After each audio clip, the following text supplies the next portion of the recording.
Magical Energy Industrial Era. Greetings, fellow multiversal adventurers. It's an honor to have you back in this saga that has us all hooked. Official channel statement: this story is 100% epic fiction. So please don't attempt real magic, the results aren't guaranteed and insurance won't cover it. The rights to this masterpiece belong entirely to its brilliant original author. We are just a barge sharing it with you. Do you want to keep being part of this amazing community? Join our ninja army of subscribers on YouTube and give this content a like. And for true fans, our Patreon has exclusive ninjutsu waiting for you. Chapter 426, Youthful Spirit. Lori didn't stop, simply gesturing with her hand before continuing forward. Dean Norman didn't waste any words, following suit. The two walked side by side along the internal roads of the neighborhood, weaving between the high-rise buildings. Along the way, they mostly saw elderly people washing clothes and children playing. The men and women had all gone to work, their hard-earned wages enough to buy enough food and pay rent. Most of them longed to own their own home here and worked hard for it. Their elderly parents would also come to live with them, helping with household chores and childcare. The children playing in the streets were mostly young, wearing open-crotch pants in the summer heat, chasing and playing, their laughter cries occasionally escaping. Children this age, like the weather in June, have rapidly changing moods, and bumps and bruises are normal.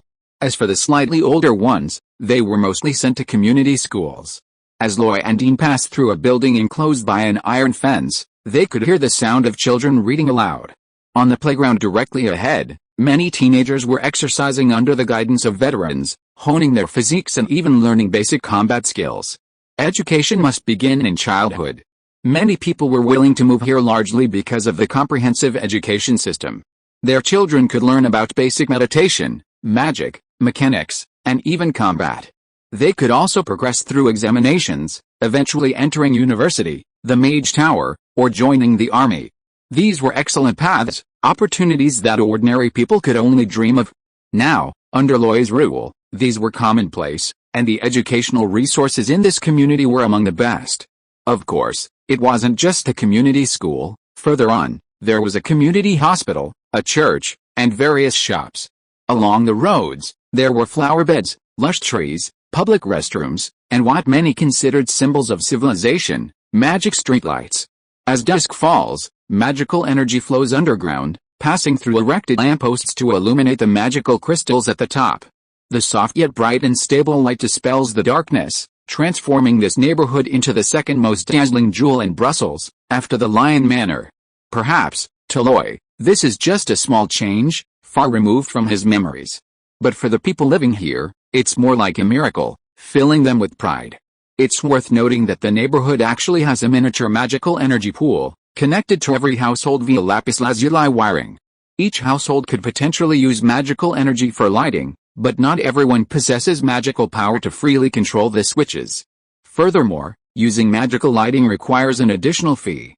As a result, some wealthy families are willing to pay, while others still prefer candles or oil lamps for illumination. Every night, from afar, the crystal chandeliers and candlelight echo each other, the interplay of light and shadow resembling a musical score, a unique scene, a characteristic distinct from this era. After walking for a long time, and remaining silent for a long time, Luoyi finally spoke. "How have you been feeling in flower territory these past few days?" In both his past and present lives, Luoyi had no siblings and didn't know how to get along with them. Moreover, they were half-brothers, sharing the same mother but different fathers, with whom he had no childhood contact. To speak of deep affection would be a joke. Therefore, even he felt his words were dry and unnatural. Dean Norman, on the other hand, appeared much calmer.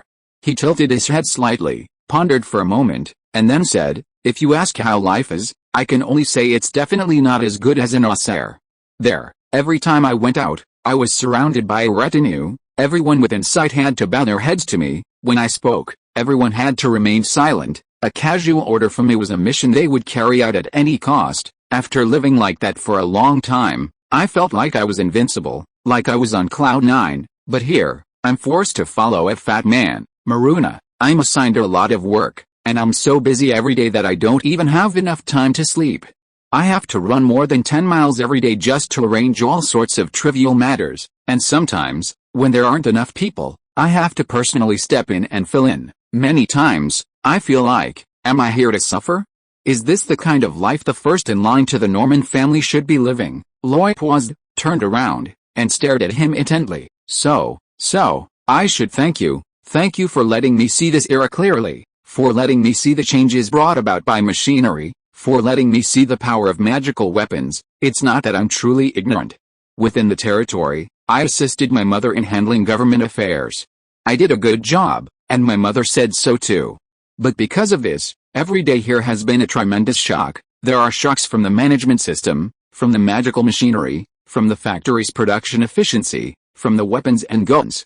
The worldview and philosophy of life I've built over nearly 20 years have been shattered here. I've discovered that all my previous understanding and knowledge seem to be wrong. Can you feel that pain? For a time, I felt I shouldn't have come here. Being a lazy, good-for-nothing noble wouldn't have been so bad. But I persevered. I struggled to persevere. I accepted everything before me, accepted the changes brought about by magical energy, and accepted the mindset different from that of noble knights. Then, I stepped out of my cage and embraced a new life. At this moment, I truly understand. This is a new era. What we must do is not be crushed under the wheels of time, but ride the tide of the times and reach higher. Luo Yi truly hadn't expected the other person to say such things. He had initially thought the other party wanted to see him out of some competitive spirit, but unexpectedly, he had undergone a kind of mental transformation here. Could this be the enlightenment he had achieved at Longcheng? After a slight pause, Loy asked again, "So what do you want to do?" "I'm going back. After returning to the family territory, I will take over the right to promote the magic energy industry from my mother. Flower territory is a good example, and I hope to use my own efforts to help the family territory go further on this path. This is not an easy thing. The magic energy industry is relatively straightforward, but the system is not so easy to change.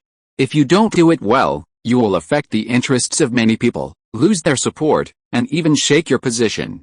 Are you sure you want to do this? Since I'm here, I've naturally thought it through. But I know this is both dangerous and an opportunity. And now is the best time. The Habs Empire taught those so-called overlords a lesson through war, shattering their self-proclaimed strong shell. Even they are seeking change, so we naturally have to follow suit. Of course, Dean Norman raised his head slightly, looking directly at Loy, and said, "I need your support. I need the full support of my brother, Earl Raymond of Flower Territory. Will you help me?" This was Dean Norman's true purpose for this trip. He had indeed attained enlightenment in Longcheng, changing his mindset. He also wanted to lead his family and territory to glory, riding the wave of the times. But he also knew it wouldn't be easy. Reforming the old system and establishing the new often meant bloodshed and slaughter. Places like Flower Territory were extremely rare, a testament to Roy's abilities. Therefore, he wanted Roy's help. Roy countered, "Just you alone." Dean Norman waved his hand, and a young man walked out of the alley. He was broad-shouldered, composed, and exuded an imposing aura. Yet, looking at his face, one would find him very young, extremely young. He was Terence Freud, the current leader of the Freud family. He wasn't chosen, nor was he born into wealth. Rather, he had used his fists and sword to subdue his brothers and sisters, thus securing his position as the first in line to inherit the Freud family title. However, no matter how strong he was still not strong enough in front of Loy. He stepped forward and bowed respectfully. "Greetings, Earl. You share the same idea as Dean." "Yes, that's why I came." "What will I gain if I agree?" "You will gain the unwavering support of the Norman and Freud families. Until you fail, we will be your most steadfast allies, without exception." These were Terence Freud's words, and Dean Norman continued, "If you fail, it means you've taken the wrong path.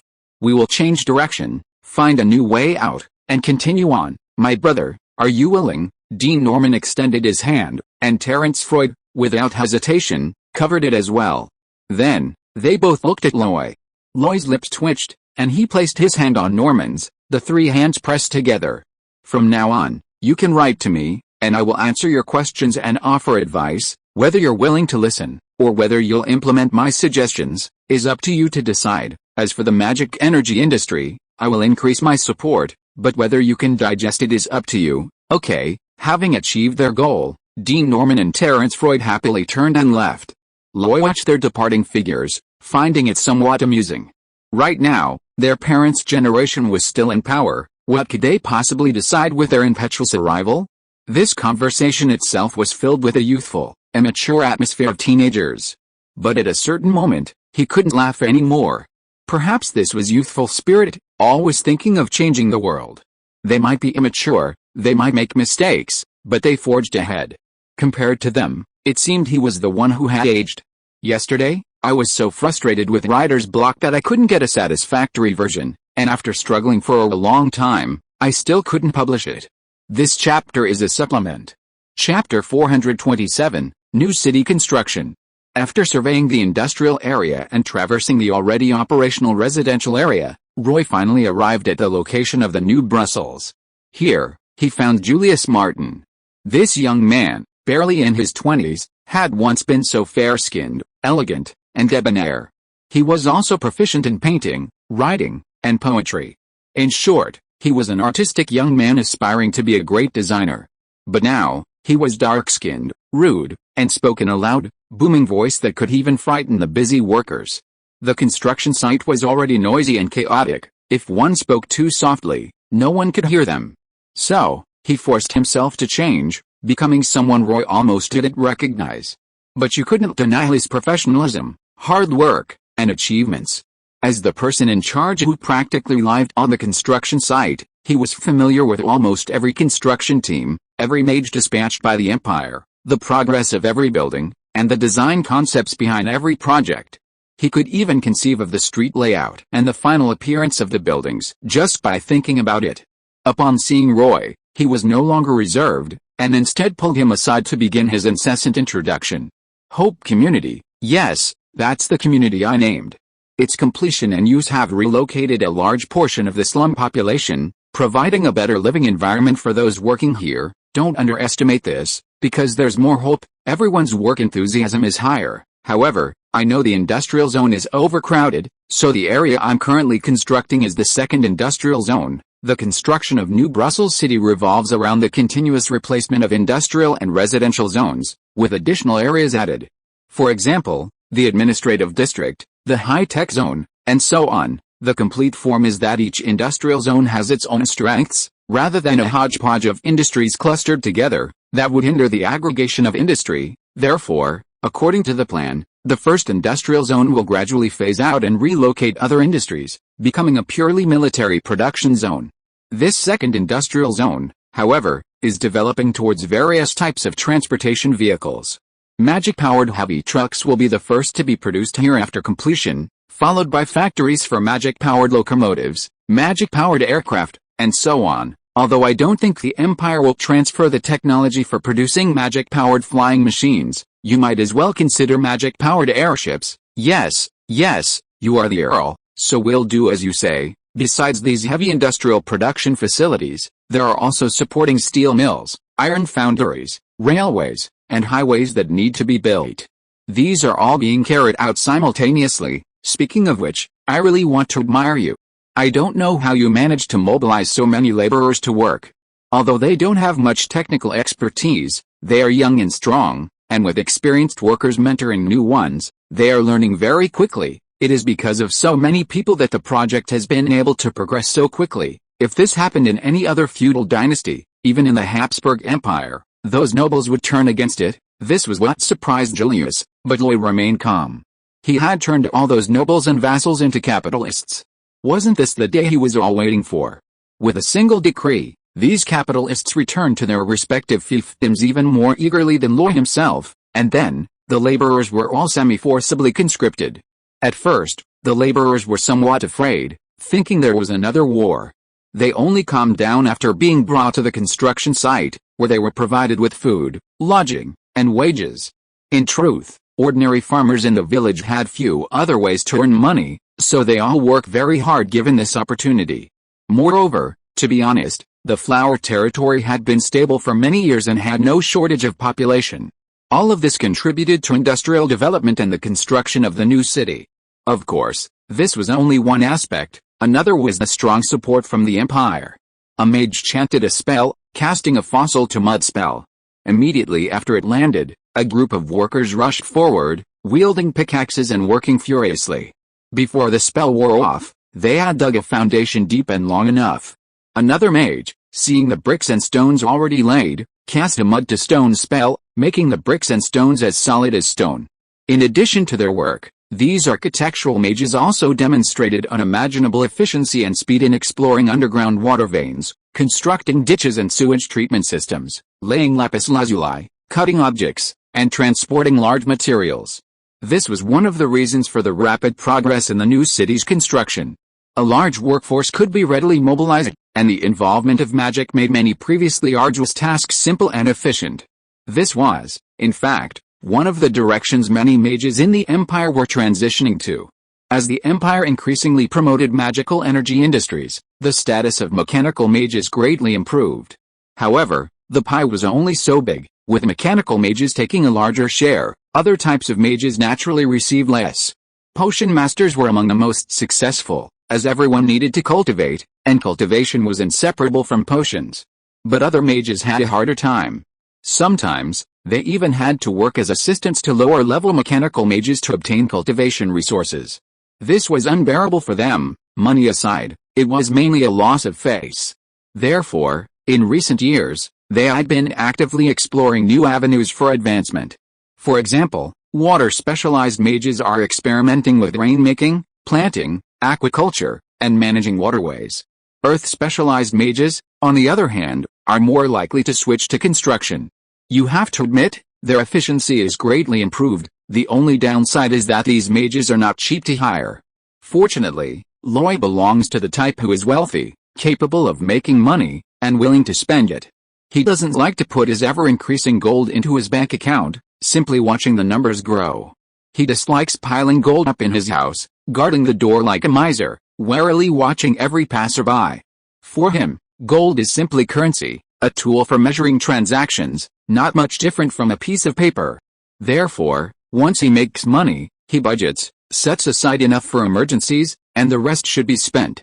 Whether it's building cities, developing industry, training talent, stockpiling food, or buying magical items, scrolls, potions, and knowledge, these are all more valuable than hoarding gold.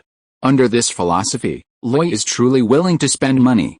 Regarding the construction of the new city, although the Empire dispatched the mage engineering teams, the expenses were borne by the Flower Territory, and he hired a full 6 teams. The second industrial zone was the main project, and the surplus manpower was distributed to other projects. Some were responsible for laying foundations and laying lapis lazuli lines, some for building sewage treatment plants, and some for laying magic energy pools. It is worth mentioning that Loy has stockpiled more than 10 of each of the 4 sizes of magic energy pools. In addition, Loy is even discussing with the Empire the possibility of purchasing more mage towers. Similar to Lilia's mechanical mage towers, these are modular mage towers that can be quickly assembled. He doesn't want 1 or 2, but several. He wants as many as possible. The Empire is currently channeling all its resources into the war, so these produced mage towers are the only way to generate a surplus. Otherwise, even if Loy wanted to buy them, he wouldn't be qualified. Loy's thoughts drifted a bit, but Julius's introduction had not yet ended. Here, right here, a magic energy pool will be installed. Industrial magic energy consumption is still extremely high, so a medium-sized magic energy pool will be provided.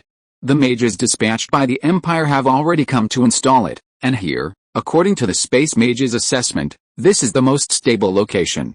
We've imported some technology from the Empire to build the most secure vault.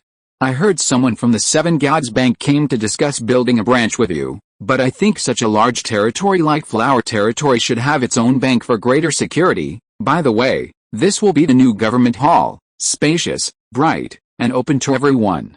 With the increase in factories, all sorts of tedious affairs and taxes will have to be handled here. Where there is light, there is darkness, so every city needs a prison. A complete elemental suppression barrier is set up here. Unless one is above the 4th rank, no one can use their battle aura or magic power upon entering, effectively imprisoning prisoners. Following Julius Martin's introduction, Loy and he traversed the entire construction site of New Brussels. How to put it? The unfinished construction site was notoriously dirty and chaotic. After a walk around, Luo Yu was covered in dust. However, he was still very excited because, under his watchful eyes, a city was changing rapidly. Meanwhile, the two had silently resolved the issues encountered in the construction of another city. I've chosen the location. It's in the northwest of Flower Territory, beneath the Dome Mountains. There's a sufficiently large, flat area there to maintain secrecy. I've only sent a trusted construction team. It'll be slower, but at least it's begun. The most important thing is resources. So many mage towers, floating rings, lapis lazuli, and countless magical materials. I'm exaggerating the numbers as much as possible. Only by exaggerating can we have more surplus. We can't speed things up, but we have plenty of time. Let's take it slow. Most importantly, secrecy. Secrecy. And more secrecy. If the news leaks now, I'm afraid this city will never be built. Even the Empire won't be happy. A flying magical city. Just thinking about it now, it seems like a crazy plan. Luo Yi finally spoke. Then you should be grateful. Grateful that you're the executor of this crazy plan, and that you'll go down in history for it. One more chapter to go. Chapter 428, Inspecting the Territory. You have to admit, every story has its highs and lows. There are moments of unbridled excitement, and then there are periods of quiet calm. Like this war between the Empire and the Allied forces. After the fierce fighting at the Battle of the Marne, both sides entered a brief period of calm. Even though the Empire was urging them to break through the lines again and advance, the sacrifices of elite soldiers, the losses of lower-ranking commanders, the deaths of higher-ranking officers, and the frequent use of their trump cards, all led to a period of fatigue. The Empire needed rest, and so did the Allied forces.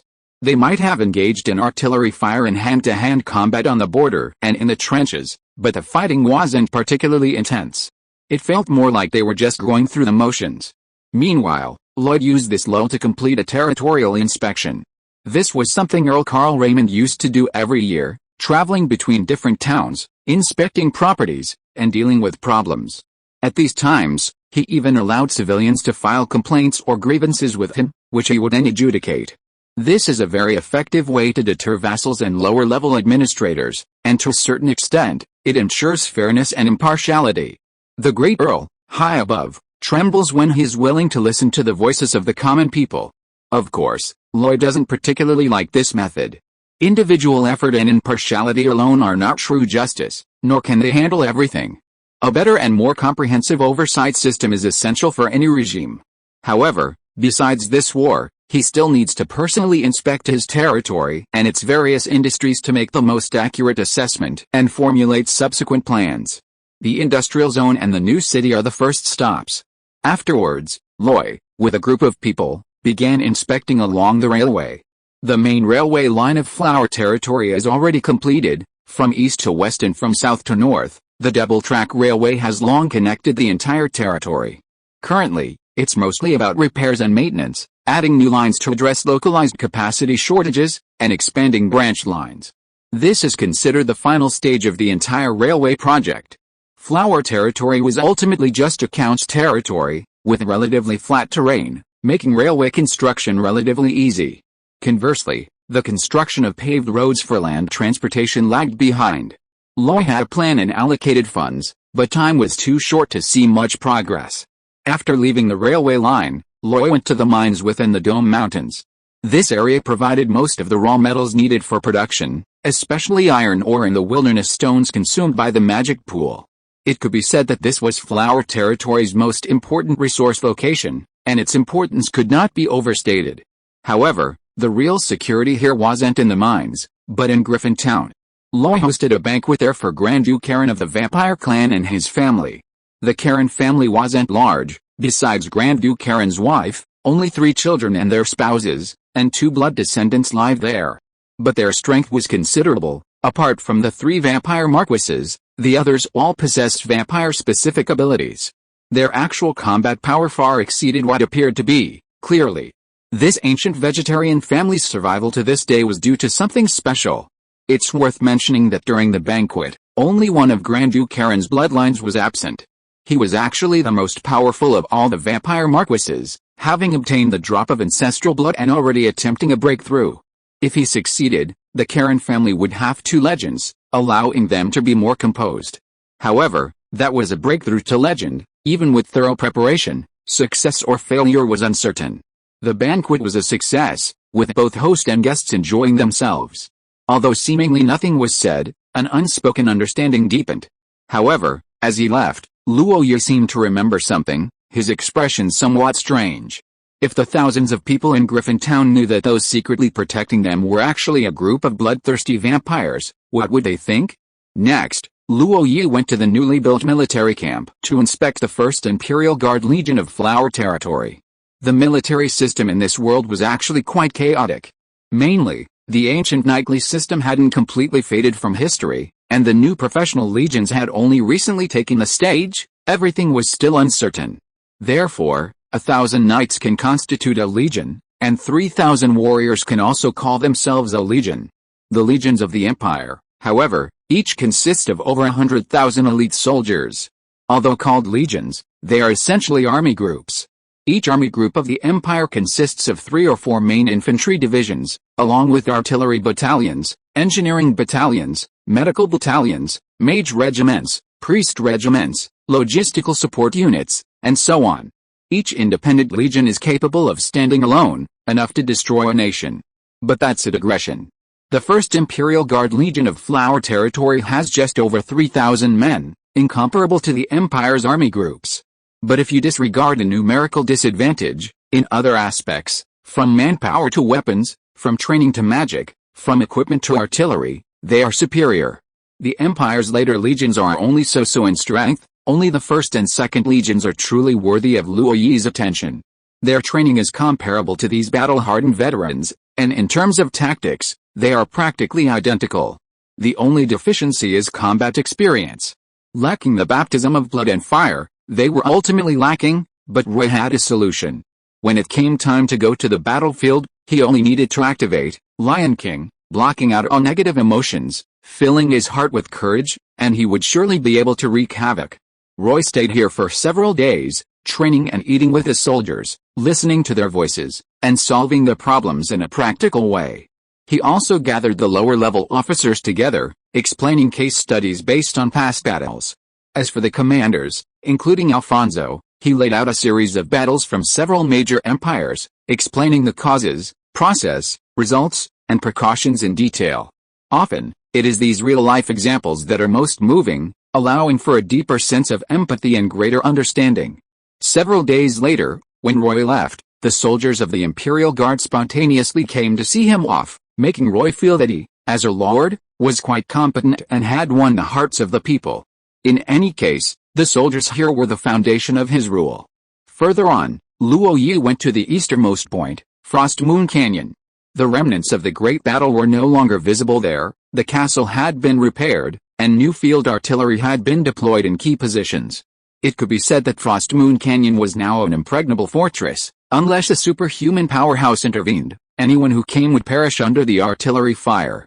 Leaving Frost Moon Canyon, Luo Yi went to Sunset Town, to Pharaoh Town where he had lived as a child, to the largest perfume workshop in Flower Territory, and to the potion plantation. Leaving those aside, his final stop was Siren Port. It should be said that at this stage of the war, there were no safe ports on the entire Silver Sea. Whether you belonged to the Empire or the Allied forces, you were likely to be attacked. Pirates, sea tribes, the Imperial Navy, Sardinian warships, there would always be a hostile force that would try every means to destroy you. Except Siren Port. The presence of magical warships deterred pirates from robbing the Lion Merchant Guild's ships. Although the Siren tribe hadn't shown its true colors, they continued to protect the merchant ships. The Raymond family's close ties with the Empire were common knowledge. The Imperial Navy, instead of causing trouble, would even try to protect them if they encountered them. As for the Allied forces, some arrogant warships had tried to rob them, but unfortunately, they only wanted the weapons and ammunition the Allied forces wanted. And then, nothing happened. From then on, even in the chaos of the Silver Sea, no one dared to touch the Lion Merchant Guild's ships. Rumors spread far and wide, portraying Lord Loy, the illegitimate son, as incredibly powerful. Regardless, the merchant ship attack was resolved, and Siren Port benefited greatly. There were so many ships coming and going every day that looking south from Siren Port, dust billowed and noise filled the air. Yes, construction was underway there. The Empire, finding the progress too slow, had specially dispatched personnel to oversee the construction, aiming to maximize the port's expansion and increase cargo throughput. Frankly, after taking a look around, Lord Loy was quite satisfied. There were definitely problems, but the vibrant and thriving state of the entire territory was undeniable. He believed that if things continued peacefully, the Flower Territory's growth and expansion would be inevitable. Back in Brussels, Roy went to the 5th floor of the Mage Tower again. In Lady Linda's laboratory, he saw the unfinished magic tank, the first generation of the Land Warfare King. Well, it was still just a shell. The exterior looked alright, but the internal magic control system needed further processing and correction. This was his trump card: no rush, no rush. That's what Roy thought, and that's what he believed. After inspecting the territory and making some arrangements, he felt he could finally rest. After all, he'd worked so hard for so long, couldn't he enjoy himself? But before he could relax, more news arrived. This time it was a letter from the Siren King Alexius, pleading for Roy's help. Update, so sleepy. Chapter 429, Battle Damage and Invitations. In the study on the 2nd floor of Lion Manor, most of Roy's high-ranking combatants had gathered.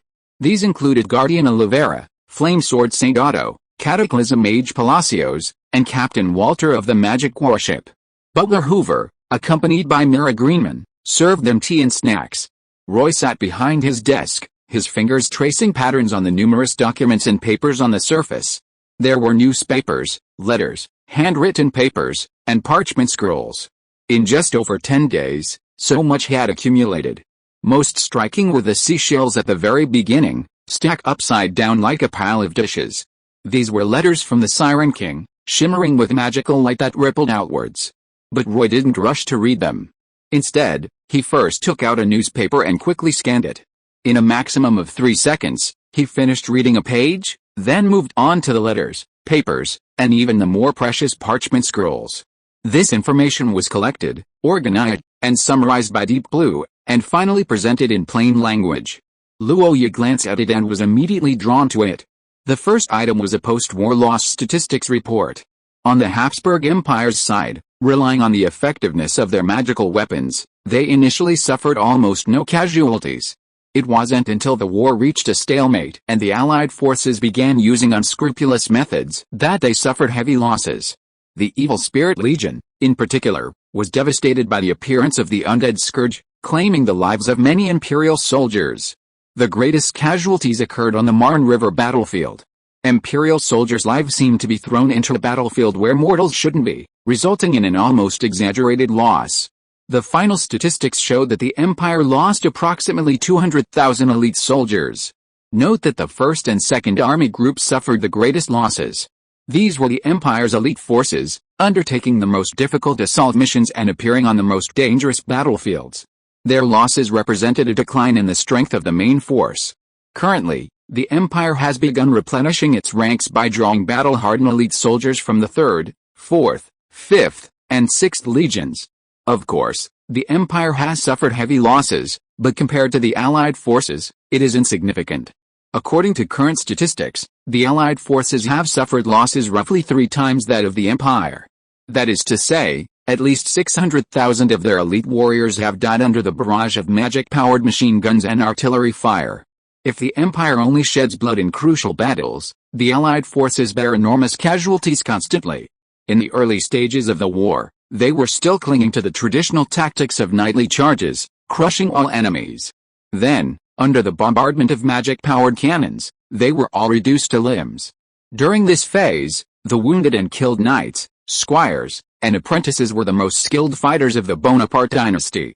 In the middle of the war, large numbers of militia were pushed onto the battlefield. Although this was ostensibly to delay the Imperial Army's advance and achieve its objective, the number of casualties and prisoners taken in the process is self-evident. In the later stages of the war, during the Battle of the Marne, even the Empire's elite forces suffered heavy losses. Let alone the Allied forces. They had to send their most elite warriors to the battlefield to try and slow the enemy's advance. During this phase, even third-tier transcendent powerhouses became expendable resources. A total of 600,000 casualties across the 3 phases, with the Allied forces bleeding almost continuously, and this only counts the dead. It doesn't include captured soldiers. Reliable reports indicate that the Empire captured over 400,000 militia.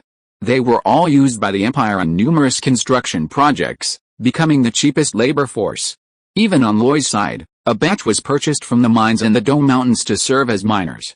In other words, the Bonaparte Empire lost over 1 million people. Note that this million is not men, women, children, or the elderly, but solely young adults. Their deaths or captures represented the shattering of millions of families. This doesn't even include the losses of the Slavic Empire, the casualties of the Sardinian Expeditionary Force, the fighting on the Silver Sea, or the losses of overseas colonies. During wartime, perhaps nothing seems so significant, everything is for the sake of victory. But if these figures were laid out on the table, it would be difficult for anyone to remain calm. And this is all just to fulfill the ambitions of certain individuals. Besides, on the imperial side, there are vague rumors that the great Hohenzollern III is very dissatisfied with a retreat on the Marne.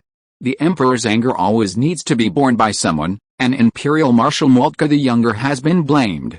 Many criticize him for not faithfully implementing the Schlieffen Plan, and for diverting too many troops to support the Eastern Front at a crucial moment in the Western campaign. It was because he failed to capture Lucca immediately that the Allied forces had a chance to react, thus dragging the battlefield into a stalemate. These accusations have some merit.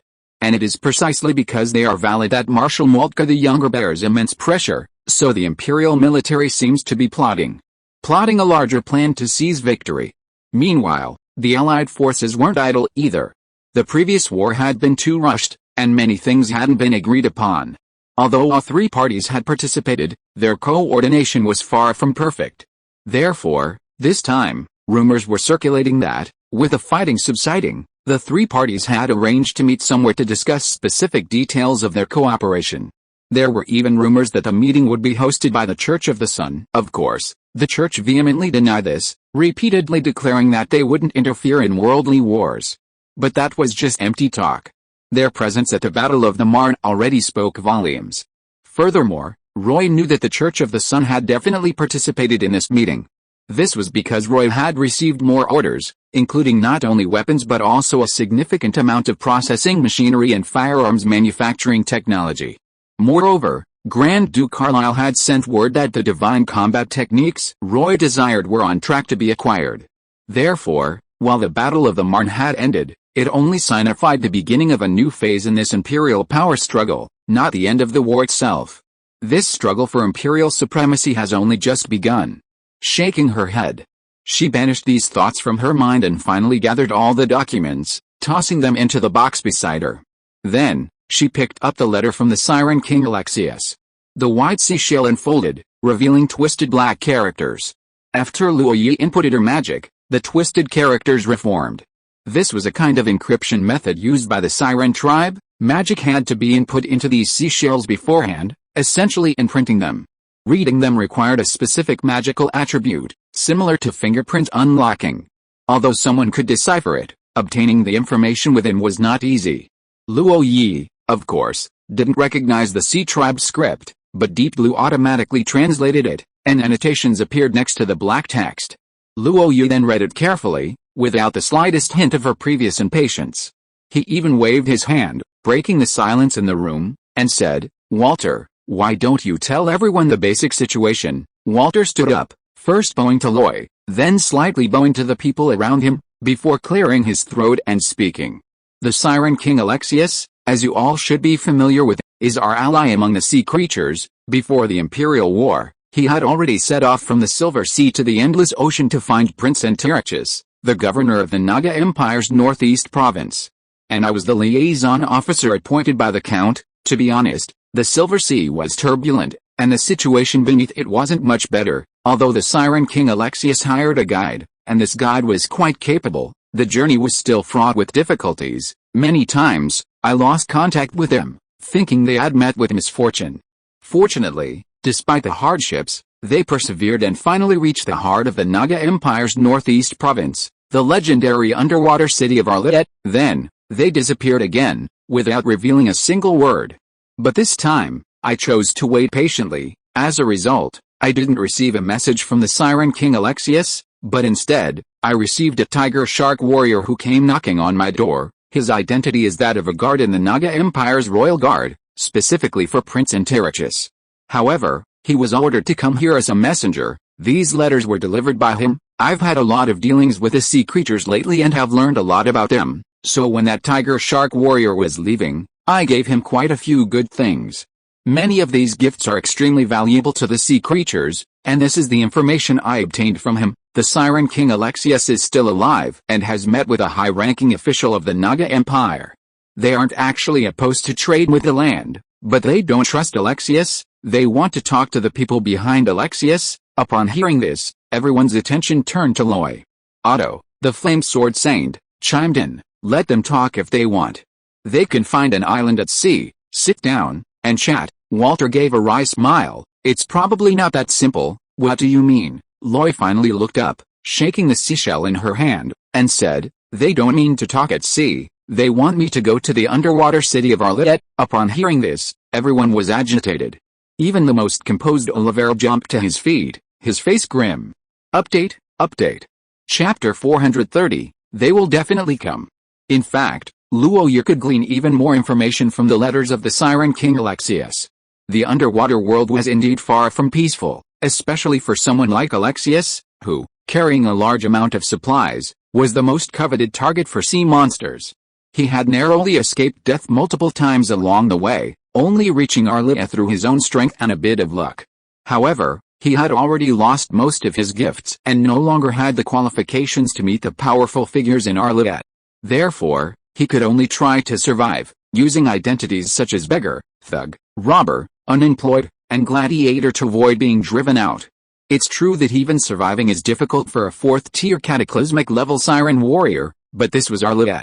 It seemed to accommodate a great many different sea monsters, appearing inclusive and full of opportunities. Yet, beneath the surface, there were clear racial divisions. Without strong support, one could hardly move an inch. This was reality. Conflict was inevitable everywhere. However, Alexius, the Sea King, was a man of unwavering resolve. While surviving, he cautiously observed and investigated the situation in Arlette. Then, he discovered the cause of the chaos in the underwater world. The master of Arlette, the governor of the northeastern province, a prince of the Naga Empire, the brother of the Sea Emperor, the 8-armed Naga, Prince Antaraxis, this one was about to return to the embrace of the sea god. Generally, when a new Sea Emperor ascends the throne, he assigns his sons to garrison provinces outside the mainland. This is to give them opportunities to grow and cultivate their strength, preparing them for future struggles for the throne. As for the former governors, they either die in the struggle or are stripped of their titles after defeat, becoming obedient nobles who continue to procreate. But Prince Antaraxis was an exception. He and the current Sea Emperor were extremely close, so close that they could even entrust their lives to each other. Years ago, when the current Sea Emperor was on the verge of death, it was this prince who risked his life to protect him, thus securing his position. In the underwater world, there are even rumors that if the Sea Emperor wants to kill you, you can ask Prince Antaraxis to plead for you. But if Prince Antaraxis wants to kill you, unless the sea god himself issues a divine decree, you are doomed. These are just rumors, but they speak volumes. After the current Sea Emperor ascended the throne, he defied public opinion and appointed him governor of the Northeast Province. This appointment wasn't just a simple governorship, it meant he was qualified to compete for the position. Of course, everyone knew this was impossible. Although Prince Antaraxis was a powerful 8-armed Naga, comparable to a legendary figure, he had suffered irreversible damage in a previous battle.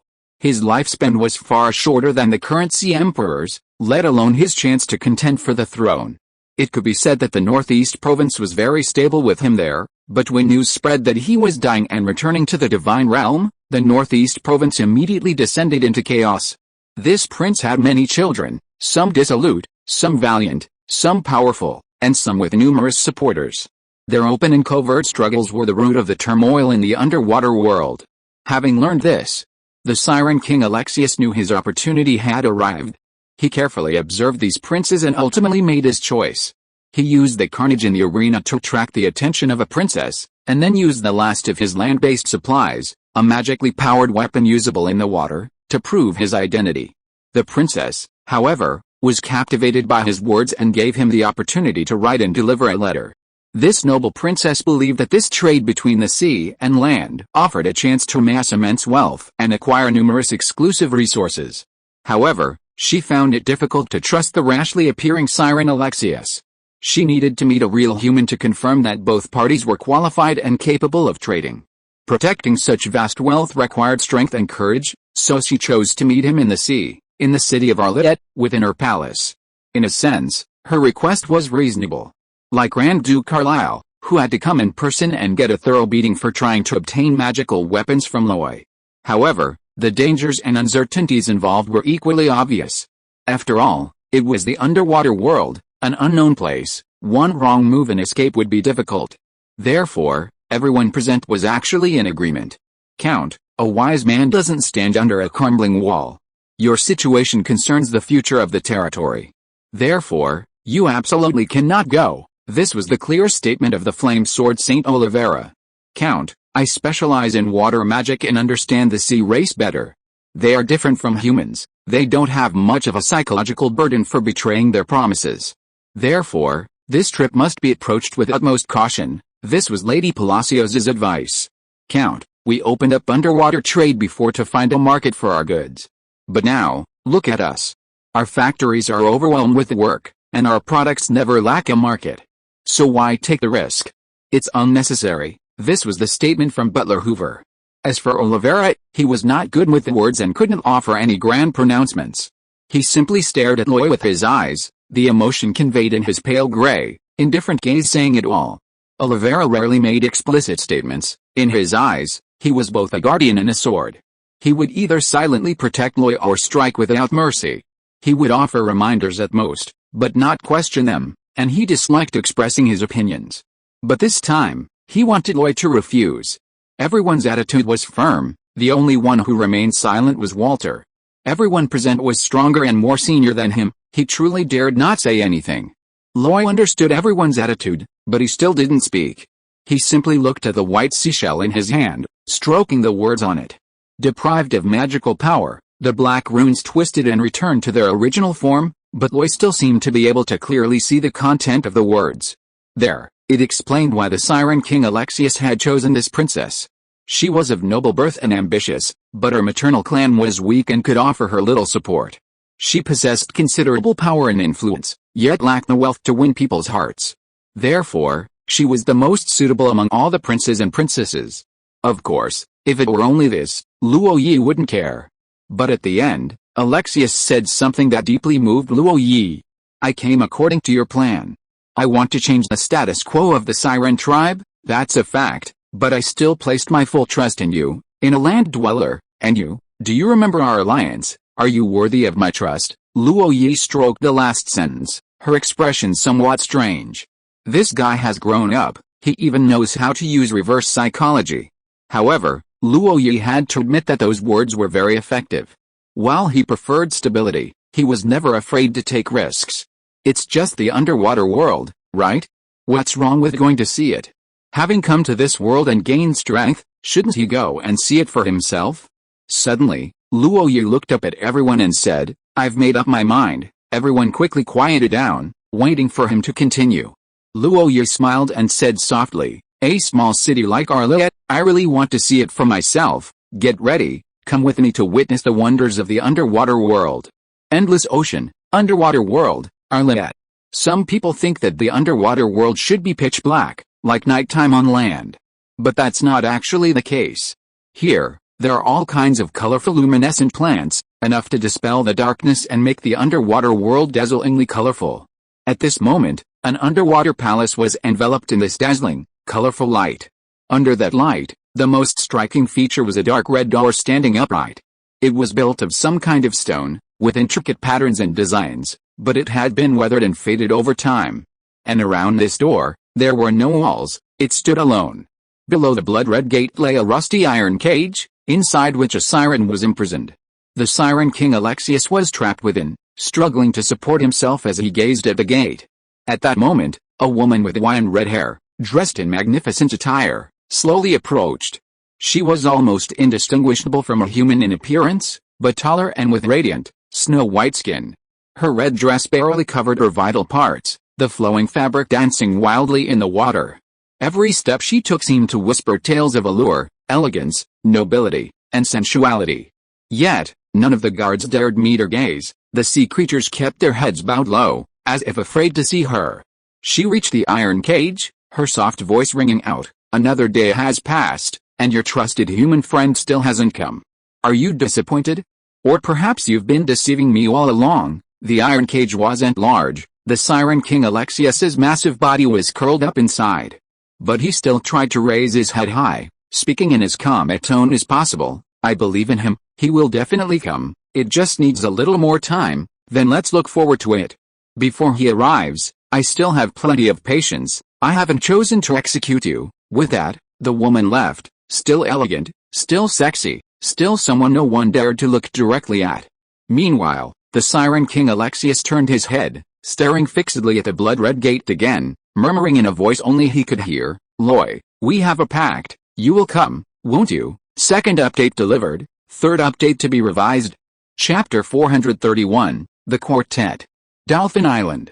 This is an island in the Silver Sea, under the rule of the Bonaparte Empire, as it is only a dozen nautical miles from the empire's coastline.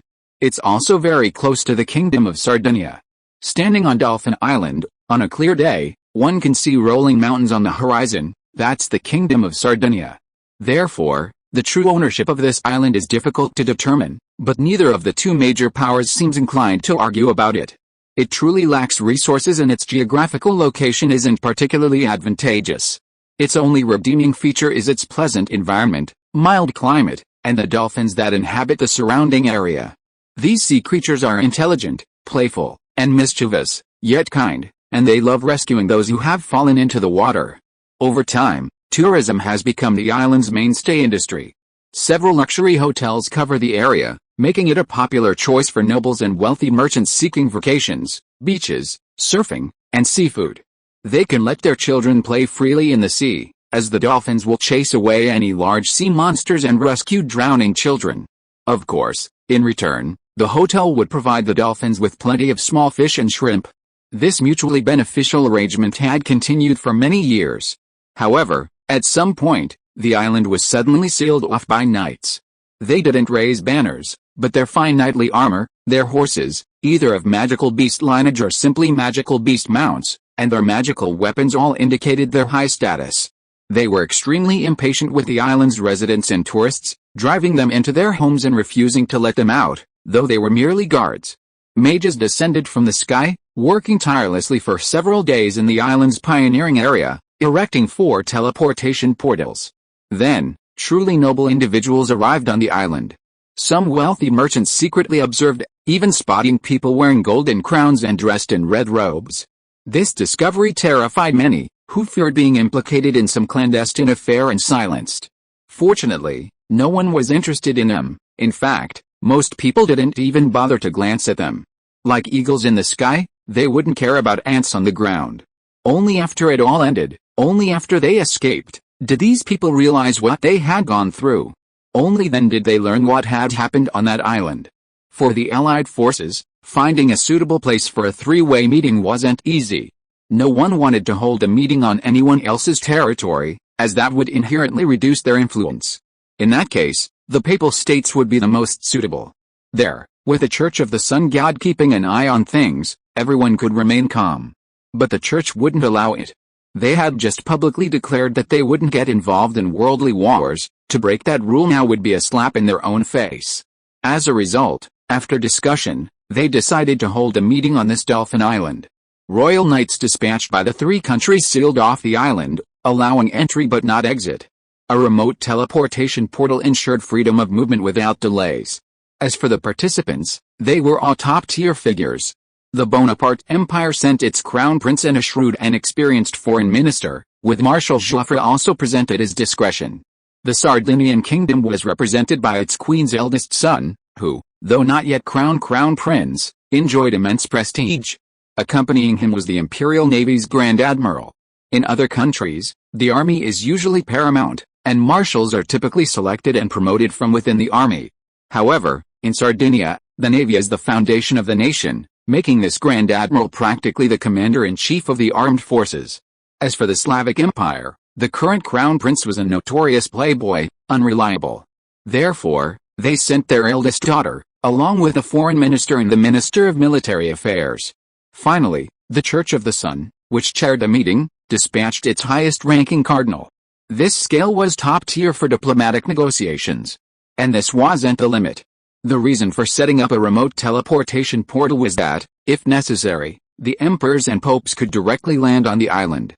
However, negotiations are all about talking first, then deciding. Even if these people came, and the talks broke down, or the arguments became heated, it didn't matter. At worst, the emperor and the pope could step in and quell the situation.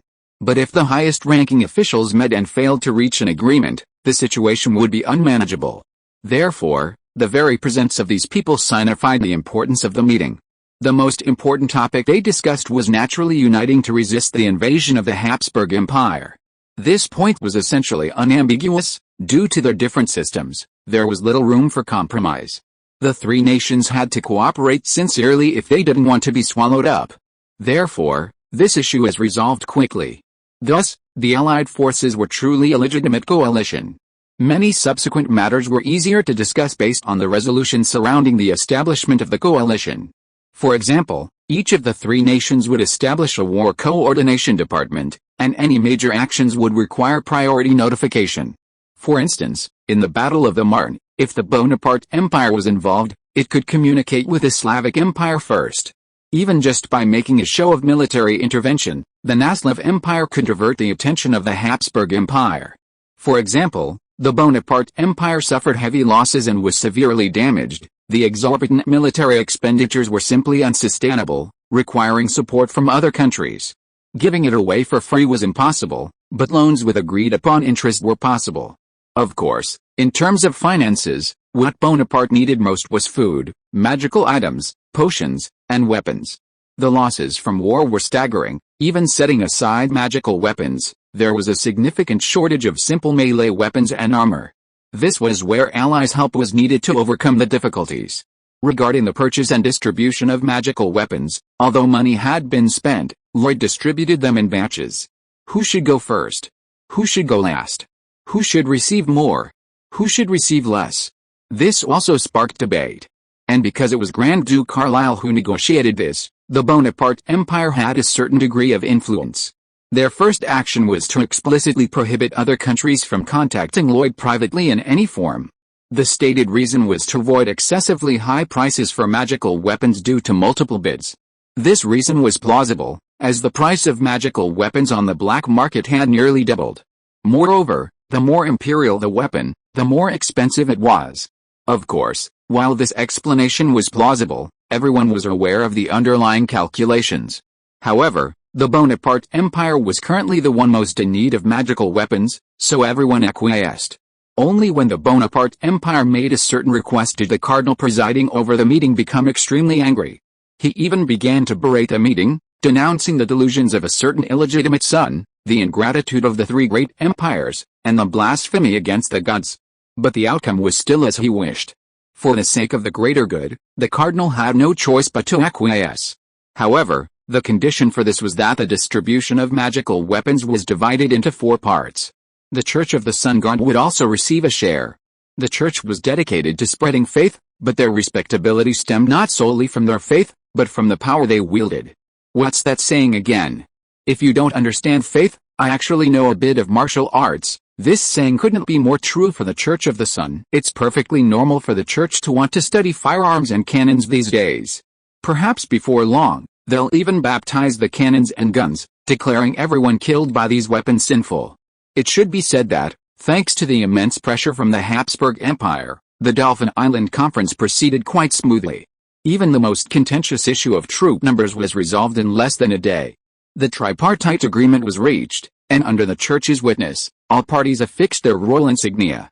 However, this peace was shattered when the last supplementary issue was raised, leading to a fierce argument. That day, the clear sky even became overcast due to the anger of some. That day, the lively and playful dolphins huddled trembling in their nests under the pervasive pressure. That day, the island's tourists and residents all huddled under their blankets, sweating profusely with tension. Even the powerful knights and the mages guarding them lowered their heads, like ostriches, afraid that the voices would reach their ears. That day, the cardinal's voice resounded throughout the heavens and earth. You actually want to promote magical machinery? Are you insane? The church will absolutely not allow you to do this. You are digging your own grave. You are betraying the sun god. Great God! Why don't you send down divine punishment and burn these traitors? They will wail and weep in the flames, in this life and for all eternity." His voice was loud, but it wasn't just his voice, an even louder voice followed. "We want to promote magical machinery, but who said we've betrayed the sun god? Faith is a matter for the gods, and mortal territory belongs to the nobles. Is that an agreement? Besides, what else can we do if we don't promote it? Simply spending money to buy weapons. Do you know how much gold that costs? Most importantly, we'll never get the most advanced weapons. On the battlefield, will we have to use our flesh and blood to withstand bullets? Even third-tier transcendents might not be able to withstand a hail of bullets from heavy machine guns. But how many third-tier transcendents do we have to fill this bottomless pit of a battlefield? If we don't find a way to change this, the day we exhaust our natural disasters and legendary abilities, we'll lose. The old world will be finished." This argument didn't have a final result, it just meant everyone went home, making their own arrangements and trying things out. If you don't learn advanced technologies, you'll only be passively attacked on the battlefield. The three great empires felt this deeply. They absolutely didn't want to remain so powerless on the battlefield in the future. Moreover, the empire's current magical weapons haven't yet been able to inflict widespread damage on fourth-tier calamities. And that's only for now. Given the empire's rapid weapon upgrades, if even calamity experts are no longer a threat, it will be too late for them to catch up, even if they wanted to. Therefore, this final issue is less about securing the church's approval and more like issuing a notification. And this farce, in fact, was already concluded by Loy long ago. The Habs Empire might fail, but magical machinery will inevitably be adopted. Update. If you are listening to this novel on a channel other than Fanfic World, it means it was downloaded and re-uploaded without effort. We warmly invite you to visit our channel, Fanfic World. There you will find the original version of this story and many other novels of various genres. We look forward to seeing you dive into a world of incredible novels. Chapter 432, Persuading the Red Dragon. The Quadrilateral Conference, also known as the Dolphin Island Conference, was a high-level meeting largely unknown for a long time, yet it played a crucial role in the subsequent war. Between nations, there are no permanent allies, only permanent interests. Moreover, the major powers of the old world have always been engaged in constant open and covert struggles. The Bonaparte Empire and the Slavic Empire, located in the west and east respectively, were too far apart for territorial disputes to be significant. However, the Bonaparte Empire and the Kingdom of Sardinia had never slackened in their competition over maritime trade, colonial ownership, mining, and other areas. This competition took many forms: overt and covert, ambush, piracy, price wars were commonplace. To say their relationship was good? That's a joke. For example, in this instance, despite the supposed alliance and the Sardinian kingdom sending ground troops, they were virtually invisible from beginning to end. They did almost nothing, running away much faster than Bonaparte's army. This conference, of course, could resolve these conflicts, but it sought common ground while reserving differences. All disharmony was suppressed, and everything was geared towards war. So don't think it's just a few pieces of paper and a signature. When all four parties agree, this agreement is sacred and inviolable. However, this meeting also sowed the seeds of a huge hidden danger. The final supplementary agenda, seemingly filled with endless arguments and seemingly not affecting the sincere cooperation of all parties, only revealed its power much later. By then, people were shocked to realize that irreconcilable conflicts had already emerged. Of course, what Luoyi didn't expect was that his self-righteous act of being a middleman, earning some profit, would ultimately make him a collateral damage. He doesn't know any of this now, so he is still preparing for his underwater journey. Inside the Golden House, the magic mirror lit up, the lens shaking, like fleeting shadows, showing the scenery on the land. What could be seen was two trenches, hundreds of meters apart, like two parallel lines, on the undulating land. Inside the trenches, two groups of soldiers, clearly wearing different uniforms, lay prone, engaged in battle. In some places, the fighting was uneventful, without even a ripple. In others, it was intense, with machine gun fire and close-quarters combat. It's worth noting that the Allied forces had made significant improvements. At least, you didn't see hordes of knights charging, nor soldiers in heavy armor swaggering around. Those who did charge had to crawl on the ground, prioritizing agility and speed.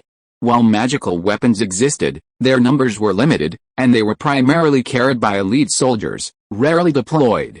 Therefore, melee weapons remained the mainstream, with most using lightweight short spears or sharp short swords.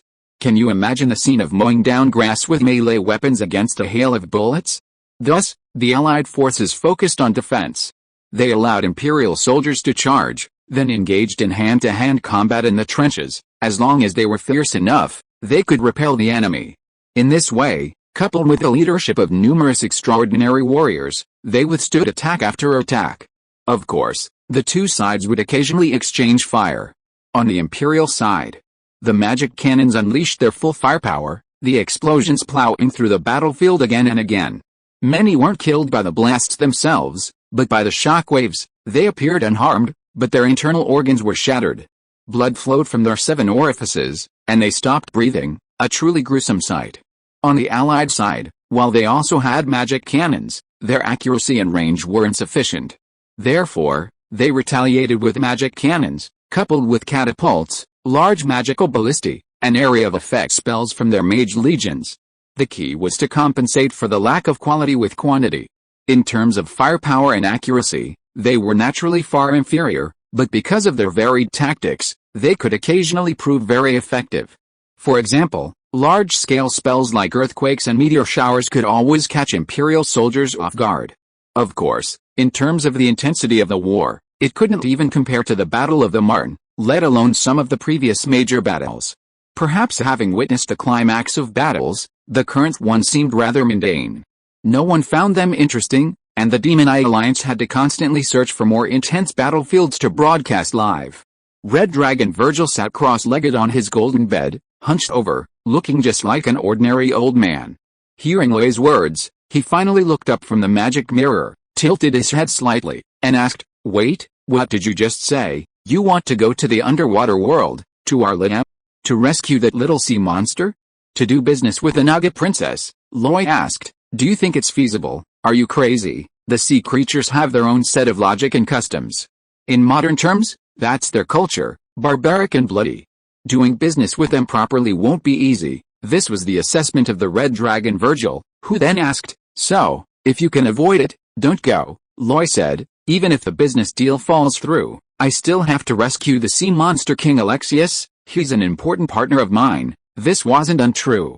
Silver amber was a major commodity in the underwater trade, and Loy had become the largest silver amber supplier in the northern magical world of the Empire. Before, he had to hide it. Now, he was doing it openly. After a slight pause, Loy asked again, "So, are you going or not?" The Red Dragon Virgil shook his head vigorously, like a rattled drum. No, I'm a dragon. An ancient red dragon. I breathe fire. You can make me soak in lava like taking a hot bath, but going to the ocean floor, I won't be able to unleash my full power. I'll offer you shares in Raymond Magic Energy Group. How about that? This, Your Excellency, you should have seen how booming the business is in the territory. Last year was just a small test. Look at it now. The industrial zone is practically bursting, and all industries have increased several times over. In terms of profit, if it's not 10 times last year's by the end of this year, you can come after me. So, before you refuse, think about last year's profits. Then think about 10 times the profits. Finally, think about an extra 2% profit. Use your dragon arithmetic to calculate it properly. How enormous that wealth would be." Loy's words were calm, but to the Red Dragon Virgil, they were like the devil's temptation. His eyes involuntarily bloodshot, transforming into dragon pupils, yet he still struggled to say, "I want 5%. Yes, just 5%, and I'll go with you to the underwater world. Don't worry, with me here, even if there's a riot in the Naga Empire, I can protect you." Loy slowly shook her head. 5% is too much, but if you can persuade Grand Duke Cullen to go with you, I'll agree. You mean, give me 3%, give him 2%, and then let the two of us go on an adventure with you? And I'd have to help you persuade that reclusive Edward Cullen. Do you think that's possible? The Red Dragon Virgil seemed furious, jumping up with a defiant look. But Loy's next sentence silenced him. "What I mean is, the 5% share is from me. As for how to persuade Grand Duke Edward Cullen, that's your problem." With just one sentence, the Red Dragon Virgil's expression froze. Countless ways to persuade Grand Duke Cullen flashing through his mind. He hadn't considered using gentle, but rather, using shares. After a pause, Loy added, and, it's important to note that our trip to the underwater city of Arlea is not only to rescue people, but also to conduct business, avoid fighting if possible, focus on deterrence. I believe even that princess will remain calm when facing two legends. Understood, understood. It's the underwater world, I won't intervene unless it's a critical moment, so, it's settled, clap clap clap. 3 crisp high fives echoed throughout the golden house. Then, the red dragon Virgil looked at Loy with disdain. Are you alright now? If not, leave early, I'm annoyed by you. Fine, I'll leave, but you need to take things seriously. I have to leave tomorrow, or at the latest the day after. If you can't handle Grand Duke Karen, then I'm sorry, your shares will only be 3%, don't say I'm untrustworthy, get lost. Loy left, her steps light, while the red dragon Virgil stared at the magic mirror, growing angrier with each passing thought. Then, magic surged, the magic mirror screen went black, and he hurried out of the temple, out of Brussels, heading towards the Dome Mountains. That kid, Roy, was infuriating, but Gold was innocent, so even if he had to be tied up, Grand Duke Karen had to go with him. Roy's style was always to consider defeat before victory. Therefore, he liked to consider all risks in advance and arrange things as properly as possible.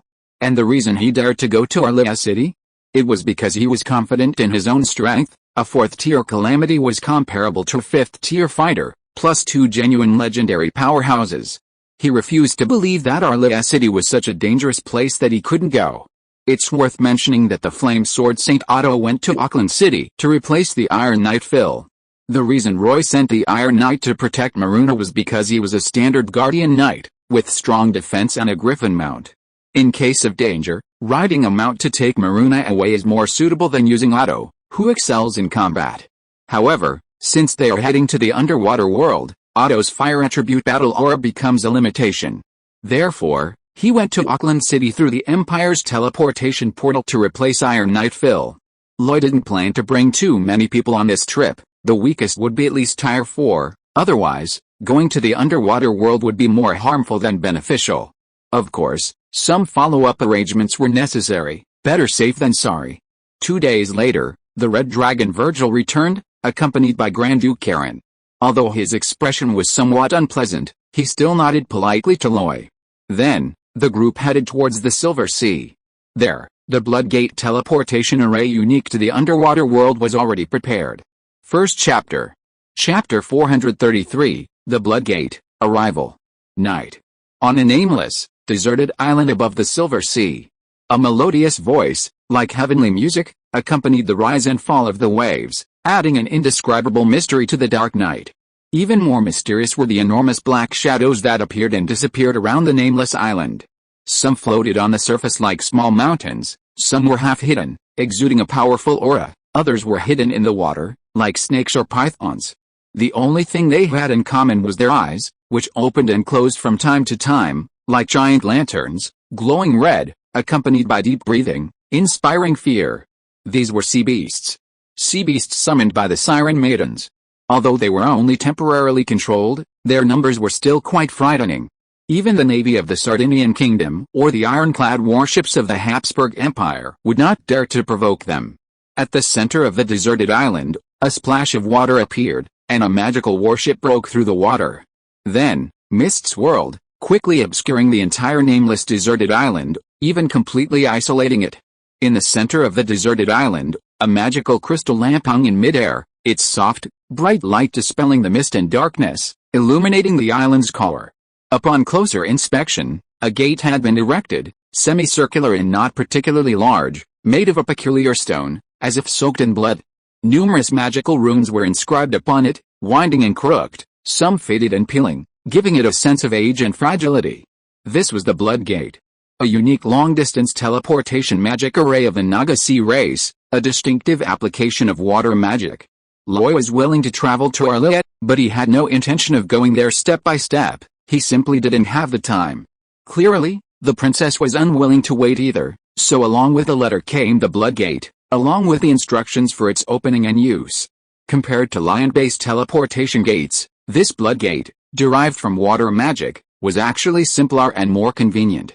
Most importantly, the required magical materials could be mass-produced and were not scarce. Of course, there were drawbacks, the most obvious being that it could only be used in the ocean. When the blood gate opens, it requires a massive amount of water elemental energy, which cannot be supplied unless used in the ocean. This is why Loy insisted on finding her location on the Silver Sea. Otherwise, given the current chaos in the Silver Sea, he would never have chosen this place. At this moment, before the group even arrived at the blood gate, Lady Palacios was already busy. She took out a large bunch of potions from her storage bag, distributing them one by one and explaining each one. "Come on, everyone, take these potions. I specially brewed some for this trip, and some I bought. It's all for dealing with the underwater environment. First, this bottle, the most important one, underwater breathing, enhances your skin's filtering effect, filtering out enough oxygen from the water to sustain life. Of course, I've heard that legendary beings already have their own internal systems and don't need it. Next, this bottle, Cassius Potion, also known as Decompression Potion, deep in the ocean, the water pressure is immense. Without preparation, it's easy to injure your lungs. This Cassius Potion forms a protective film around the body, counteracting the deep sea pressure with a reverse movement rhythm, allowing us to move freely. Of course, the Cassius Potion also has a drawback: it's easily destroyed in intense battles and attacks. So, everyone must be careful. If the film breaks, you must immediately drink the second bottle. Some might ask, if a real fight breaks out, can't we just focus on the water film around our bodies? Therefore, I've also prepared a potential Cassius Potion for everyone. This is an upgraded version, with better effects and the ability to automatically repair the water film. However, the duration is uncertain. Under normal circumstances, it can last for 12 hours, but if it's repeatedly broken and depleted, the time will be hard to predict. My suggestion is to keep one in your mouth during battle and crush it if needed. Then there's this, the Sorcerer Potion, also known as the Fishtail Potion. It simulates a fishtail-like water wave pattern around your legs. Using it when needed will greatly enhance your movement speed and agility in water. As for this last bottle, it's an extremely rare water transformation potion. I used siren blood to make it, so after drinking it, you can temporarily transform into a siren, possessing the siren's underwater vision, gill breathing, swimming skills, etc. The downside is that due to the different throat structure, you can't make human voices for the time being. This is only for actual escape. Each person only has one bottle, remember. Remember, Lady Palacios really did distribute them all, including to the Red Dragon Virgil and the Vampire Grand Duke Edward Cullen. Everyone received a portion. Virgil readily accepted them. These potions were all valuable. Grand Duke Edward Cullen, however, seemed somewhat bewildered, unsure whether to laugh or cry. Finally, she distributed them to Loy. Then, just as Loy reached out to take them, she hesitated and pulled back. She said, "My lord, most of these potions were carefully crafted by me. Because of the tight schedule, I used up quite a few precious magical materials." Loy immediately understood. Reimburse. Reimburse. All the potions are on my tab. The lord is so generous. Loy then looked at Lady Palacios, her eyes filled with surprise. "I never knew you could sell potions. I also cultivated step by step. After reaching the 4th rank, I could be arrogant, but in the 1st and 2nd ranks, I had to worry about cultivation resources. These potions are my livelihood." As she spoke, a nostalgic look flashed in her eyes. "Back then, the first time I met your father, I was selling potions to him. We became acquainted, and he invited me to become a worshipper in the flower territory. That was 30 years ago." In the blink of an eye, everything has changed. Loy pursed his lips, saying nothing more, but waved his hand. He remained silent, then looked up and surveyed the surroundings. Loy stood before the blood gate, with the Red Dragon Virgil to his left and the Vampire Grand Duke Edward Cullen to his right. To his left and slightly in front, Olivera stood with her sword in hand, her expression solemn, her eyes seemingly flashing with electricity. To his right, the Iron Knight Phil stood with a grave expression, his hand on the hilt of his greatsword, his aura subtly rising. As for Lady Palacios, a 4th-tier mage, she naturally stood in the safest position. Therefore, she was behind Loy, closest to the Red Dragon Virgil. She had seen his true form before, and she believed that with him present, she would have time to cast her spell. Loy, in the center, even though he considered himself quite powerful, was now the object of everyone's protection. Taking a deep breath, Loy said, Everyone, I brought you to the underwater world, so please believe that I will definitely bring you back safely. Walter, present. Begin." "Yes," Walter responded and immediately moved. He walked to the blood gate, raised his hand, and took out a skull from his dimensional bag. It wasn't a human head, but some kind of sea beast, seemingly shrunk to the size of an adult head by some kind of magic. It was entirely blood red, as if thick blood was swirling around it, but upon closer inspection, it resembled ripples of magical energy. The moment Walter took it out, it seemed to possess a tremendous suction force. Blood-red magical energy surged, seeping from the skull and spreading towards the blood gate. Along with it, the sea surface around the deserted island also rippled, with columns of water rising into the air, curving, and forming semicircular water rings, then moving in a rhythmic pattern. 5 water rings appeared in total, the intense water element resonating with the blood gate. Then, the space within the blood gate began to tremble and distort, against a blood-red backdrop, as if a door to an unknown land had been opened. Without any hesitation, Loy raised her hand and waved, "Go," and so, under Walter's gaze, the 6 of them successively entered the blood gate. On the other side, Arlia City, the palace, beside the blood gate. The noble and sexy woman arrived again, but this time, she had lost her previous good temper and had become incredibly volatile. "You lied to me. You lied to me. How dare you lie to me? The person you promised never came. You're also an abandoned one, a pathetic abandoned one," I said. "When you come again, you'll pay the price. I mean what I say." The woman held a trident in her hand, using the tip to stab into the iron cage through the gaps.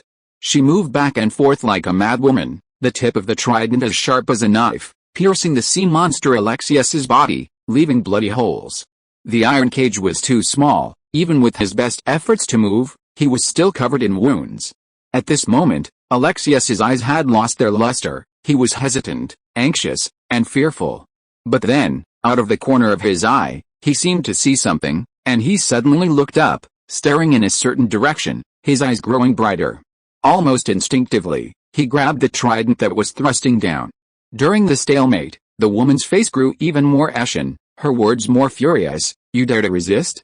Do you really want to die?" As she spoke, she was about to strike, but seeing Alexius's eyes and sensing the elemental agitation, she seemed to realize something, and she too abruptly looked up.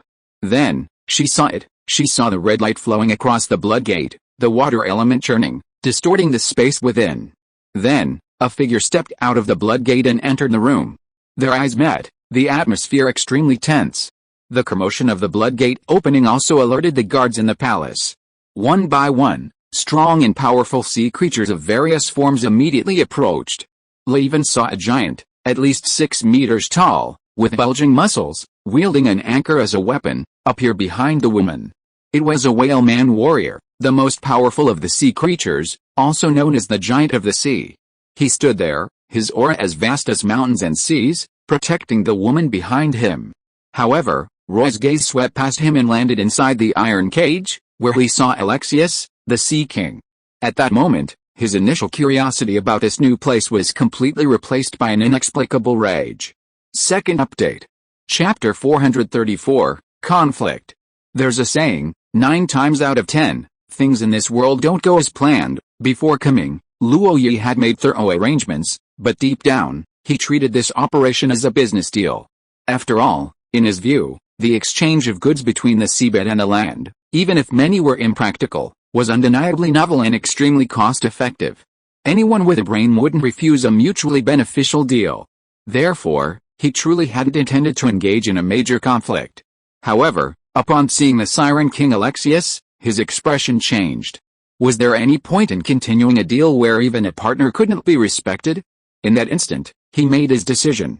Silence spread around the blood gate, time seemed to stretch out, and everything around seemed to slow down. Luo Yi suddenly moved, seemingly just taking a step forward, but leaving after images in his wake, like traces of time itself. To his surprise, although this was the seabed, the water pressure wasn't actually that exaggerated. It seemed that a multicolored magical protective field in the sky was isolating the deep sea pressure. Even the gravity around them seemed abnormal. With each step, one moved forward lightly, with a faster pace. Others might have needed time to adjust, but Loy, relying on his powerful control, managed to control the exertion of every muscle and the distance of each step. He moved forward, past Olivera and the Iron Knight Phil, towards the Naga Princess, towards the Iron Cage. At this moment, in his perception, everything around him moved slowly, like a tortoise crawling, secret sacred technique, divine speed. However, to others, it was simply that he was moving too fast. Along the way, the highly tense sea creature guards reacted. They raised their weapons and fiercely attacked from all directions. Some brandished tridents, some unleashed rapidly spinning jets of water, and others opened their mouths, as if about to unleash some special ability. They were, after all, the Prince's Guard, displaying extremely high professionalism. Their attacks were like a tidal wave, infiltrating everywhere, yet they didn't all rush in at once, but rather in separate waves. Even if the enemy could handle the first wave, there would be a second, a third. But at this moment, Luo Yi's eyes became incredibly sharp, his aura like boiling magma, his heart pounding like a drum. Thump. Thump thump. Thump thump thump. Visible ripples spread outwards from Luo Yi, circle after circle, sweeping across the area in an instant. Even more terrifying behemoths seemed to emerge from nothingness, their terrifying vertical pupils opening wide, a terrifying pressure spreading. Get out of here. This was Luo Yi's roar, not loud, but like thunder from the heavens, exploding in the hearts of every sea creature. Fear originating from the depths of their genes robbed them of the courage to resist. At this moment, Luo Yi leaped up and slammed down, giving the impression of taking a small step in place. In reality, the spreading ripples transformed into a massive shockwave, hurling away all the sea creature guards who had rushed forward at an even greater speed. In that instant, it resembled a celestial maiden scattering flowers. Luo Yi, however, continued her march forward, heading towards the princess. At this moment, only the whale man warrior remained standing. His massive body was covered in crisscrossing scars. Clearly a warrior who had crawled out of mountains of corpses and seas of blood. His eyes were cold and proud, unchanged even as he directly faced the dragon's might unleashed. His aura was as imposing as a mountain and as vast as the sea. Facing the massive shockwave, he merely lowered his breath, his feet hooking into the ground, firmly rooted to the spot. Behind him, the noble and alluring princess showed no fear, instead displaying an excited expression. Her fair cheeks were flushed with an unnatural crimson. As Lloyd drew closer, the whale man warrior made a move. He shrugged, the chains binding him rattling as they tightened, pulling out a rusty anchor. He gripped the anchor, his muscles bulging, visibly releasing his power, and lifted the anchor high. You have to admit, that anchor wasn't some divine weapon, nor was it imbued with magic, but it was large, heavy, and dangerous enough. The whale man warrior swung the anchor around his head a few times, then hurled it at Lloyd with all his might. The immense pressure created in that instant seemed to create a vacuum in the area. You have no doubt that if this blow landed, even a small mountain would crumble. But Lloyd didn't stop, not even glancing at it. Just as the anchor was about to strike him, a figure appeared. The red dragon Virgil stood before Lloyd, a withered, frail old man facing an anchor almost as tall as himself, seemingly about to be crushed. But he stretched out a hand, which, while still in midair, transformed into a dark red dragon claw, clenching suddenly. Bang! A deafening sound rang out, the impact visibly spreading, causing Virgil's robes to flutter wildly. Yet he remained standing, his claws digging into the anchor, the steel being molded into the shape of a dragon's claw like soft mud. Hey, little guy, your brute strength is not bad, but it depends on who you're comparing yourself to, Virgil spoke, exuding the aura of a villainous big boss. In truth, he was inwardly complaining. Wasn't the main purpose supposed to be intimidation? How come they started fighting without even a word? Well, that didn't seem quite right either, because it appeared they hadn't even communicated before the fight began. But so be it, who could the dragon of the end, the burning end, fear? On the other side, everyone's reactions were roughly the same. They didn't know why the plan had changed, but no one was slow to act. Grand Duke Karen retreated instead of advancing, his crimson domain spreading out and enveloping the blood gate. He wanted to ensure everyone's escape route. Lady Palacios downed several bottles of potions and pulled out a series of magic scrolls. Lloyd had already established connections between the Empire and the Allied forces, possessing the right to purchase from the vault, and he wasn't short of money. You can imagine how many good things he had provided for everyone. Magical items, magic scrolls, all sorts of exotic objects, plus weapons and potions. These go without saying. As a fourth-tier cataclysm mage, Lady Palacios had at least 3 legendary scrolls swirling at her fingertips. As for Iron Knight Phil, he took out a tower shield covered in barbs and held it in front of him. Rusty aura spread around him, completely covering the tower shield, which shone with magical and aura light, showing the shield's extraordinary nature. In fact, this shield of thorns is truly a masterpiece of magical armor, comparable to most holy artifacts. It is a weapon in itself, with all its barbs imbued with effects such as magic penetration and armor piercing. A head-on collision with it would absolutely crush someone. Of course, its greatest effect is actually damage reflection. The heavier the enemy's attack, the more energy the shield stores, until a critical point is reached, at which point it reflects the damage back. Many people know their attacks are fierce, but they absolutely do not want that fierce attack to land on them. That would be a disaster. As for Oliveira, he patted his chest, where a thumb-sized bead adorned his necklace. Normally, this bead looks inconspicuous, but with a single pat, it was fully activated. Lightning crackled, enveloping Oliveira, and combined with his original thunderous battle aura, his power became even more formidable. Loy was willing to sacrifice for others, let alone Oliveira. This lightning bead was carefully selected by him. Legend has it that it was left behind by some legendary lightning-type magical beast. It's not just a magic core, but a bead formed in his jaw, considered one of the most wondrous creations of nature. It possesses the ability to store lightning, replenish battle aura, and amplify damage, among other effects. It can effectively compensate for Oliveira's insufficient lightning-type battle aura and lack of destructive power. At this moment, everyone was ready for a full-scale battle, but Loy suddenly turned around. Ignoring the so-called sea princess, he went to the iron cage. He lowered his head slightly, meeting the eyes of the sea monster King Alexius. One looked inward, the other outward. Man and sea monster, they simply stared at each other, as if everything outside was irrelevant to them. The Siren King spoke. "I thought you weren't coming," Loy replied. "I always keep my word. When have I ever broken a promise to you?" "But you look rather pathetic," the Siren King said. "This is the sea race, isn't it?" "But how long are you going to watch me make a fool of myself?" Loy said. Oh, I'll get you out of here right now." Before the words were finished, the Silver Angel's rapier was already drawn, its silver light flashing, and a series of clear clanging sounds rang out. The iron cage was completely dismantled, shattered into pieces. Loy then took out several bottles of healing potions, some for internal use and some for external application, which finally improved the Siren King Alexius's injuries. Then, he helped him up and looked at the Naga princess. At this moment, Loy's eyes were no longer gentle as before, but sharp as a blade. He said, "I've witnessed the Naga's hospitality firsthand. I thought this trip would be a friendly negotiation, a mutually beneficial exchange, but now it seems I was mistaken, that's all." With that, Loy helped the Siren King Alexius away, preparing to leave. Their arrival and departure were swift. But at that moment, the princess finally spoke. "Who told you to leave? Stop, this is Arlia City, not a place you can come and go as you please." Her words immediately tensed the surrounding guards, their auras rising, ready for battle. Loy, with a deft flick of her wrist, tossed the Siren King Alexius away.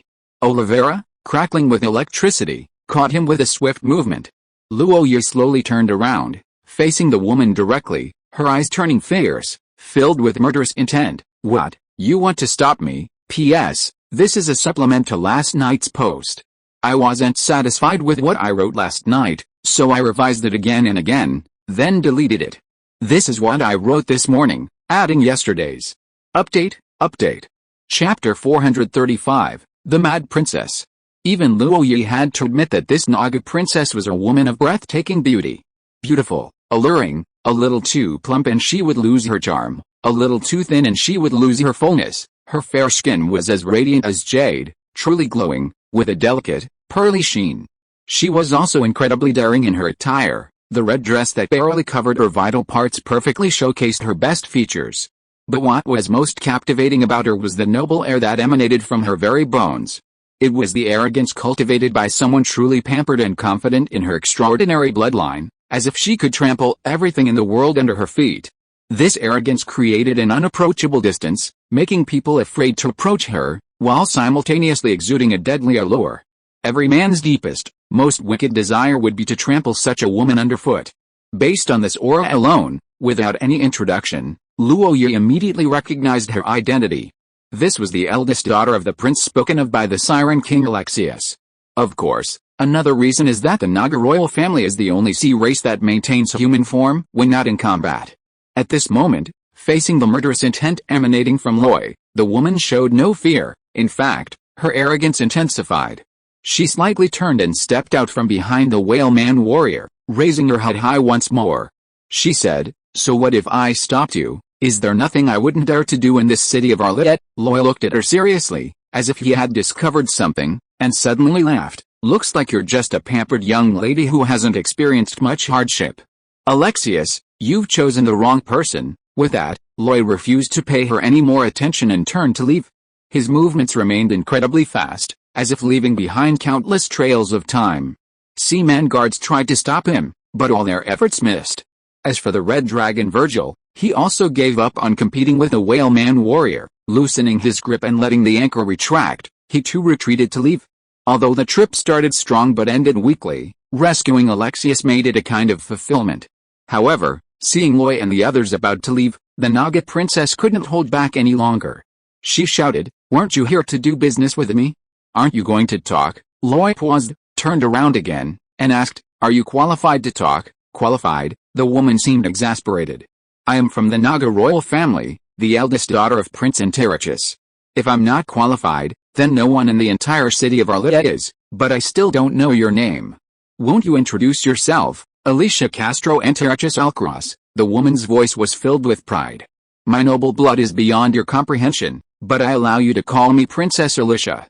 Of course, according to your human language, you should add the word Saint Princess Alicia, and you? You impudent human brat, what status do you have that makes you worthy of my attention?" Loy narrowed his eyes slightly, remaining silent. Iron Knight Phil stepped forward and proclaimed loudly, "Standing before you is the master of the flower territory of the Norman Duchy, the head of a family with 1,000-year-old lineage, the Lion King, Earl Loy Raymond." Showing off, huh? As if anyone can do that. The woman was incredulous. "You're just an earl, what? Not enough to do business with? Are humans all that powerful now? Just an earl's family, and they have 2 legends. So, what exactly do you want? I need you to do something for me. If you succeed, I'll agree to the trade. I can even decide on a 20% discount on all goods." Loy didn't speak immediately, remaining silent for a moment before asking, "What exactly is it?" "I need you to kill a Naga for me." "Who?" "Iris Castro Antiochus Alcross, also my younger brother." The woman spoke openly and loudly, as if the name were as noble as she was. Luo Yi's lips twitched as he listened, and he couldn't help but look around. Then, he noticed that the sea creature guards, including the tough whaleman warriors, also had their eyes twitching uncontrollably, almost unable to maintain their composure. Luo Yi couldn't hold back any longer and asked, "Isn't it a bit inappropriate to bring up something like killing your own brother with outsiders like us, and in front of so many people? Aren't you afraid your guards will complain to your brother?" The woman confidently replied, "They won't, and they wouldn't dare. Why? Because if they complain, someone will kill them, and their entire clan will be implicated, their entire family wiped out." "Who's so ruthless?" "My own brother." "How many brothers do you have?" "Only one." Of course, Luo Yi fell silent, momentarily at a loss for words. Even with his intelligence, no, not wisdom, just his intellect, he found it hard to process. Seeing his silence, the woman grew anxious. "Don't worry, Iris's movements are easy to track. I'll pick the easiest place for you. You have 2 legends here. If they intervene, they can finish the battle within 15 minutes and return here, then you can leave through the Blood Gate, and I will be the last heir to Arlet. No one can take me from him. I guarantee the subsequent transactions will go smoothly. Even if you have other needs, just say so. My Naga Empire is rich beyond measure." The woman became increasingly excited, as if she could already see her day of triumph, while Roy's eyes grew increasingly dangerous. Without waiting for her to finish, he interrupted, "I refuse." "What? I'm just here to explore the market, to see if there's any possibility of underwater trade. I have no intention of interfering in your Naga Empire's internal affairs." Roy's words were resolute. "So, I refuse to kill your brother." "You refuse? You dare refuse me?" "No, impossible. No one can refuse me." The woman was first incredulous, then became incredibly agitated. As she grew more agitated, the surrounding water elements seemed to become volatile, their terrifying elemental affinity even capable of influencing external elemental fluctuations. This was something Lloyd had never seen before. "What are you all standing there for? Seize them, no one can refuse me, that's what my father told me." With a woman's roar, the battle that had subsided erupted again. In the time it took to talk, the palace's guards had already gathered, their numbers truly overwhelming. Almost at the woman's command, vanguard guards wielding tridents charged forward. The guards behind them all transformed into mages, conjuring swirling water columns like tangled tornadoes. Of course, before they moved, Lloyd's side had already moved. Lady Palacios unfurled a magic scroll, its turbulent magic spreading outwards, transforming into ripples. Then, wherever the ripples passed, the water elements seemed to become incredibly viscous, like asphalt, making them difficult to manipulate.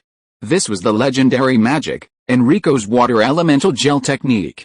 This is an extremely obscure spell, a serendipitous discovery made by the legendary archmage Enrico while researching water magic. Normally, water exists in nature primarily in gaseous or liquid forms. This ensures the activity level of the water element. The more concentrated it is, the easier it is to mobilize and extract, and the greater the power of water magic. However, if the water element is made almost solid, it becomes very difficult to use. This is Enrico's water element gel technique, which makes the water element resemble jelly, making it difficult to mold, thus greatly reducing the power of water magic. Because of its significant limitations, this spell is not well known, but here, it is truly perfect. The water magic of those sea creatures, which was originally quite powerful, has now become limp. Then, Grand Duke Karen's crimson domain rapidly expanded, directly covering everyone present. Then, infrasound waves, imperceptible to the ears, reverberated, causing all the sea creature guards to feel slightly dizzy and disoriented. Under their cover, Iron Knight fell, carrying the Thorn Tower shield, charged forward. The barbed shield sent all the guards flying, and those who tried to attack him were shattered by flashing lightning. Olivera's speed reached a new level, truly like teleportation underwater. As for Loy, he turned again and walked towards the Naga princess. The whale warrior once again blocked the princess's path, but a fierce aura locked onto him. The red dragon Virgil, though seemingly frail, possessed the ferocity of a volcanic eruption. Of course, other sea creature guards also stood in front of him. Especially the crab and lobster tribes, who used their bodies as shields, then donned several water magic shields, blocking his way fiercely. It wasn't that they weren't fighting desperately, but against someone like Loy, they really had no good options. Once, Divine Sigh was activated, mixed with Dragon's Might Bloom, these guards were frozen in place. Then came the activation of Divine Speed, leaving countless after images as she darted and weaved through the gaps, avoiding all defenses and approaching the Naga princess step by step. This Naga princess wasn't entirely incompetent. Water elements surged around her, and 6 arms appeared behind her. 4 arms wielded longswords, employing a seamless sword technique that seemed impenetrable. The remaining 2 arms swiftly formed hand seals, accompanied by simple incantations, unleashing powerful water magic.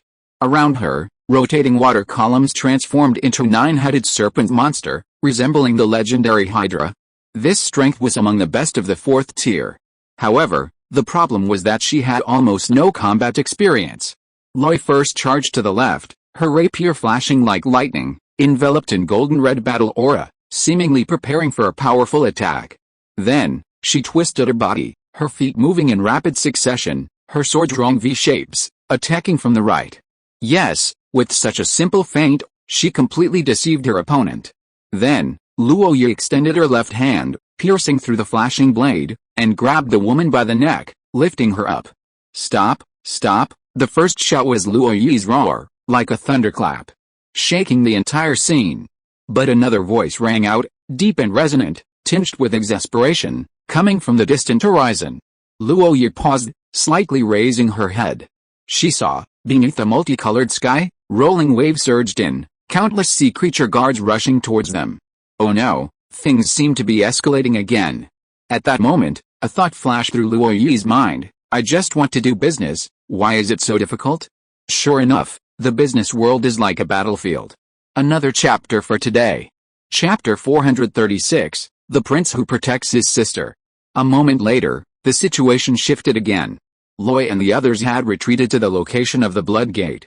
Grand Duke Aaron, while maintaining his Crimson Domain, began channeling magic, ready to activate the Blood Gate at any moment. Lady Palacios remained at the rear, at least 5 magic scrolls rotating around her, ready to be activated at any time. Iron Knight Phil and Olivero worked together, one defending and the other attacking. Their task, once the battle began, was to clear the enemies around the Blood Gate. Even the Siren King Alexius, though still wounded and greatly weakened, picked up a trident, a common weapon of the sea creatures, and struggled to stand upright. Further ahead, the Red Dragon Virgil stood with his hands behind his back, his head slightly raised. Although he still resembled a withered old man, he exuded an aura like a savage beast, inspiring awe. Loy stood before him, and before everyone else, facing the enemy directly. In his hands, Princess Ashiri of the Naga was held by the neck, lifted up effortlessly as if it were a straw. Of course, this was his most threatening card, and he couldn't afford to hurt it. So, although he was choking her, he used a skillful technique, so it wasn't too painful, and she wouldn't suffocate. However, this Naga princess was not to be trifled with. After realizing she could breathe freely, she bared her fangs and claws, kicking repeatedly, trying to attack Loy. This forced Loy to unleash his battle aura, the golden red light becoming almost tangible, and then he ignored her. At this moment, if one listened carefully, it wouldn't be hard to hear that he and the Red Dragon Virgil were still talking quietly. Red Dragon Virgil, who repeatedly told me before coming that the main focus should be on deterrence, and to try not to take action. Ha ha ha. Loy's laughter was filled with embarrassment. It happened so suddenly, I didn't expect it either. He paused, then pointed to his head and asked, "Don't you think there's something wrong with this woman's?" "You know, Red Dragon Virgil, I told you long ago, the sea race are all pretty crazy, but even if they're crazy, they can't do this, can they?" "That's right, as far as I know, the Naga royal family is a bloodline bestowed by the sea god. To maintain the purity of their bloodline, they marry siblings. I've heard that the offspring produced in this way are all very abnormal. I wonder if it's true." Loy's expression froze. "Inbreeding, genetic defects, either crazy or geniuses. If that's the case, then everything makes sense." Just as the two were talking, outside the Blood Gate, there were already 3 layers deep. As far as the eye could see, the original sea race guards had all been squeezed into a corner. The newly arrived sea race guards were obviously stronger and more ferocious. Their icy gazes, powerful physiques, and overwhelming killing intent revealed them not as mere decorations, but as warriors who had survived countless battles. Their races were also diverse: tiger sharks, squid, sea serpents, crabs. Densely packed, they completely surrounded the area. Even the whale man warriors weren't just 1 or 2, but a whole squad of nearly 20. These 6-meter-tall, imposing, muscular sea giants, wielding anchors, strode in. Their imposing presence was palpable. Not to mention the figures lurking in the shadows, figures that even the Red Dragon Virgil couldn't ignore. How could the vast city of Arlia be without legendary powerhouses? Finally, a man, a burly man with a handsome face and flowing blonde hair, stepped out from the path cleared by the whale man warriors. He approached, glanced around, and first bowed deeply to the Red Dragon Virgil and Grand Duke Karen. "Eros, greetings to the 2 legendary lords." Grand Duke Karen nodded slightly in acknowledgement, and the Red Dragon Virgil gave a rare compliment. "You are quite polite." Then, the newcomer's gaze met that of Loy. Their eyes met, and there was no hostility between them. On the contrary, there seemed to be a hint of appreciation. He then said, "Count Roy Raymond, it's easy to see you, although the current situation is a bit awkward." Roy narrowed his eyes slightly. "You've heard of me. I've long admired your name. It's legendary. How come I, so famous, don't know it myself?" Right now, the old continent's empires are vying for supremacy, 2 opposing factions locked in a life-or-death struggle. However, the only one who can do business between these 2 factions and 4 empires so successfully and make a fortune is you. Some say that the empire's struggle for supremacy has actually benefited you. Can you tell me who said that? I'd like to ask them why they were trying to flatter me so much. I certainly can't tell you that. But, Count Roy, your reputation is actually far greater than you imagine. Roy didn't entirely believe this. But these few words of conversation made him realize something. The connection between the underwater world and the land-dwelling humans was far deeper and more frequent than he had imagined. It's just that none of this was out in the open. Perhaps what Roy is doing now was done by someone long ago. Seeing Roy lost in thought, the man immediately said, "Count Roy, could you please put my sister down for a moment? We can talk things over slowly, we can resolve any issues one by one. You are a count on land, and I am a prince of the sea. We have no fundamental conflict, so everything is negotiable." Upon hearing this, Roy slowly lowered his left hand to make Alicia feel more comfortable.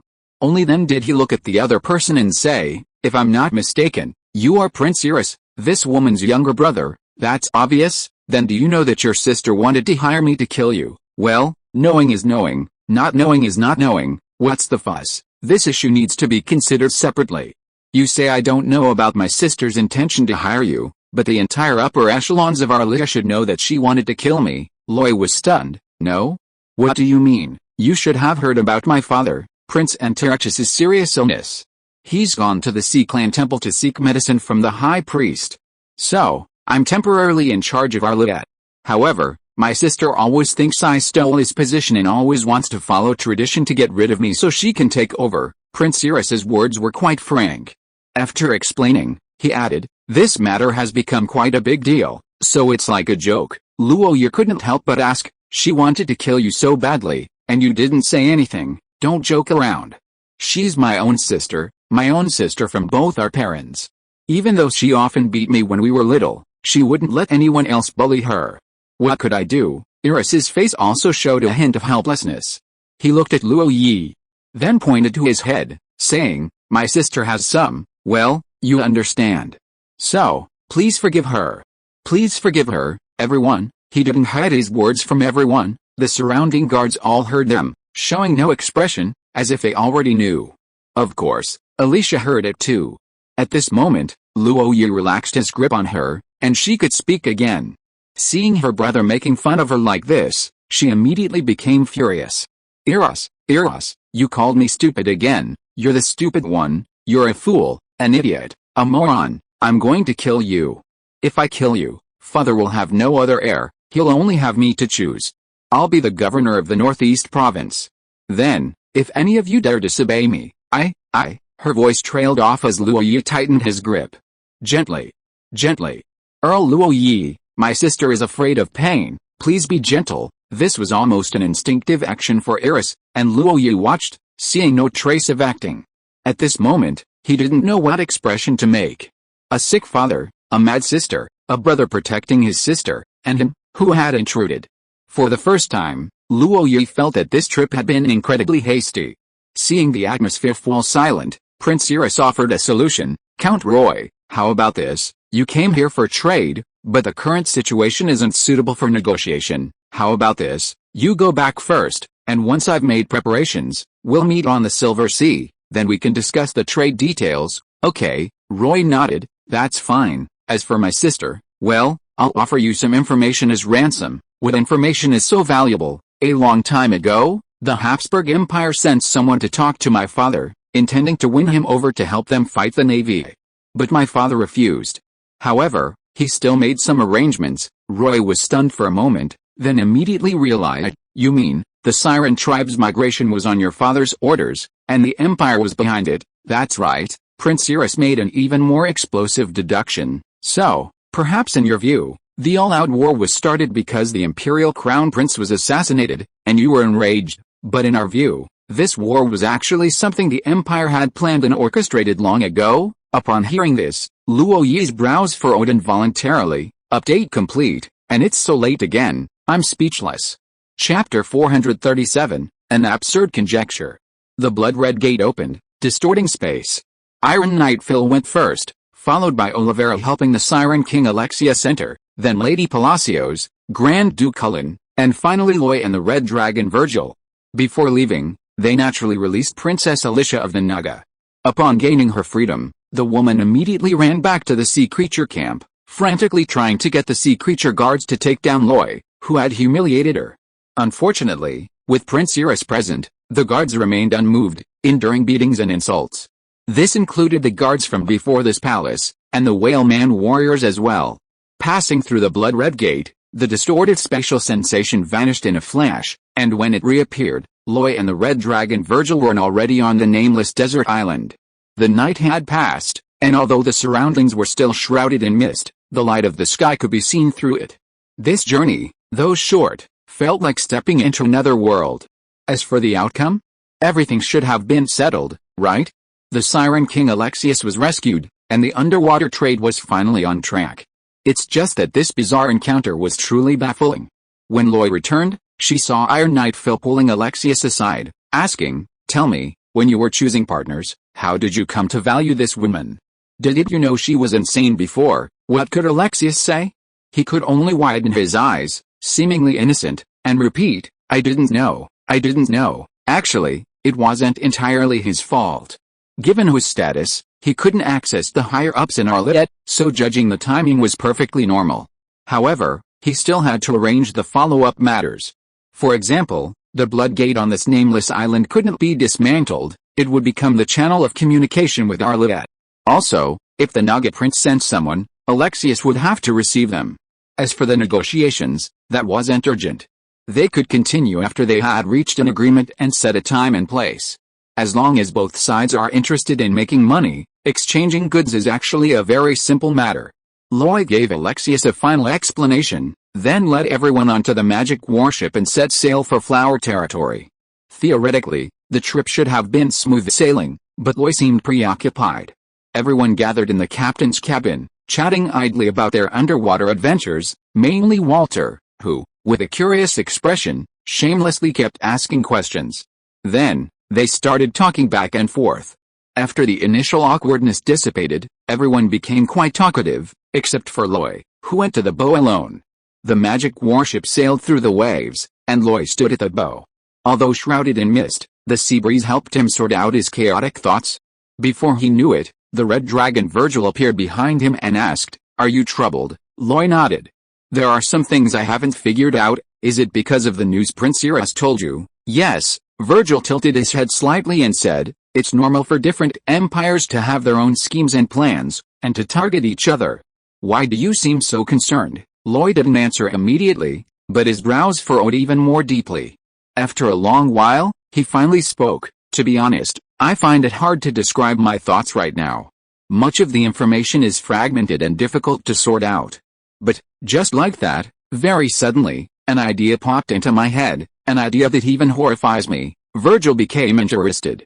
"Tell me, shall I?" Loy opened his mouth to speak, but the words remained unspoken. Forget it, it all sounds absurd." Red Dragon Virgil laughed. "Absurd? Ho ha ho ha, how many roads have you traveled? How many things have you experienced? When it comes to absurdity, I've seen far more than you can imagine. So, stop talking nonsense, just tell me your thoughts, I'll give you some advice, then don't laugh at me when I tell you. Speak quickly. Don't you think the death of the Imperial Crown Prince is suspicious?" "What's suspicious about that? Isn't it a done deal? The Allied forces are definitely behind it." "Wait? You mean, I have a feeling that the death of the Imperial Crown Prince isn't the work of the Allied forces, but rather something the Empire has been planning for a long time." Upon hearing this, even the self-proclaimed knowledgeable Red Dragon Virgil's eyes widened. He stared at Roy, his eyes filled with a questioning, "Are you crazy?" But having come this far, Roy no longer cared. He continued, "So, the Empire murdered the Crown Prince to provoke this all-out war. I always felt there was an invisible hand controlling everything behind the Empire. But why would they do this? What is their ultimate goal? I just can't figure it out." The Red Dragon Virgil frowned, following Roy's train of thought for a long time, but still couldn't come to a conclusion.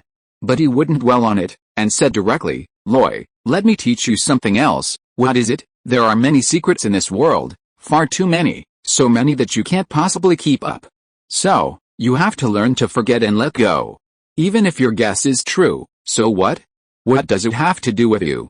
The Empire is willing to fight amongst itself, willing to kill its own Crown Prince. Why do you care about him? Do you want to exonerate that Crown Prince? Hell, I don't have that kind of leisure. The problem is, I can't rest easy until I figure out the Empire's plans." Red Dragon Virgil pressed. "Why?" This time, Loy didn't rush to answer. He braced himself against the railing, facing the howling wind, and only after a long time did his voice drift away in the wind. "Don't you think the Empire is being a little too good to the Flower Territory? They provide manpower, technology, and even help build factories, cities, and railways. They even control the arms trade. Aren't they being too good to me? But in this world, all unconditional love comes with a hidden price. What price do I have to pay? This unease had been lingering in Luo Yi's heart for a long time. The news he'd unexpectedly received only intensified this unease. It was precisely because of this unease that Luo Yi was unwilling to be deeply bound to the empire, constantly emphasizing his independence. Even his arms sales to the allied forces and his underwater trade with the Naga Empire were based on this mindset, a way to navigate the complexities of the situation. Of course, these were all premature matters, things he couldn't resolve at this stage, so he'd put them aside for now. Upon returning to Brussels, Luo Yi tried writing a letter to Prince Iris and sending it through the Blood Gate. Over time, Luo Yi had come to enjoy the form of communication through letters. Many things that are inconvenient to say face-to-face can be freely expressed in letters. Moreover, basic communication and clarifying each other's needs are essential before formal negotiations. Prince Iris didn't stand on ceremony. After receiving the letter, he immediately replied to Loi. The two exchanged letters, resulting in considerable communication and a greater understanding of each other. For example, Loi now learned that there was actually quite a bit of communication between humans and sea creatures, and they also had trade relations. However, the trading partners were mostly powerful mage organizations, and the goods traded were mainly magical materials. Many magical materials from the deep sea were readily available to the sea creatures, easily harvested, but were considered rare treasures by humans. Similarly, some materials on land were commonplace, but the sea creatures simply couldn't buy them without the necessary channels. The trade was indeed mutually beneficial, with both sides making a fortune. However, deeper transactions, such as finished weapons, potions, and daily necessities, were less common. This was mainly due to the vast differences in environment, making some items incompatible. These are the directions that Luo Yi wants to develop and expand. For example, the sea creatures don't actually like the high-pressure environment of the deep sea. It's a huge burden for them. Therefore, their cities are surrounded by massive, permanently activated magical shields to balance the water pressure. Of course, all of this is based on the endless supply of water elements in the ocean. Comparatively, the sea creature civilization is stronger than humans in large-scale defensive magic arrays and teleportation arrays. However, their consumption of water elements is also exaggerated. On land, without energy supply, the effectiveness is greatly reduced. In addition, Prince Iris showed great interest in magical machinery. At least 2/3 of his letter was about this. Luo Yi didn't hide anything and sent him some basic information, telling him to study it first and ask questions if he didn't understand. To be honest, the existing magical machinery is all human creation. It's fine for terrestrial environments, but he wasn't sure how it would perform underwater. So, he gave him some basic knowledge first, hoping to provide some kind of industrial enlightenment. Finally, it was only after understanding more deeply that Luo Yi learned. The biggest problem in Arlia City wasn't actually the succession struggle. Alicia, that mad woman, was all talk and no action. She posed no real threat, and Prince Iris's position was perfectly secure. However, their father, Prince Antaraxis, was in a more awkward position. He was the current Naga Emperor's brother, not his heir, and even succeeding as governor was an exception. If he died, the Naga Emperor might simply reclaim the Northeast province with a wave of his hand. Then, the siblings would be left with nothing. Therefore, hereditary succession was the real issue. This was also why Prince Iris valued the connection with Loi. Even if they lost the Northeast province, as long as their business flourished, the siblings would have money and resources, and their lives wouldn't be too difficult. While Loi was preparing for formal trade negotiations with the Sea Tribes, Grand Duke Carlisle gave him another problem. Update. Chapter 438, Alliance Inspection Team. Siren Harbor. In the third-floor living room of the Governor's Hall, Grand Duke Carlisle stood by the window, looking down. As far as his eye could see, 7 docks along the coastline were operating at full capacity. One dock was where passenger ships were docked, with people getting on and off, most carrying luggage. Along the way, many people held up signs, waiting. The passenger ships were coming and going in great numbers, the passenger flow almost exaggerated. From a distance, it looked like a dense, shoulder-to-shoulder mass. Of course, this was related to the current chaos in the Silver Sea, making Siren Harbor one of the few safe ports, but it still demonstrated the enormous population. As for the other 6 docks, They were all for loading and unloading cargo, 3 mainly for loading and 3 mainly for unloading. All the cargo ships had received numbers and were queuing one after another. The dock workers and porters had no shortage of work, mostly wearing short sleeves and bare arms, sweating profusely. Grand Duke Carlisle even saw warriors and mages working as porters. Although there were loading and unloading tools like flatbed carts and pulleys, many large items were difficult to load and unload. This is where the incredibly strong warriors came in handy. Their robust physiques allowed them to carry heavier loads. Speed wasn't the most important factor, stability was. If all else failed, mages could be hired. Their spells like Featherfall and Levitation could greatly reduce the weight of the goods. To outsiders, it seemed a waste for warriors and mages to do this kind of work. But Grand Duke Carlisle didn't think so. The existence of such a market meant there was demand, and these professionals must be earning a high salary here to be doing this work. Grand Duke Carlisle wasn't ignorant. He had traveled extensively, but even in the Kingdom of Sardinia, he had never seen such a bustling port. Taking a deep breath, he shifted his gaze from the docks to the buildings of varying heights, with all sorts of shops. The streets were teeming with people, the sounds of vendors hawking their wares and conversations rising and falling, creating a lively atmosphere. As his vision reached its end, he saw a bustling construction site and buildings rising from the ground. Countless construction workers were busy there, like industrious ants. He had been to Siren Port before. The first time he came, his moonship had flown overhead. Back then, Siren Port was tiny, at most the size of a town. But now? It was a city. And the flow of people here ensured its vitality and development potential. Perhaps, before long, it would become a major port comparable to those at the mouths of the sea, handling an absurd amount of wealth each year. This feeling of watching a city develop step by step was truly frustrating. The reason for the frustration was that this wasn't his. As this thought flashed through his mind, Grand Duke Carlisle couldn't help but take out a cigar from a box beside him, cut the end, lit it, and took a puff. But he didn't enjoy the nicotine's pleasure. Instead, he felt even more agitated. This time, he came with a mission. This task was indeed quite difficult. Just as he was pondering this, the door was pushed open, and Loy strode in, his expression tense and his face grim. He ignored Grand Duke Carlisle, sitting down in the main seat of the drawing room without even a glance. Olivera followed slowly behind, her expression even more blank. A maid brought tea and refreshments, but upon seeing this scene, her eyes widened in fear, and she hesitated to approach. Grand Duke Carlisle strode over to the maid, took the tea and refreshments, and waved for her to leave. The maid fled as if escaping, forgetting to close the door. He shook his head, closed the door, and thoughtfully locked it. Turning back, his usual arrogance as a Grand Duke was gone. Slightly bowing, with a smile, he strode over and, like a jester, handed her the tea. "Count Roy, would you like some tea?" "No." "Then would you like some snacks?" "No." "How about a cigar?"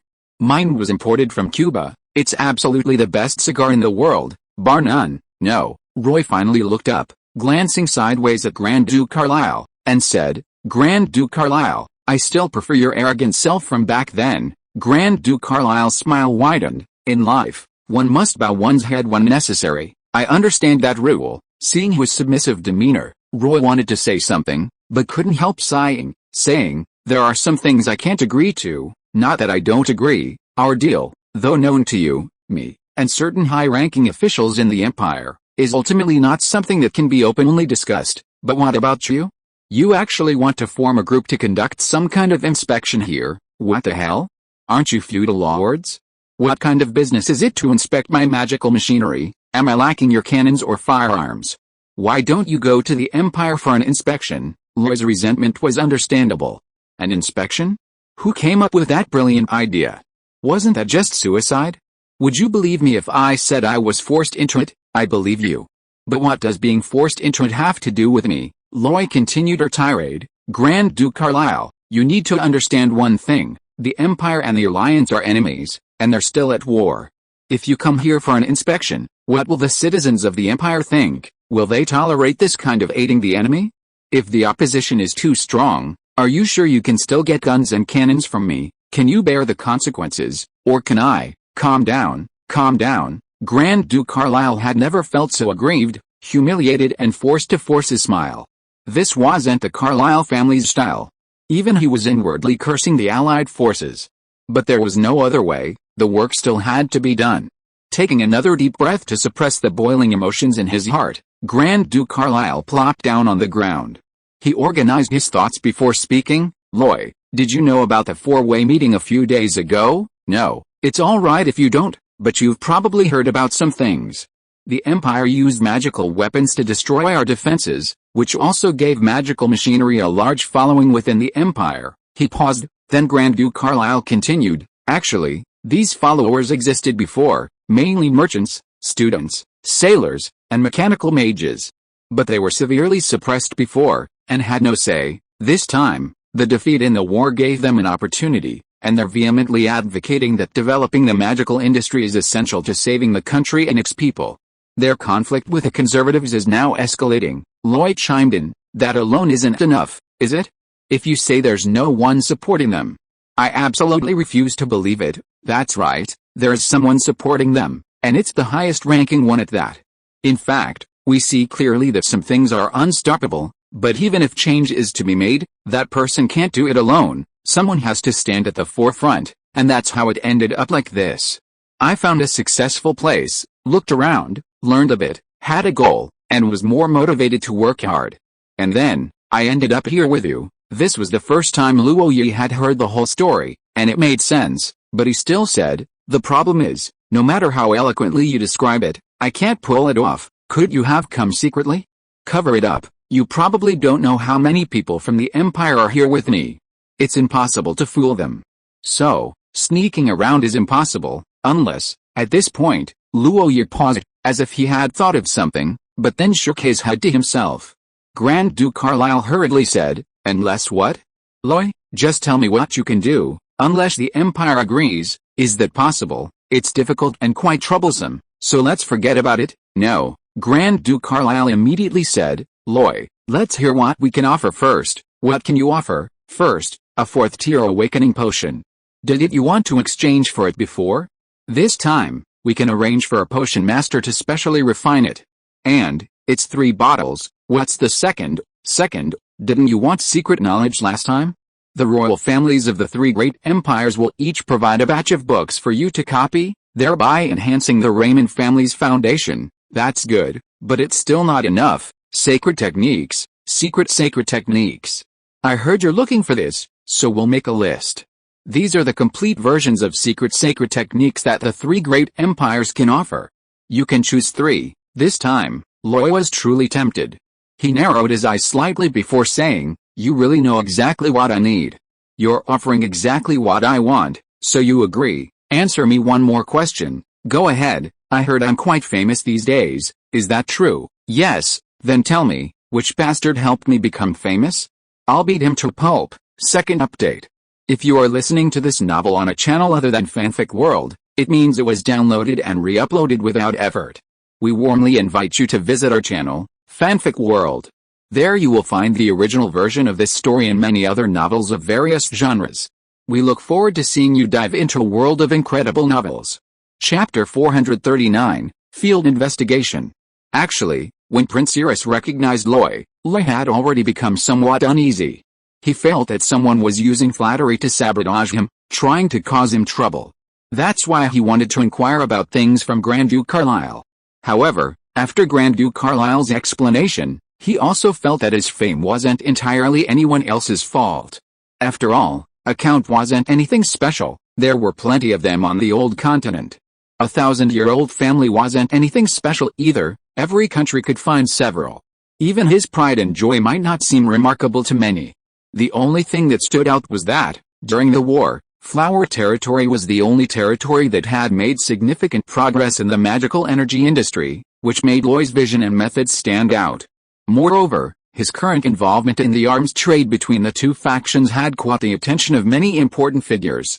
Therefore, Loy was no longer an unknown figure. Many people didn't know about the Duchy of Norman, but very few didn't know that he was the one who single-handedly pushed the territory onto the path of industrialization. At this moment, he truly deserved the title, "Who in the world doesn't know you?" Having figured all this out, what could Roy say? He could only say that fame had come so suddenly, he wasn't prepared at all. As for how to persuade the Empire, Roy only agreed to try, to do his best. Whether it succeeded or not was irrelevant. Most importantly, he wanted to use this opportunity to test the waters again. With this thought in mind, Roy returned to Brussels and then summoned the Imperial Ambassador, Lord Robin Water. After he explained the situation, Lord Robin Waters was somewhat stunned. He looked at Lloyd for a long while before saying, "Selling arms can be considered subsidizing the treasury. But organizing the so-called inspection team, do you really think I'm omnipotent?" Lloyd replied, "I didn't ask you to operate in private. Just report it up the chain of command." Lord Robin Waters was puzzled. "What exactly are you trying to do?" Lloyd held up one finger. "First of all, they made this request, and I couldn't refuse, so I reported it to the Empire. The Empire will decide the right and wrong, and it won't involve you or me." "Right, that's what they say, but the Empire is high and mighty, and no one dares to question it. I'm afraid we executors will be drowned in the spittle of the Empire's citizens." Lord Robin Waters remained calm, while Lloyd waved his hand and said, "That's my second point. You know how difficult it is to develop and promote the magic energy industry. The Empire has reached its current state through decades of experimentation, exploration, progress, and adjustments. Does the Allied forces really think they can learn anything by sending a few people for a cursory glance? That's a joke. This whole thing is all form and no substance, but if we change the propaganda slogan, the result will be completely different." "How so?" "The Allied forces are going to great lengths to research the magic energy industry." "What does that show?" Lloyd answered himself. "It shows the excellence of magic energy machinery, the power of magic energy weapons, and that the magic energy industry is the future trend. Doesn't all of this prove the Empire's advancement and the Allied forces' ignorance?" This, Lord Robin Waters was stunned. It seemed that changing the propaganda angle would yield different results. No, it wasn't just a simple difference, it would be a huge boost to the Empire's national identity and self-confidence. Perhaps recruiting soldiers within the Empire would be much easier. Perhaps, once the news spread, the Empire could attract talent from other countries. After all, when you are powerful and advanced enough, you become the symbol of civilization, a beacon. Even the air smells sweet, and the moon seems rounder than in other countries. Will this work? That would be fantastic. Lord Robin Water jumped up, and without another word, headed out, saying, "Earl Roy, wait for my news." It shouldn't be long. Indeed, it didn't take long, about a day, before Lord Robin Water found Roy again, bringing permission from the Empire. They allowed the expedition to enter and would restrain the Imperial personnel working in the Flower Territory from any excessive behavior. This was good news for Roy, but what was the reality? After the Imperial Ambassador, Lord Robin Water, left, the smile on Roy's face vanished completely. Now, he was certain of two things. First, the Empire had no intention of hoarding its resources. In fact, it wanted all countries to develop magic-powered industries. Roy even suspected that this all-out war was for the purpose of promoting magic-powered machinery. Previously, the fierce fighting hadn't yet revealed its power, but now it's gaining popularity and beginning to challenge the old order. Secondly, the Empire does indeed have ulterior motives towards the Flower Territory. The specifics are still unknown, but it certainly won't be friendly. At one point, Roy suddenly felt that if the Empire were to actually win, something bad might happen to the Flower Territory. With this thought in mind, Roy acted with extra caution and consideration. Originally, he had planned to deal with this alliance's inspection team casually, but now he was more serious. In fact, these people arrived quickly. Roy relayed the message back to Grand Duke Carlisle, who immediately began organizing manpower. Thanks to the construction of the teleportation portal, the journey didn't take much time. As a result, the first batch of inspectors arrived in just 3 or 4 days. While called an alliance, it was clearly divided into 3 groups. The first group consisted entirely of people from the Bonaparte Empire, a team of about 100, a large portion of whom belonged to the powerful aristocratic class. They were the staunchest opponents of the industrialization of magic energy. Bringing them was more about broadening their horizons. Of course, relying solely on them wouldn't get anything done, so the rest were all experts. Before the war, exchanges between nations were quite frequent, and the magic energy industry of the Habs Empire hadn't developed overnight.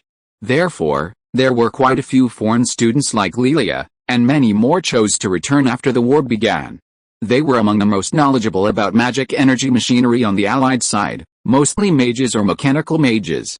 Many were also sons of wealthy merchants or second sons of nobles, illegitimate children.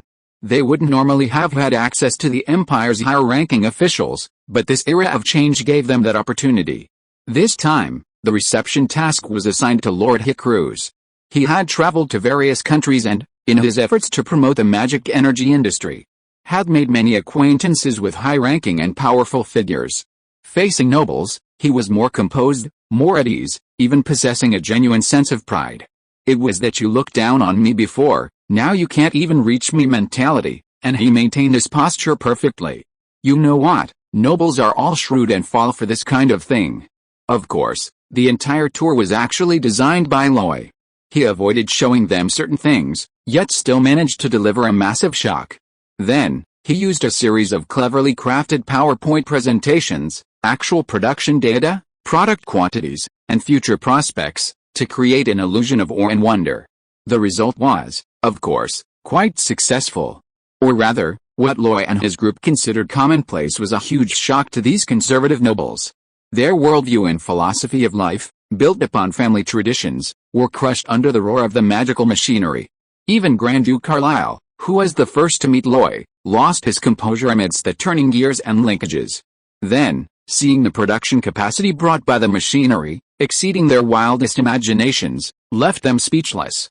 On the first day of the tour, those nobles arrived full of pride and arrogance, but after a day of this, they were all utterly dejected. This is the awe-inspiring power of mechanical beauty. Then came the second wave, the people of the Kingdom of Sardinia, led by a member of the royal family and the newly appointed Minister of Machinery. They were more interested in metallurgy and shipbuilding. As a maritime superpower, their interest in ironclad warships was beyond imagination, and they specifically requested to see these two industries. Lord Hickruz took them mainly to the steel mill, letting them experience the entire process from iron ore to refined steel. The efficiency, the quality, and the output of each furnace almost made these bumpkins' eyes pop out. As for shipbuilding, they were more interested in ironclad warships, but Flower Territory didn't have any, so they were taken to visit a heavy truck factory.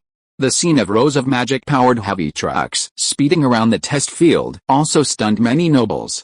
Finally, the Slavic Empire arrived. This powerful empire located in the northeast of the Old World has always been known for its vast territory, ice and snow, cold climate, and fierce people. They are also the race with the most berserker bloodlines. When they go berserk, they are fearless of pain and death, and are masters of chaotic battles. However, they were also most bewildered by the changing times and the shift in warfare. Upon arriving in Flower Territory, what impressed them most was the forging of cold weapons.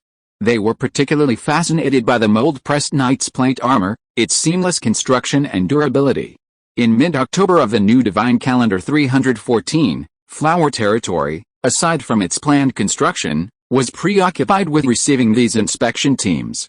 After a flurry of activity, they finally saw everyone off, but before Luoyi could even relax, the Church of the Sun God sent an inspection team as well. Bonus chapter from yesterday.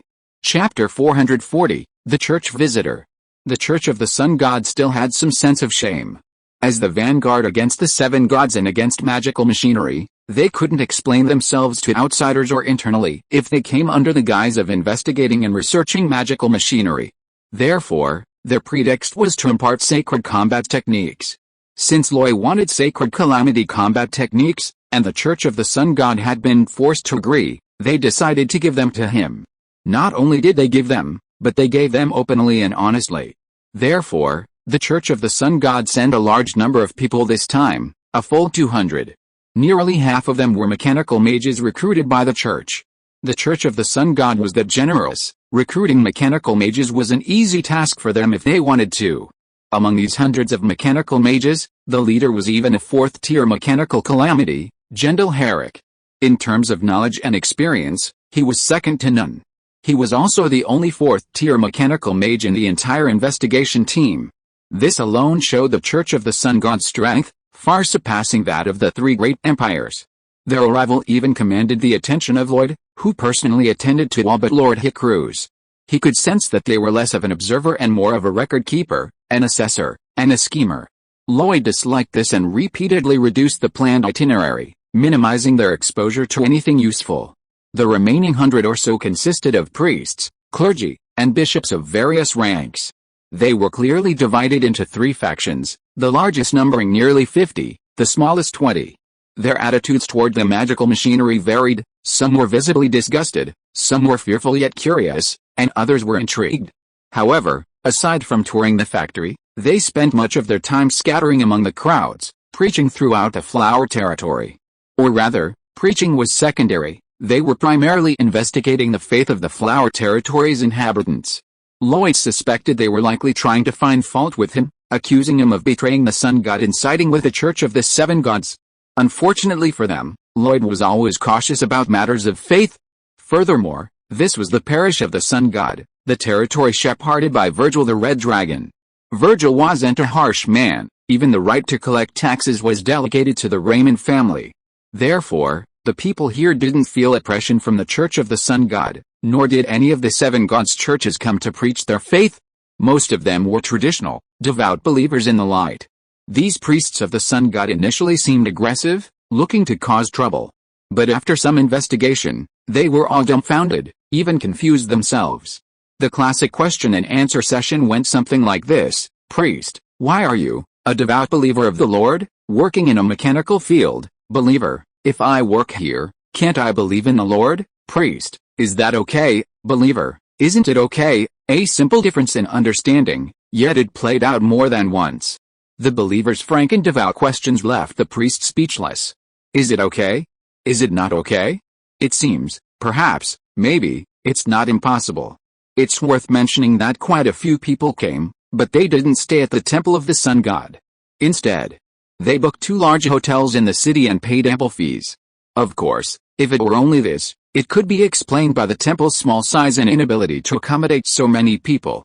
But afterwards, the delegation members had absolutely no contact with a local church. It was as if the other side didn't exist.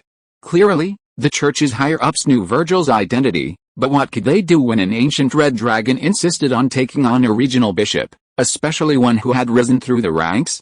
Legends are like nuclear bombs, a deterrent force. Naturally, they had to find ways to tolerate them.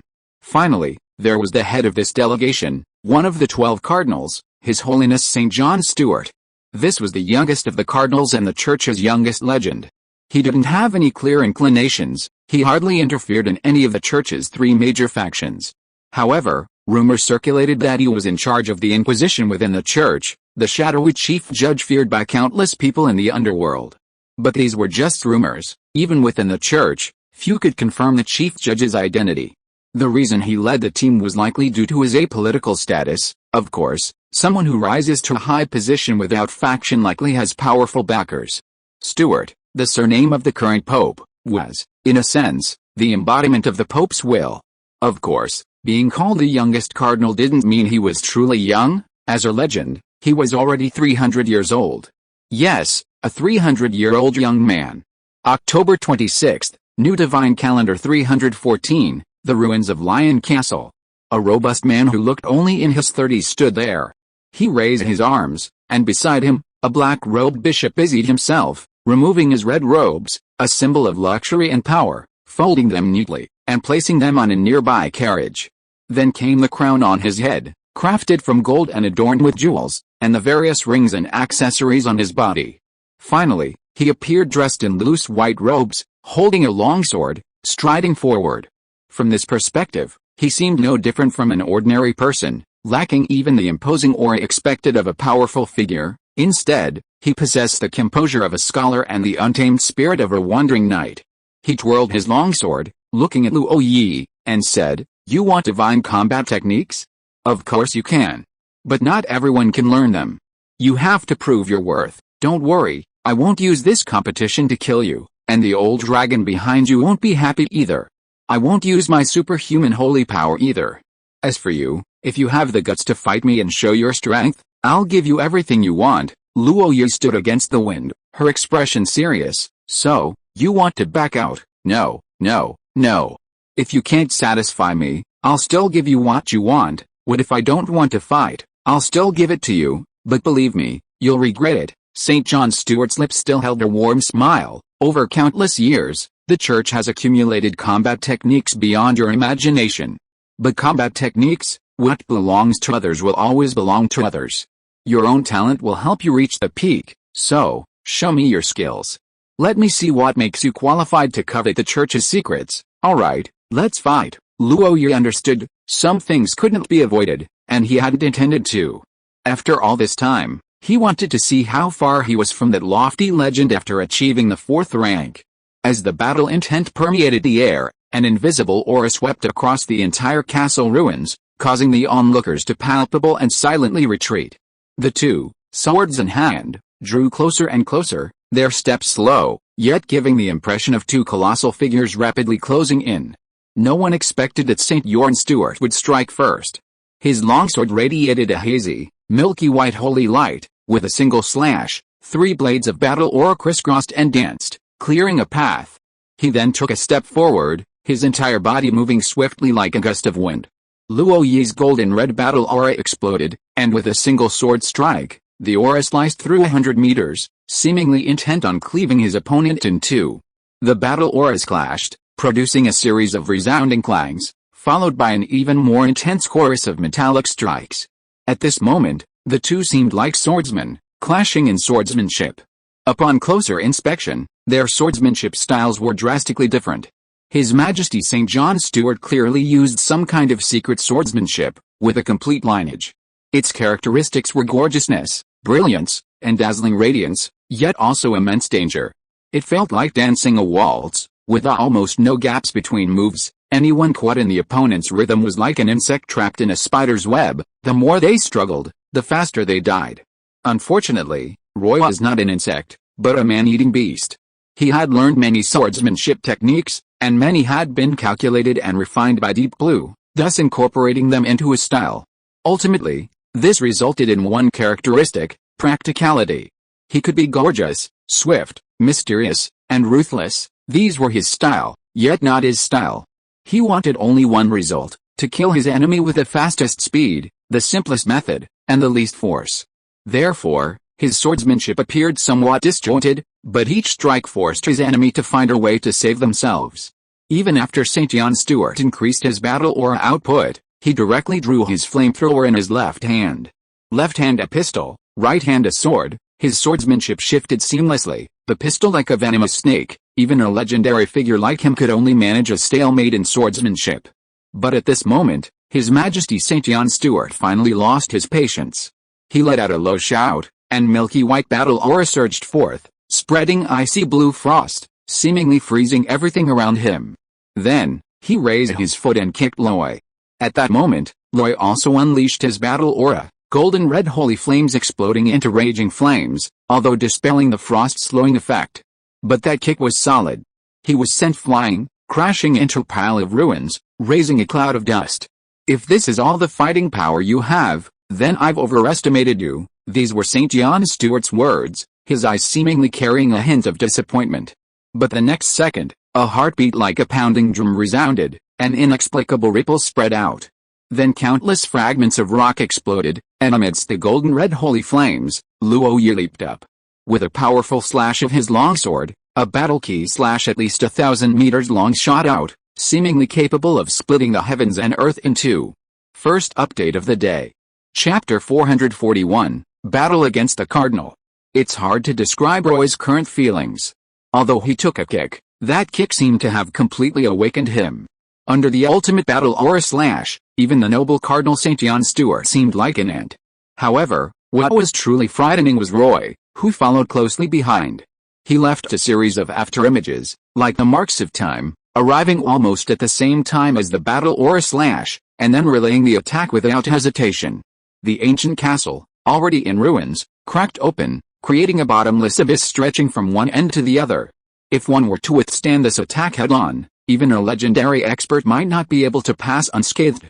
Fortunately, St. John Stewart dodged quickly enough. His figure blurred, as if 4 figures appeared, each with their own movements and directions, as if they were trying to escape. If one were to judge solely by their aura, these 4 figures were identical and indistinguishable. But Luo Yi's ears twitched slightly as he pinpointed the location and thrust his sword out again.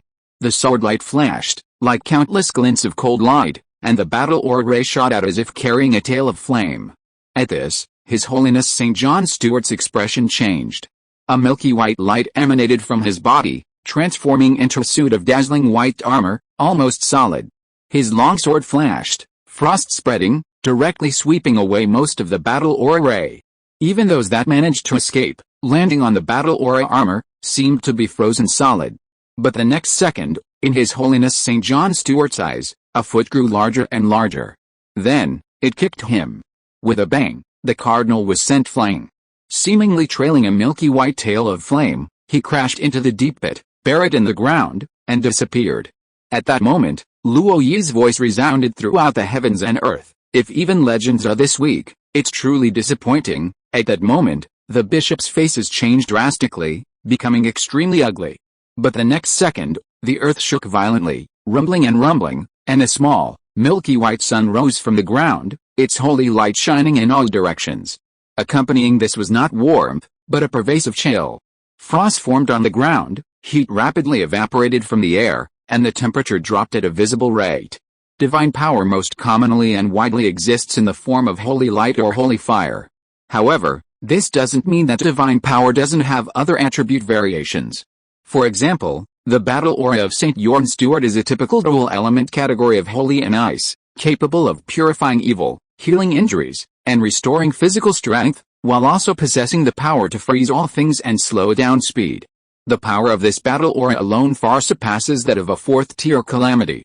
Beneath that small sun stood His Holiness St. John Stewart, standing in midair, one hand raised in a gesture of support, his head slightly bowed. He looked at Luo Yi and said, "You've given me a surprise. I allow you to back down now." It's only just begun. "I haven't had enough yet," that was Luo Yi's reply. Immediately afterward, he ceased his suppression. His golden red battle aura exploded, the holy fire burning fiercely, as if to incinerate the heavens. He walked step by step towards the sky. With each step, numerous extraordinary phenomena appeared. First, his heart pounded like a drum. Ripples continuously spreading outward, bringing an extremely powerful amplification, like a surging tide. Then, a terrifying behemoth seemed to awaken in the void, its eyes casting its gaze upon the mortal world. An invisible halo covered the heavens and earth, sweeping away all negative emotions, and boundless courage welled up in his heart. So-called legends are merely superhuman, why shouldn't they be challenged? The world was utterly desolate, only the twitching of his ears allowed him to hear every sound. Footsteps left countless after-images, like traces left by time. Bones and muscles resonated, supporting the heavens and earth, causing Luo Yi's aura to surge once more, as if he could rival the sun and moon. Secret sacred techniques, holy fire, divine sigh, beast's heartbeat, divine sigh, dragon's might bloom, lion king, ear of lion, divine speed, golden bone, a full 7 sacred techniques, all unleashed. Luo Yi hadn't fought at full power in a long time. On one hand, the pressure was immense, and afterwards, he would be exhausted for a long time. On the other hand, there weren't many enemies worthy of his all-out effort. But this time, he really wanted to show his strength and test his strength before this cardinal. Flower territory had been very prominent lately, and he had gained fame, but this wasn't necessarily a good thing. He wanted to tell everyone that he could build such a foundation, and he could protect it. He was never just relying on the red dragon Virgil to maintain his position. He, Loy Raymond, the head of a 1,000-year-old family, the Lion King, the ruler of this territory, was not someone to be bullied. At this moment, even His Holiness St. John Stewart lost his previous ease and became extremely solemn. At this moment, even dozens of miles away, people could see 2 small suns facing each other in the void. Their auras rose, their battle key clashed, their elements compressed, their spirits entangled, neither side giving an inch. At this moment, Loy spoke, asking, "His Holiness St. John Stewart, in this form, may I fight you with all my might?" St. John Stewart could not lie. He nodded, "Yes, then let's fight. Let's have a good fight." Alright. The next second, everyone saw the 2 completely opposite small suns collide. Everyone witnessed the spectacle, the sacred fire and frost cleaving the heavens and earth. With each collision, space cracked and shattered like porcelain, only to be constantly repaired by the power of the world. This was also the reason why legends were excluded from the plane. If they fought to the death, the spatial strength of the prime material plane simply couldn't withstand it. If space continued to shatter, too many times, for too long, It could directly cause a collapse. It is said that the many layers of the bottomless abyss were once the fallen sinking of individual prime material plane worlds. Of course, it was still possible for one or two legends to fight each other occasionally. In the heat of the battle, His Majesty St. John Stewart also unleashed his ultimate move, throwing out 3 ice balls in succession. They seemed to have eyes, chasing after Loy and even ignoring the scorching heat and high temperature of the sacred fire, trying to freeze Loy. Loy was forced to use a killing move. To be honest, Luo Yi actually lacked a killer move. His current methods were sufficient to deal with 4th-tier opponents, but against 5th-tier opponents, they were insufficient. This was also why Luo Yi craved 4th-tier natural disaster combat skills. With this as a foundation and bridge, he could continue to move forward. However, Luo Yi did indeed have an extra move, originating from the secret holy technique. Holy fire could be upgraded. Above ordinary flames was blazing fire, with power and destructive force far exceeding the ordinary. Luo Yi's current battle key was far from reaching the level of blazing fire, but he could first conjure a ball of blazing fire, briefly borrowing the power of the holy fire. This was of course not easy, but Luo Yi still succeeded, relying on this ball of holy fire to melt the 3 ice balls. He even managed to launch a counterattack, seemingly innocuous. First, he unleashed Divine Sigh, Dragon's Might Bloom, at full power, almost solidifying the terrifying behemoth in the void, delivering an ultimate shock to His Majesty St. John Stewart. Taking advantage of the opponent's hesitation, he threw out the ball of holy flame again. This was Loy's last act of defiance, and it worked. His Holiness St. John Stewart, in order to deal with the holy flame, directly used the small sun in his hand as a shield. Then, both dissolved silently, yet countless cracks seemed to spread, making one's heart pound. This battle ended there, but it left a lasting impression on countless onlookers. After this battle, this cardinal from the church finally put aside all his arrogance and communicated with Loy on an equal footing. Lion Manor, 2nd floor, study. His Holiness St. John Stewart sat sprawled on the sofa without any regard for appearances, with wine in one hand and fruit in the other, enjoying himself immensely. Every now and then, he would pick up a lit cigar, put it in his mouth, and take a satisfying puff, his expression as blissful as a god as he exhaled the smoke. The Church of the Sun God also demands proper conduct and emphasizes asceticism and atonement, so a priest so unrestrained is extremely rare. Moreover, he is a cardinal, one of the church's top dozen or so members. Yet he truly doesn't care at all. He even rolls his eyes under everyone's gaze, saying, "I'm already very cautious within the papal states. Now that I'm out here, can't I enjoy myself a little?" No one dares to respond. The group of black-robed bishops behind him seem unfazed, heads held high as if they haven't seen anything. The only one qualified to speak, Loy, is currently meditating, consuming the drop of Isis's spring of wine he just swallowed. You have to admit, the battle just now was merely a warm-up for St. John Stewart. For Loy, it was an all-out effort. Legends are ranked, but no matter how you categorize them, the church's cardinals are never among the weakest. Even though he was known as the youngest among the cardinals. After a moment, Roy finally digested the Isis spring, and his aura stabilized. He opened his eyes and met His Holiness St. John Stewart's gaze. "We fought, so am I qualified?" "Qualified, of course qualified. If you weren't qualified, the church wouldn't be able to find another qualified person. But, can you tell me how you did it?" "What? You practiced so many holy arts simultaneously, everyone has their own secrets. Do you think it's appropriate to ask like this?" "It's not really appropriate." "Never mind, I won't ask any more. Mastering even one holy art is not easy. Even if you can master multiple ones simultaneously. The effort and time required are staggering. This path is destined to be difficult, but that's the path I chose." "That's true. Now, can we talk about serious matters?" "Of course, but before that, take this." With that, His Holiness St. John Stewart waved his hand behind him, and naturally, a black-robed bishop brought over a box. He took it, opened it, took out 2 items, and placed them in front of Roy. One was a badge with a red cross. The other was a gold-edged parchment scroll. "What's this?" "The Templar Knight's badge, and identification documents." Roy looked at the badge, then at His Majesty St. John Stewart, completely bewildered. "This is for me." Second update delivered, third update in progress. Chapter 442, In-Depth Discussion. The Church of the Sun God is virtually the sole source of faith on the old world, its power undeniable.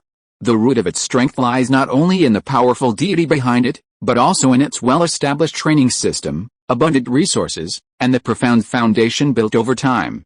On the old world, kingdoms rose and fell, united and divided, all commonplace. Only the church remained, its lineage unbroken, passed down from generation to generation. Many of its institutions even originated in ancient times. For example, the Knights Templar were the most powerful knightly order specifically formed during the Sun God's War for faith unification. They followed the Lord of Light, conquering north and south, expelling foreign tribes, and facing countless powerful enemies to establish this vast land of faith. Even now, with the passage of time and the evolution of the Church, the Knights Templar are history. Yet, the title of Knight Templar remains the highest knightly rank within the Church, without exception. Each member represents immense power and a prestigious status. Wearing this badge and holding this certificate, you could be treated like a king by the local nobles wherever you went. Otherwise, it would be considered disrespectful to the Church of the Sun and a great disrespect to the Lord. But because it was so prestigious, he was stunned when the badge was presented to Roy. His Holiness St. John Stewart seemed to understand Roy's hesitation, saying, "The Church also has its pride. Since we're willing to teach you sacred combat techniques, there has to be a reason to shut up outsiders." Roy then asked, "But isn't this Templar Knight title going too far? So, we actually prepared 3 sets. If you don't even dare to fight, then we can only give you the title of Oath Knight. If you can exchange a few blows with me, then the title of Paladin isn't out of the question. Now, you've fought me to a standstill, and Paladin isn't enough for you, so I have no choice but to bring out the title of Templar Knight. I'm actually glad I didn't bring this. Things would have been more complicated, even with a less than ideal impression." Roy had to admit, the Church is really generous. His Holiness St. John Stewart chuckled, "The Church does have many problems. Over time, it's become rigid, inflexible, and full of parasites. Some people really haven't done anything human, Your Holiness." Before he could finish speaking, he was interrupted by a black-robed bishop. "Some things are fine to say in private, but what if they were said in front of so many people? What would happen if word got out?" As soon as the black-robed bishop spoke, all the other bishops looked on expectantly, as if afraid he might utter some treasonous words. His Holiness St. John Stewart didn't even turn around, yet he could see the expressions on his subordinates' faces. He paused, somewhat helplessly. He continued, "However, once you reach a certain level, you'll find that many of the things the Church does are actually for the sake of this world, for the sake of humanity as a whole," Roy countered, "including this war, and the restrictions on magical machinery." "Yes, how?" Roy grinned, but it was just a grin. His disdain was undisguised. His Holiness St. John Stewart tilted his head slightly, abruptly waved his hand, and said, "You may all leave now, Your Holiness. This is against the rules." I said, "All of you, get out." He suddenly erupted in anger. His voice not loud, but like thunder, shaking the entire room. Several black-clad cardinals fled as if their lives depended on it, not daring to utter a word. Then, His Holiness St. John Stewart looked at Roy, who merely pondered for a moment before waving his hand as well. Thus, Roy's group also left the room one after another. Oliveira, Iron Knight Phil, and Old Hoover were the last to leave.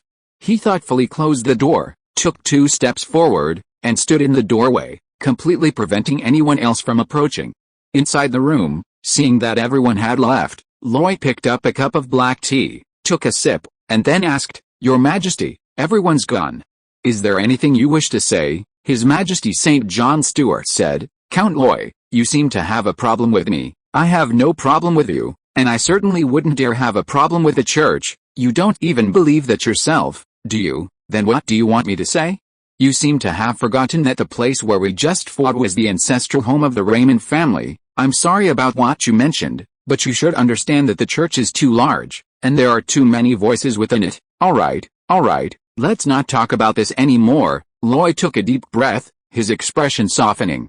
He said, "Your Majesty, I can sense your goodwill, so if you have anything to say, please speak frankly." His Majesty St. John Stewart no longer hesitated and said directly, "I just want to ask you about your views on magical machinery." "My opinion? That's just my opinion. It has nothing to do with your Church. Do you even care?" "Yes, at least I do." "I want to hear your opinion." After a slight pause, His Holiness St. John Stewart continued, "I won't lie to you, there are many internal conflicts within the Church, and even more voices. But in that war, the Habsburg Empire did indeed slap us hard several times. In the Battle of the Marne, we barely managed to maintain the situation by breaking the rules. However, such things cannot last, therefore, the upper echelons of almost all countries know that reform is imminent, and magical machinery is unstoppable. The Church has also been greatly impacted, and we are seeking a more stable approach. So, I want to hear your opinion. After all, in terms of machinery, your place is the most successful case outside of the Habsburg Empire. Roy raised his head slightly and said, "You really want to hear it? I really want to hear it, then I'll tell you, and you can just treat it as nonsense." "Okay, go ahead." The promotion of machinery is a foregone conclusion, and the great development of magical industry is also the trend of the times. You've taken every precaution, yet this war has completely destroyed everything. So, instead of wasting your efforts, why not find a way to join? How to join? Faith is faith, and mechanics is mechanics. I don't know why you seem so insistent on linking the 7 gods and mechanics together, but in my view, these two are clearly distinct and completely unrelated. At this point, Roy truly wanted to speak freely. He explained, "Your delegation this time includes the mechanical calamity, Gendel Herrick. As far as I know, he was born into the Church, his family has been believers in the Lord of Light for generations, and both his parents worked for the Church. His path to becoming a mechanical mage was entirely accidental, even when the war began. He returned to the Church without hesitation. Even now, he remains a devout follower of the Lord of Light, but does that relate to his career path? No, I don't think so, and here in my area, the 7 gods faith is still a very small group. Most of the people are still devout followers of the sun god. But does that conflict with their mechanical-related work? So, I'm really curious, why do you insist on dragging the conflict of faith into magical machinery? Actually, you're wrong about one thing." His Holiness St. John Stewart abruptly spoke up. "What's wrong? The 7 gods and magical machinery are related." "What kind of relationship?" "They share the same origin, which is something the Church must be wary of," Roy directly asked. "Then tell me, what is the origin of the 7 gods? What is the origin of magical machinery? Why must we be wary? Why suppress it?" His Holiness St. John Stewart hesitated, then said, "I can't say. Please believe me, it's not that I don't want to say, but that your strength isn't enough." Roy was speechless. He paused, then said, forget it, let's not talk about that anymore. Even if what you said is true, the 7 gods and magical machinery come from the same source, but now, you have to separate them. The 7 gods are the 7 gods. You can argue about faith, but the machinery is the machinery. Promote what needs to be promoted, develop what needs to be developed. Otherwise, with you all holding your hands back like this, the Allied forces might not be able to hold out for long. You have the advantage in high-end combat power, but the Habsburg Empire still exists, which means you can't completely annihilate it. If you continue to allow the development of magical weapons, you can imagine the consequences. His Holiness St. John Stewart stared at Roy, his eyes bright. "These things don't seem like they could be thought of on the spur of the moment, do they? You seem to be on the side of the Allied forces, considering many things. Thinking from different perspectives is my habit. So, I've said what I needed to say. That's enough. I don't want to discuss magical machinery anymore. You've said enough. All right then, let's talk about something else now. Of course, it's the divine combat techniques. I've done so much for these divine combat techniques. I just wonder, when will the great His Holiness St. John Stewart have time to teach them? Then tomorrow. I'll organize what you've said and pass it on to His Holiness the Pope. As for the lessons, they'll still be held in the ruins of Lion Castle. Is that all right? Of course. Third Watch. Chapter 443, Sacred Cataclysmic Combat Techniques. In truth, the worst thing between people is to speak too deeply with someone they don't know well. Roy and this legendary cardinal had only met a few times. Any talk of friendship was meaningless. If it weren't for their all-out battle, they might not even have had the right to an equal dialogue, and shouldn't have been talking so deeply. But this cardinal created a private space, wanting to hear the truth. Roy, having new ideas about the current situation, also wanted to do something, so he was willing to say more. And so, this deep conversation ensued. Of course, he said everything he needed to say, but how much of an impact it had, only heaven knows. He had witnessed the power struggles between the old and new factions, especially the intricate complexities of a behemoth like the Church. And the so-called source, it couldn't be mentioned. it was shrouded in mystery. Therefore, everything in this world can be summed up in one sentence: do your best and leave the rest to fate. However, in the following days, this Cardinal St. John Stewart kept his promise and didn't bring up the topic of magical machinery again. Instead, it was in the ruins of Lion Castle that he diligently taught him various sacred combat techniques. It was through his explanations and guidance that Roy gained a comprehensive and in-depth understanding of calamity combat techniques. The sacred system, to be precise, is a collection of positive energy, representing warmth, light, healing, and the ability to dispel negative emotions. Through its combination with different elemental attributes, it becomes dual elemental battle aura. For example, Roy's Sacred Flames and His Holiness St. John Stewart's Sacred Frost are both secondary developments and can be classified as legendary. As for the use of sacred power, excluding those miscellaneous combat techniques, it can be divided into several categories. For instance, through extreme anger, the most basic particles of battle aura can be made to go berserk, thereby unleashing power far beyond the ordinary. A classic example is the sacred combat technique, Fiery Sunburst. This calamity combat technique is similar to the killing move of Sacred Fire. A flame-level battle aura can unleash the power of fire and also possess explosive properties. It can be said that this is the most suitable natural disaster combat technique for Luo Yi, without exception. If Luo Yi could raise his battle aura to the flame level and then use this combat technique, it wouldn't just be a blazing sun explosion, but a terrifying raging sun explosion. However, it's not easy to make someone as calm as Luo Yi be controlled by anger. Furthermore, His Majesty St. John Stewart provided Luo Yi with a very novel concept, the mutual transformation of elements of the same element. This means that battle aura attributes are not static, but can be changed to a certain extent through special means. For example, His Majesty St. John Stewart's Holy Frost battle aura can evolve into water and ice elements, allowing the cultivation of natural disaster combat techniques of these two attributes. Although the power will be somewhat reduced due to the transformation, the number of combat techniques that can be used and cultivated is far more than just one or two. Cultivators can also adjust their battle aura attributes according to the different enemies, thus addressing the specific needs.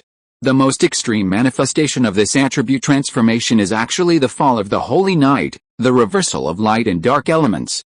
Such knights, the higher their strength, the stronger they become after falling into corruption. Therefore, they are the most attractive targets for devils and demons to seduce. Extending this to Roy, fire and light actually share a common origin. That is to say, by mastering the method, Roy can transform his holy fire aura back into holy light, thus using several special holy light skills. Holy fire is primarily for destruction, having the effect of burning away evil, but when it comes to healing injuries and soothing the soul, holy light is far superior. Under the guidance of His Majesty St. John Stewart, Roy not only learned the conversion of holy light but also mastered several auxiliary combat skills. For example, holy light healing for quickly healing injuries, holy light blessing for restoring physical strength, holy light soothing for calming negative emotions, and holy light exorcism for removing curses. Frankly speaking, although these are all auxiliary combat skills, they are what elevate the paladin's prestige. Each seemingly a combat skill has an effect almost comparable to divine magic, making the paladin a desirable partner for all professions. After all, there's only one class that can fight, tank, and heal. Of course, holy light combat skills aren't lacking in offensive methods either, such as the advanced version of Battle Aura / Endless Holy Light Blade. There's also the Holy Weapon, the Celestial Holy Hammer, which solidifies Battle Aura into a heavy weapon. And then there's the Holy Light Spear, a ranged attack for tracking and killing. But if we're talking about his favorite, and the one that Luo Yi considers most useful to him, it's actually the flight combat skill, Divine Wings. This cataclysmic combat skill is an advanced version of Battle Aura Wings, exclusive to the Holy Light faction. It allows him to utilize the pull of positive energy to greatly increase his speed. In Luo Yi's case, it can be used in conjunction with the holy skill, Divine Speed, reaching a certain speed that rivals teleportation over short distances. Moreover, this combat skill is a prerequisite for the legendary combat skill Void Angel Wings. For higher angels, space is no longer untraceable. If one can understand the rules of space, know the anchor points, comprehend the mysteries of spatial folding, grasp the knowledge of energy travel, and possess formidable physical abilities, all of these combined allow one to tear through the void with bare hands, perform personal long-distance spatial traversal, and even cross the void. Yes, this is a combat technique version of a remote teleportation portal, capable of being located and used at any time. Of course, even at a legendary level, very few people fully master this type of combat technique. For example, the vampire Grand Duke who chased Roy, the blood ancestor of the Tortor family, only had a partial understanding of the rules of space. Otherwise, crossing the void wouldn't have been so difficult. However, this type of combat technique is also standard equipment for venturing beyond planes. Otherwise, even a simple astral journey could leave you disoriented, making any exploration pointless. It would be a one-way trip. Roy had to admit that he made this his primary focus, in the research projects Deep Blue established. This accounted for more than half of his computational power. Besides these, several other calamity-based combat techniques also broadened Luo Yi's horizons. For example, the Sanctuary Shield constructs a void shield outside the soul, with only one effect: defense against attacks on the soul. It can withstand both mental attacks and mind-based spells. Most importantly, once constructed, it is always present, automatically protecting its owner and triggering its use. In other words, Luo Yi no longer needs to be constantly vigilant against such attacks. At worst, the Sanctuary Shield will withstand a wave, and then a counterattack can be planned.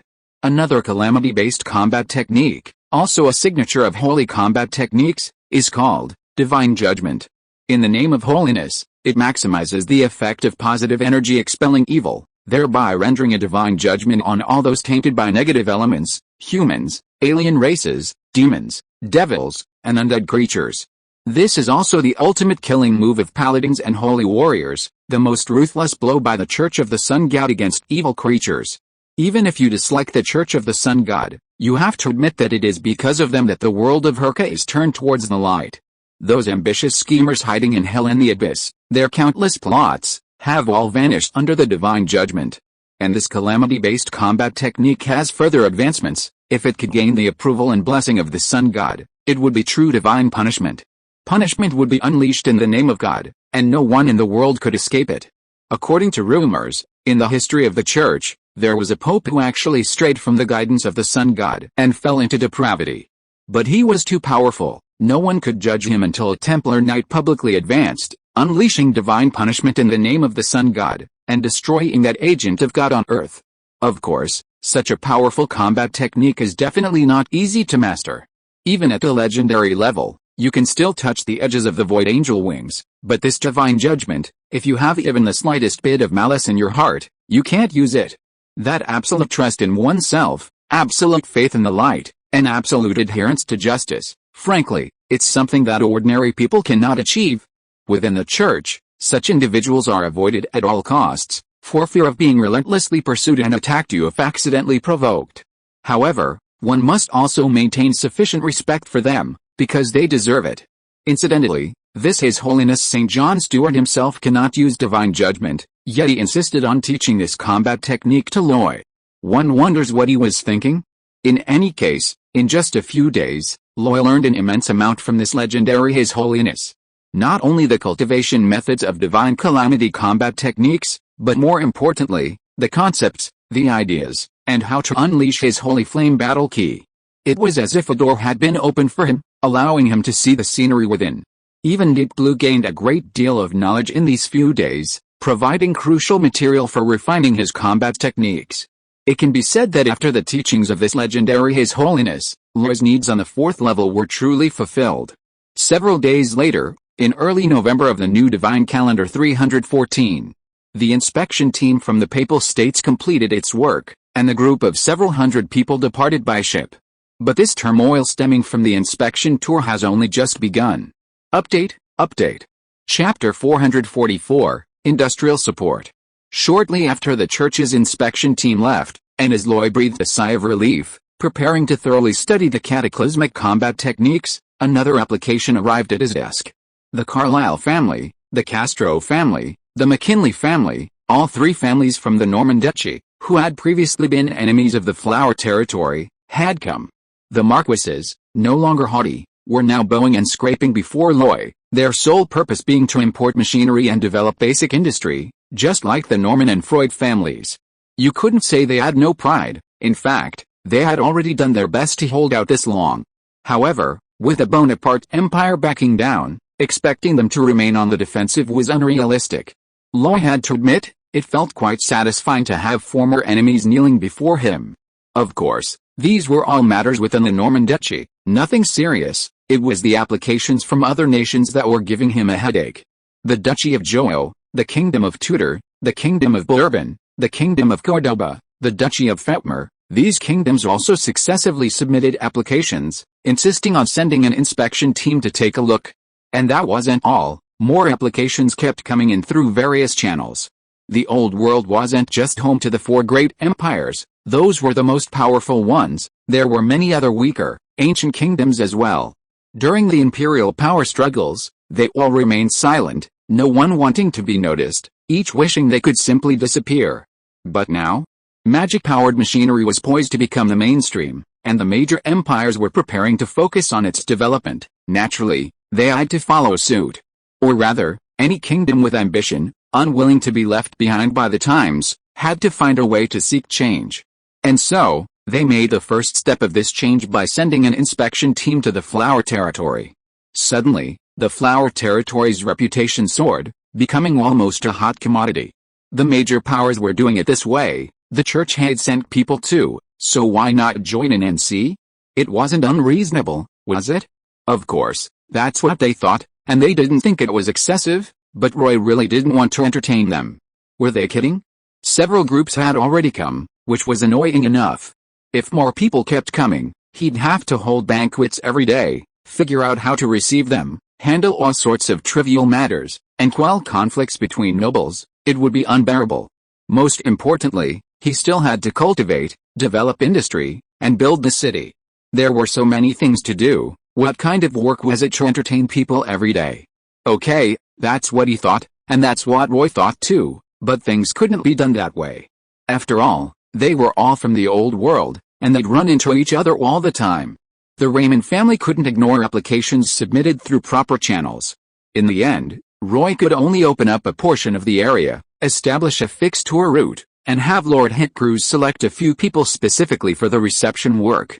Of course, for this, he also upgraded the hospitality standards of Brussels, opening several more casinos, dance halls, taverns, and luxury hotels.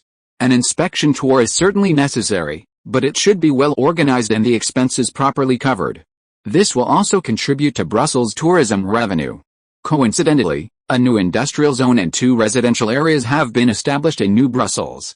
Relocating some people there will free up space for upgrading the old city. With this plan finalized, Lei thought things would be peaceful for a while, but unexpectedly, Prince Iris of the Naga Empire arrived. The trade negotiations between Flower Territory and Arlea City should have taken place long ago. However, the continuous arrival of inspection teams diverted Loi's attention, forcing further postponements. As a result, this sea prince couldn't wait any longer. He was incredibly audacious. After the church's inspection team left, he directly organized a group of sea creatures and teleported to the Flower Territory's coast via the Blood Gate. He even brought his sister, that madwoman Alicia. To be honest, Lei was stunned when this news arrived. Our all-sea prince is this bold?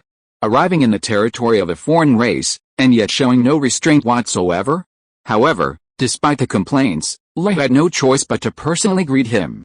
To prevent their identities from being revealed, Lei even specially asked Lady Palacios to concoct a batch of transformation potions, temporarily turning them into humans before their visit to the magic energy factory. Of course, Alicia, that crazy woman, had no interest in magic energy machinery. She spent her days wandering the city with her maids. Everything here was incredibly novel to her. Prince Iris, on the other hand, was a true fan of magic energy machinery. He wasn't just visiting, he was already planning how to transport some of the machinery to the seabed to see if it would be usable. Frankly, the environmental differences were too great, and Lloyd didn't dare make a final decision, so she could only let him try it out first. Of course, since he was here, the matter of underwater trade was brought to the negotiating table. After summoning the Siren King Alexius, the 3 parties signed a trade treaty at the Lion Manor. Loi and Prince Iris were the client and contractor, respectively, while Alexius's Siren tribe acted as the transportation company. The Blood Gate was demolished and rebuilt within the Siren tribe for greater security. From now on, all goods will be transshipped through the Siren tribe. Although they can only earn a small transport fee, the sheer volume is considerable. Even if Alexius were to share the middleman's profits with him, he wouldn't feel secure. It's worth mentioning that the impact of the Alliance's inspection team was still reverberating in various countries. First, within the Habsburg Empire, citizens were furious about the Flower Territory's actions, viewing it as blatant aid to the enemy. However, when the Imperial Gazette published an article titled "Magic-Powered Machinery Represents the Future, the Habsburgs are the greatest race," public opinion immediately shifted. Although the empire had suffered a strategic defeat in the Battle of the Marne, and its plan to quickly destroy the Bonaparte Empire had failed, ordinary citizens couldn't see that far ahead. What they could see was the empire's frequent victories, the direct occupation of vast territories, and the empire's continued aggressive advance against three adversaries. They witnessed large numbers of prisoners being transported into the empire, filling the most arduous and demanding jobs. They also saw the power of magical weapons, which overwhelmed other superpowers, leaving them unable to even raise their heads. This alone was enough to make them proud. Now, news arrived that other empires wanted to learn from their magical machinery and various systems, causing their national pride to soar to unprecedented heights. The most noticeable effect was the surge in applications to the Imperial Conscription Office. As for the three great empires, especially the Bonaparte Empire, although the war continued, a wave of enthusiasm swept through the unconquered cities. Learning advanced systems, promoting magical machinery, and developing industry and magical weapons became the slogans of many progressive individuals. They even used marches and speeches to try to awaken more people's thinking about the future and their understanding of war. They themselves had become representatives of progress. To many nobles, they were simply causing trouble, but one couldn't deny their patriotism. Because of their patriotism, because they wanted to make their country better, to save it from peril, they used their own methods to promote change in their nation. From their starting point, their actions were good. It was under this trend that, not long after the inspection team returned, a group of people of high status and influence arrived in Flower Territory. The inspection was just that, an inspection, meant to convince themselves and others. But if they truly wanted development, they needed concrete actions. Therefore, they came to Flower Territory to do two things: procure magical energy machinery and implement an industrial support plan. Procuring magical energy machinery was straightforward. Lacking an industrial base, they needed to buy some machinery first. But industrial development isn't just about having machinery, it also requires talent, systems, planning, and arrangements. What they wanted from Luo Yi was this support, even if it was just sending someone to offer guidance. What could Luo Yi say?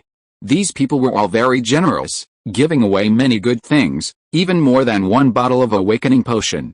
He simply couldn't refuse. Moreover, within the empire, magical energy machinery had already undergone 1 or 2 rounds of upgrades. Those old machines were just wasting time gathering dust in warehouses. After a thorough repair and maintenance to ensure proper operation, they could be sold for a good price. The empire was quite happy to do this kind of business, as the wealth and resources gained greatly alleviated their financial pressure. Besides the usual textile, mining, smelting, and processing machinery, what they were most interested in were bullet production lines. They had finally realized that, compared to weapons, bullets were actually the most worn out. Pure imports would be too costly, even for the Allied forces. It's worth mentioning that the impact of these industries taking root everywhere was multifaceted. In particular, the demand for manpower and highly skilled personnel forced governments to begin a degree of emancipation of serfs and optimization of the education system. Frankly, if it weren't for the war, these factors alone would have been enough to plunge various countries into internal chaos. Of course, none of this could be accomplished in a day or two. In fact, in the last 2 months of the new divine calendar 314, many people in the Flower Territory were busy with related matters, and the resulting investigations, machinery sales, and industrial support plans continued for several years. It wouldn't be an exaggeration to say they made a fortune, and it even brought them immense prestige. In these final 2 months, on the main battlefield, the Empire organized 2 large-scale campaigns to eliminate the main force of the Allied forces in order to secure victory. Second update. Chapter 445, The Flooded Army. Late October, 314 of the new divine calendar. Northeastern Bonaparte Empire, home to the Isar Canal. Over a decade ago, As the magic-based industry of the Habsburg Empire flourished, transportation became a pressing issue.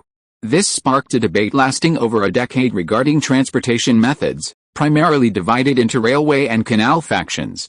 The debate centered on whether to build railways as the primary mode of transport or to excavate canals to connect different rivers for easier transport. Later, the advent of magic-powered heavy trucks added highways to the existing camp. To be precise, each of the three sides had its advantages and disadvantages, and to insist on a definitive judgment of superiority was inherently biased. The Habsburg Empire made the most suitable choice based on the different provinces and geographical environments. This trend also reached the Bonaparte Empire. The Bonaparte royal family, however, did not give up easily. They consulted numerous scholars and ultimately produced several solutions. Some were abandoned outright, some were abandoned halfway, but some were ultimately implemented. The Yser Canal was one of them. Originating from the Montskassel River, it flows in an arc through West Flanders, past Newport, and finally empties into the Silver Sea. Upon its completion, the Yser River immediately became the busiest canal in northern Bonaparte's empire, its abundant water irrigating vast tracts of fertile land on both banks, transforming it into prime farmland. This region also became one of Bonaparte's best grain-producing areas. In October, during the autumn harvest, the wheat fields rippled in the breeze. If this grain were harvested and stored intact, it would alleviate the logistical pressure on the Allied forces. But this was forbidden by the empire. Therefore, a fierce battle was brewing here. The riverbanks were heavily fortified. On one side were trenches and bunkers, layered upon layer, forming a tight defensive line. Within those trenches, the barrels of field guns could be seen protruding, pointing into the distance. Dense numbers of imperial soldiers moved about, transporting ammunition, grenades, weapons, and food. As the war dragged on, everyone realized that leaving cannons exposed was a foolish thing to do. Both sides possessed air units. A single bomb dropped from afar, or a long-range spell, could destroy a large number of magic cannons. Therefore, they began experimenting with digging larger, more concealed trenches, pushing the magic cannons inside, and using trees for cover to minimize losses in battle. On the other side of the river stood a city, Dixmude, one of the major northern cities of the Bonaparte Empire, an economic and trade center, a distribution hub for goods, and a densely populated area. Once, it was synonymous with prosperity, with lights never extinguished and no curfew in effect. But now, sacks filled with earth and stones were used to build walls, and machine guns were set up at key locations every few streets. The buildings on both sides had been cleared, their interiors filled with Allied soldiers resting. Magic cannons, equipped with magic gunners, were positioned at high points and strategic locations. Currently, the Allied Magic Legion remains small in number. The main problem is that training soldiers with magical abilities takes time. Those who can read are better off, taking about 3 to 6 months, but for the illiterate, just getting them literate is a nightmare. Moreover, while shooting is easy, artillery is a highly skilled profession, especially for the main gunner. To fire accurately, one must learn to calculate the trajectory of the bullet. And to calculate the trajectory precisely, that requires calculus. The magic apprentices who were initially assembled by the Allied forces, those who survived, were all converted into artillerymen. The more they understood magical machinery, the more they knew its value, and the more reluctant they were to send them to the front lines. Even so, 3 artillery battalions and 5 magic gun corps were still deployed here, demonstrating the Allied forces' higher regard for it. However, when the Empire amassed sufficient forces and prepared to take it all in one fell swoop, this higher regard seemed rather ridiculous. Suddenly, a series of artillery shells erupted, their trails of fire rising into the sky and exploding high above. Then, light shone in all directions, turning the night into day. Under the light, the outline of Dixmude City was clearly visible. These flares, one of the Empire's newest special shells, had only one effect, turning night into day, and seemingly imbued with magic, their effect lasting an extremely long time. It was these flares that triggered panic among the Allied soldiers in Dixmude City. They expected a devastating attack, but in reality, they waited for a long time, and nothing happened, until a buzzing sound came from the horizon. It was the noise of dozens of magically powered flying machines tearing through the air, 3 in a row, arranged in a formation like arrowheads, chasing the light. They were almost all jet black, like ghosts in the night. Only the flying machine acting as the arrowhead was strikingly red. That was the Red Baron, Richtofen. The flares were there to guide them. They swept through the city, dropping bombs, not many, but enough to cause chaos and commotion. The feeling of a sword hanging overhead made it difficult for anyone to remain calm. Of course, the city had its countermeasures. A dozen or so flying magical beasts, piloted by knights, took to the skies. Wyverns, griffins, giant eagles, they were all there. The knights either brandished their weapons or threw magic scrolls, making a desperate attempt to hold them off. But their numbers were far too few to stop the formation of magical flying vehicles. So, more third-tier extraordinary powerhouses unleashed their battle aura, transforming it into wings, and soared into the sky to fight fiercely. Before the battle, the extraordinary combat technique of battle aura wings was a closely guarded secret of many families, but now, the Allied forces wished every third-tier powerhouse could fly. Their intervention did indeed stop some of the magical flying vehicles, and the two sides began to clash, suffering casualties. However, this was only the beginning. On the horizon, more magical aircraft charged in menacingly, but this wasn't all. The most terrifying thing was the three zeppelins following behind. In fact, magical aircraft had limited carrying capacity, they couldn't carry many bombs, and their bombing effect was minimal. But the zeppelins were different. They were slow, large, and looked unsafe, and in fact, they weren't, but their carrying capacity was also considerable. One squadron of magical aircraft engaged the enemy air force, another escorted them. And the three zeppelins unleashed a deluge of bombs. The result was that wherever they passed, cities were engulfed in a roaring inferno of thick flames. This single wave caused countless deaths and injuries, instilling fear and shattering morale. But it wasn't over yet. As the zeppelins receded into the distance, the artillery bombardment from the opposite bank of the river began. In the billowing smoke, each flash of the shell's exhaust brought a deafening roar, followed by distant explosions, deafening roars, and billowing dust. Losing their formation, the artillery was left to its own devices, unleashing a barrage of fire without any real artillery barrage. The results were astonishing. Especially within the city, explosions were everywhere, leaving the Allied soldiers bewildered. Meanwhile, a fourth-tier mage appeared beside the river Iser. Protected by multiple layers of shields, he walked step by step into the water. His opponents, including magic gunners, were watching him, attempting to kill him, but their attacks were blocked by the magical shields. He then produced a magic scroll, slowly unfurling it while chanting a mysterious incantation. Even amidst the deafening explosions on the battlefield, the turbulent elemental fluctuations remained undisguised. Finally, frost spread outwards from the fourth-tier mage, the splashing water being cooled and frozen in midair. The water froze, and in just a few dozen breaths, the entire river was completely frozen. From afar, the river appeared to be cut off, covered in ice, ultimately leading to the city. Thus, the last obstacle to the attack had vanished. A piercing bugle call rang out, and countless Imperial soldiers charged out, guns in hand. They traversed the frozen river in mere seconds, traversing the hundreds of meters wide. The city's defenses had been completely breached, even the sandbag walls facing the riverbank were riddled with holes under the barrage of fire. Dixon City was now utterly defenseless, seemingly ready to fall at any moment. Meanwhile, inside the city, in the underground command post, a magic mirror reflected the dire situation outside. Everyone remained silent, not daring to even breathe heavily. Then, a middle-aged general with graying hair waved his hand and said, "Pass the order down, execute the total destruction plan." A staff officer couldn't help but ask, "General, is there really no other way? If we take that step, we'll all be sinners. Do you have any other ideas?" If not, then execute it." "Yes, sir." A moment later, an order was transmitted through a magical communication array to a distant location. Then, upstream on the Iser Canal, a mage who had received the order couldn't help but wipe the sweat from his hands. Finally, gritting his teeth, he channeled his magic and activated the deeply buried bomb. A thunderous roar erupted, the sluice gates holding back the river shattered in the explosion, and a vast expanse of water poured out, transforming into a raging flood that surged through the canal, quickly overflowing its banks and submerging fertile fields. In the city of Dixm, the Imperial soldiers, who had initially been confident of victory, witnessed a horrifying scene.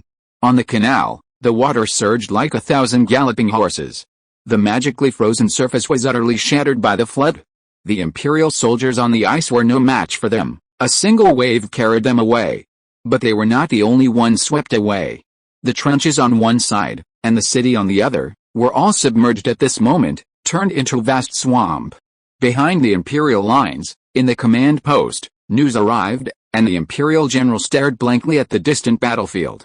After a long while, he finally uttered, 1,000 casualties for the enemy, 800 for our own. Truly ruthless, indeed. This bombing had almost completely destroyed the Bonaparte Empire's best production region, resulting in incalculable losses of personnel, economy, and food. Compared to this, the flooding of Dixmude was insignificant. Yet, this single act of flooding the army had caused the Empire's first major counter-offensive since the Battle of the Marne to fail. If you are listening to this novel on a channel other than Fanfic World, it means it was downloaded and re-uploaded without effort. We warmly invite you to visit our channel, Fanfic World. There you will find the original version of this story and many other novels of various genres. We look forward to seeing you dive into a world of incredible novels. Chapter 446, The Battle of Ypres. Late November, 314 of the new divine calendar. Southwest of the Bonaparte Empire, in the town of Ypres. With the Battle of the Marne over, the war between the Allied forces and the Empire entered a stalemate. On one side, field artillery shells plowed through the land, destroying everything in sight. On the other, various area of effect magic and numerous extraordinary beings used the elemental forces of earth, fire, wind, and water to repeatedly ravage the positions. As a result, both sides began digging trenches. While trenches couldn't withstand all damage, the hidden soldiers could defend their positions in the ensuing melee. Then, both sides suddenly realized that any attempt to breach the other's positions head-on would come at an extremely heavy price. This was a huge loss neither side wanted to bear, and they feared it would escalate into a horrific battlefield like the one at the Marne. Therefore, both sides began attempting to flank the other. Thus, they built trenches and employed mobile warfare, ultimately heading straight for the Silver Sea.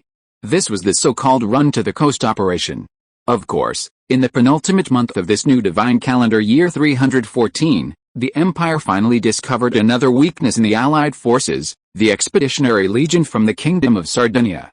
To be precise, the reinforcements from Sardinia could be divided into two parts. One was the Navy, which had played a crucial role in the previous battles. Whether transporting troops and supplies or engaging in naval warfare, they had made invaluable contributions without showing any sign of cowardice. The Sardinian Navy was proud, although struggling against ironclad warships, they never retreated. However, the army, supposedly numbering 100,000 but actually only 30,000, truly humiliated the Sardinian queen. They were practically fleeing the entire time, so fast that even the high-ranking military officials in the country couldn't pinpoint their location. General French, leading the army, openly displayed his distrust of the Bonaparte Empire and was unwilling to fight for them. Even when questioned by the Queen, he offered a defense, arguing that battlefield situations were constantly changing and arrangements had to be made according to the actual circumstances. Until the Battle of the Marne, this so-called expeditionary force hadn't demonstrated much combat capability. Therefore, the Empire considered this the best point of attack. And so, the town of Ypres came into their view. Ypres, located on the southwestern coast of the Empire, was an ancient and historically significant port town.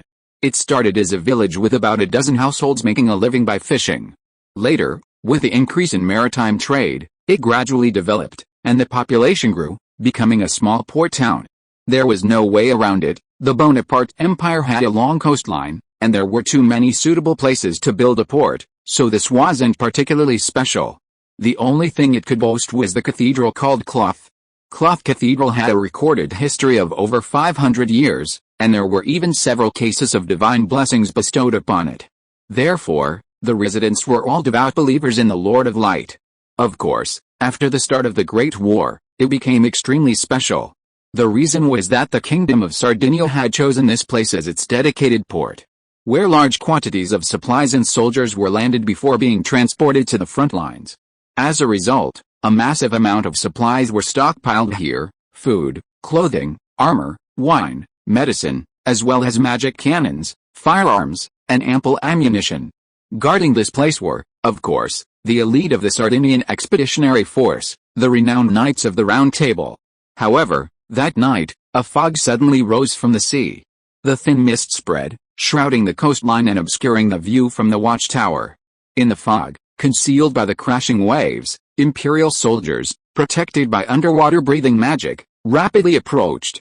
They sometimes advanced quickly, sometimes stopped, sometimes waited for news, until they reached the shore and waited quietly. Until, under the moonlight, a shadow seemed to flicker across the watchtower.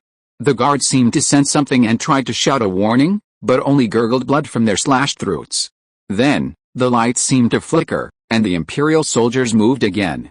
They went up the riverbank, climbed the steps, entered the town, and prepared their weapons. And so, moments later, the quiet town descended into complete chaos. Gunfire, shouts of battle, explosions, mixed with the dying screams, roars, and cries, turned the peaceful town into utter devastation. Thick flames and billowing black smoke ignited countless buildings. The most tragic scene was that of the Cross Cathedral. This 500-year-old building seemed to lack proper fire prevention. During the exchange of fire, a grenade struck it. A large hole was torn in the stone walls, and flames ignited tablecloths and curtains. Soon, the entire place was engulfed in flames. The awakened priests tried desperately to extinguish the fire, but the situation was too chaotic, and the flames too intense to put out. The bishop of the church, enveloped in milky white holy light, roared in fury. But no one paid him any attention. If it were a powerful figure deliberately causing destruction, the Lord of Light and his followers would show them what divine might truly meant. But in war, occasional collateral damage is normal. Ordinary soldiers certainly didn't act intentionally, and even the Church of the Sun God couldn't investigate. So, no matter how much the bishop roared, it was useless. He couldn't intervene in the fighting. Of course, besides this impotent and furious bishop, the town wasn't lacking in powerful individuals. The battle aura of third-tier transcendent experts shone brightly above the town, and turbulent elemental forces converged into spells. In the higher void, the aura of fourth-tier experts radiated throughout the area. However, as an elite assault team, the Empire's side also had no shortage of powerful individuals, each unleashing their battle aura and fighting desperately. And, most importantly, they dared to fight to their heart's content, while the powerful figures of the Sardinian kingdom dared not. Because, from those dark corners, gun muzzles could easily take their lives with a single shot when they weren't looking.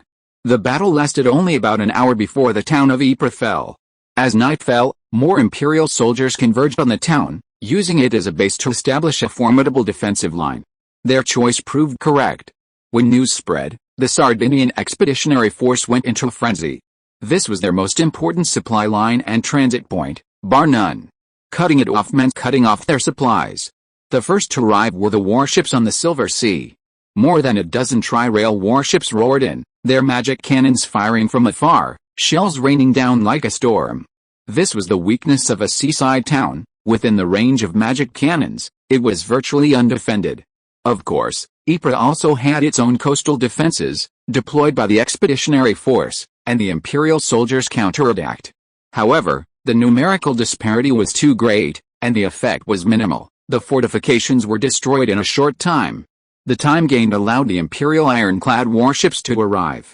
The Emden, braving the magical energy defense field, charged straight in, forcing the Sardinian warships to retreat even with its cannons firing at full power. However, while the Sardinian kingdom's army might be lackluster and its fighting strength mediocre, its navy was truly formidable, boasting a vast number of warships. A mournful horn sounded, and countless warships surrounded the Emden from all sides, seemingly determined to give it no chance to escape. The Empire, on the other hand, couldn't muster a second ironclad warship. But the Empire had a way to compensate. A buzzing sound arose, and a streak of red lightning rapidly approached the battlefield on the horizon. The Red Baron had arrived. He brought with him an entire squadron of magical energy flying vehicles. Everyone witnessed the magical energy flying vehicles roaring past, their six-barreled Gatling guns tearing two gashes in the ships.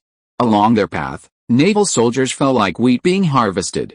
Of course, the Sardinian Navy was also retaliating. They raised their cannons and fired specially made shrapnel shells. These shells exploded in midair, sending countless fragments flying, intended to cause area damage. These were specially made shells by the Allied forces. After all, in war, everyone tries their best to kill the enemy. This was also their invention, Something the Empire didn't have. Why not? Because the Empire didn't need them. They had specialized anti-aircraft guns with a higher rate of fire and high accuracy, so they didn't need these shells that relied purely on luck. It has to be said that the addition of the Imperial Air Force put the Sardinian Navy on the defensive. They lacked effective ground-to-air strike capabilities, and even the intervention of extraordinary experts was insufficient. On land, however, the Sardinian Expeditionary Force finally arrived. The leading knights of the Round Table charged like madmen, their formation relatively loose, but each one was surrounded by battle aura. These vanguard were all extraordinary knights. Not to mention, to ensure their charge went smoothly, the Expeditionary Force's mage legions unleashed a massive barrage of fire. Wind blades, seismic waves, rain of fire, breath of the sky, mass electric shock spells, various area of effect spells were thrown out like water, completely overwhelming the artillery legions, even blowing off the projectiles. It was this magic and the charge of the extraordinary knights that allowed the subsequent expeditionary soldiers to storm into the town, beginning a brutal street battle. However, unexpectedly, it seemed they were truly desperate. This time, the expeditionary force sent out entirely magic-powered legions.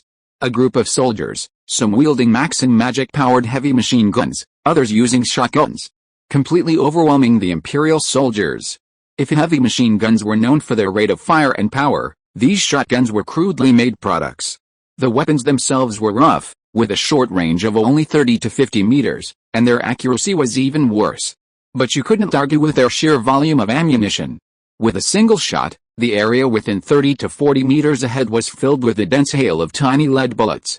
Although the Imperial soldiers were valiant, being hit head-on by these shotguns resulted in blood splattering everywhere, and their deaths were gruesome. In an instant, the Imperial side suffered a crushing defeat. Chapter 447, Recruiting Legends. December 1st, 314th year of the new divine calendar. In the Golden House of Flower territory, Loy and the Red Dragon Virgil sat before the magic mirror, both intently staring at the war-torn town, chatting idly. Seeing the battle between the three-track warships and the magic-powered flying machines, the Red Dragon Virgil was clearly stunned. Is that even possible? I thought that at sea, the only thing that could stop warships was warships. I didn't know magic-powered flying machines could be used like this. Loy chimed in. Why can extraordinary beings crush second-tier beings? It's because most third-tier extraordinary beings can fly. Against units that can only run on land, they have an innate suppressive power. Just watch, in the future, the sky will absolutely be the decisive battlefield. If we lose it, those moving on the ground will be sitting ducks. Future wars won't be simple land battles anymore. There'll be a three-pronged approach involving land, sea, and air. None of them can be weak. The Red Dragon Virgil was unconvinced and insisted on arguing. It's just that they're too close to the coastline. If they were any farther, the magic-powered flying machines wouldn't be able to reach them at all. This was also true. As the war progressed, much information was no longer a secret. For example, these magic-powered flying machines were powerful, but their weaknesses were also obvious. For example, they weren't flexible enough, difficult to control, and they were all huge energy consumers. Aircraft, of course, cannot be powered by magic energy pools. They can only be driven by magic crystals.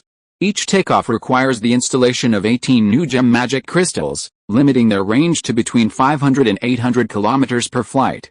Conventional magic crystals use moonstones as carriers, but for aircraft, their magic energy density is too low. For the same distance, a single flight would consume at least 100 crystals.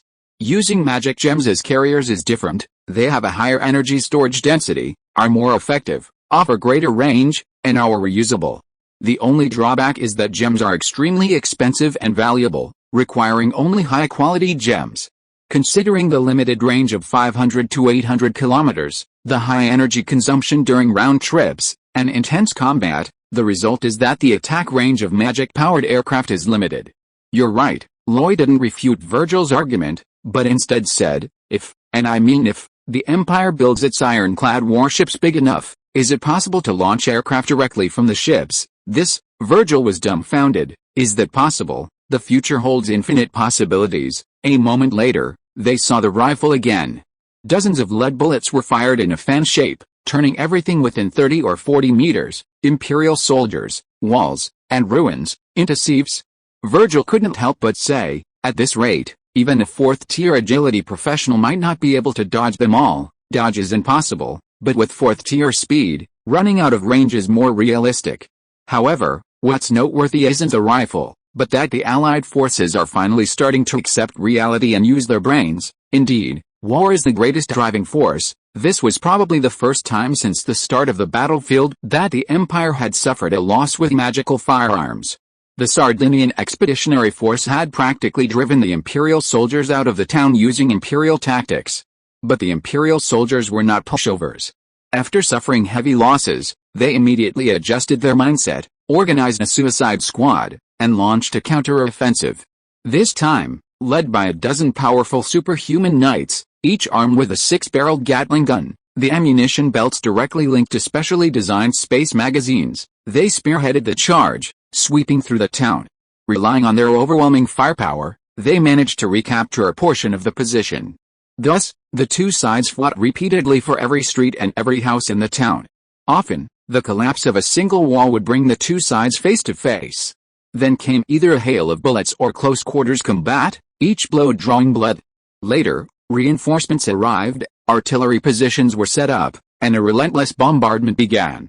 If a position was lost, the artillery would bombard it first, leaving the enemy half dead and too afraid to show their faces, before the infantry would charge, heavy machine guns clearing the way, and rifles firing indiscriminately to retake the position. The small town of Ypres, though not large, became a battleground where every inch was contested. Both the Empire and the Sardinian Expeditionary Force left countless corpses. In fact, under such intense fighting, even third-tier transcendents became expendable resources. Eventually, lacking earth and stones, both sides piled up their fallen soldiers as cover. When the fighting subsided, the soldiers were truly unrecognizable, their bodies completely destroyed. The flowing blood turned the ground into mud, making it easy to slip and fall. Watching this, both Loy and the Red Dragon Virgil fell silent. The intensity of the battle left even them speechless. Loy even believed that on such a battlefield, even a fourth-tier calamity wouldn't be able to escape without considering escape. Later, both sides went completely mad. The Empire even used poison gas for the first time. After the shells were fired, they no longer exploded, but instead released a pale green gas that, if accidentally inhaled, would cause the soldiers to foam at the mouth, bleed from all 7 orifices, and die instantly. Imperial soldiers, wearing filter masks resembling pig snouts, entered the battlefield. Their task was no longer fighting, but finishing off the enemy and retaking positions. It could be said that the Empire had become ruthless in its pursuit of this town. But they had underestimated the Sardinian Expeditionary Force's resolve. Indeed, since the start of the war, they had acted rather lazy, because most of the expeditionary soldiers felt it wasn't worth risking their lives for the Bonaparte Empire. However, now they were no longer fighting for the Bonaparte Empire, but for their own escape route. As long as Ypres town remained, and the supplies were still there, they could leave at any time. But if it fell, all the soldiers on the front lines would be without food or water, and with no way out. They might even lose their lives here. This was not what they wanted, and for that, they were truly willing to fight to the death. This time, they even mobilized all their mage ranks, using wind magic to disperse most of the poison gas. Then, one by one, Dragon Lance Knights, shielded by magical air-filtering shields, charged directly into the battlefield for a desperate fight. The final deciding factor, however, was at sea. As the Red Dragon Virgil had said, the magic-powered flying vehicle fleet had limited range and couldn't constantly hover around the battlefield. Lacking anti-aircraft weapons, the Sardinian Navy chose to avoid direct confrontation and employ asymmetric warfare. In other words, while the magic-powered flying vehicle fleet was still there, they withdrew, focusing solely on fleeing to the open sea. When the flying vehicles ran out of energy and had to turn back, they pursued them. Across the coastline, they bombarded the town of Ypres, buying time for the Allied forces. They had too many warships, although the Empire had one ironclad to block them. They were ultimately outnumbered and outmatched. Moreover, the Emden encountered its own adversary, a ghost ship emerging from the seabed, approaching directly nearby. The ghostly sailors were truly troublesome, ordinary physical attacks were ineffective against them, and bullets were utterly useless.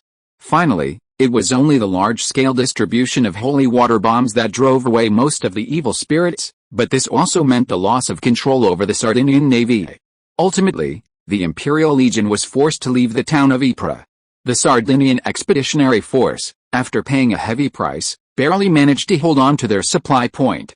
As for the original supplies in the town, well, they disappeared after they recaptured it. It was unknown whether they were burned or transported away. The fierce battle, lasting for days and nights, was broadcast by the magic mirror in just 2 hours. When it ended, Roy and the Red Dragon Virgil couldn't help but let out a long sigh of relief, feeling as if they had come back to life.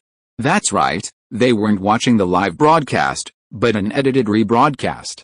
There was no way around it. Although the magic eye operated 24/7, scanning the battlefield, they couldn't possibly be by the magic mirror 24/7. Roy and the Red Dragon Virgil missed the entire Battle of Ypres. He had been far too busy recently. Furthermore, the battlefield is mostly monotonous, and viewers can't watch a group of soldiers eating, sleeping, and using the toilet every day.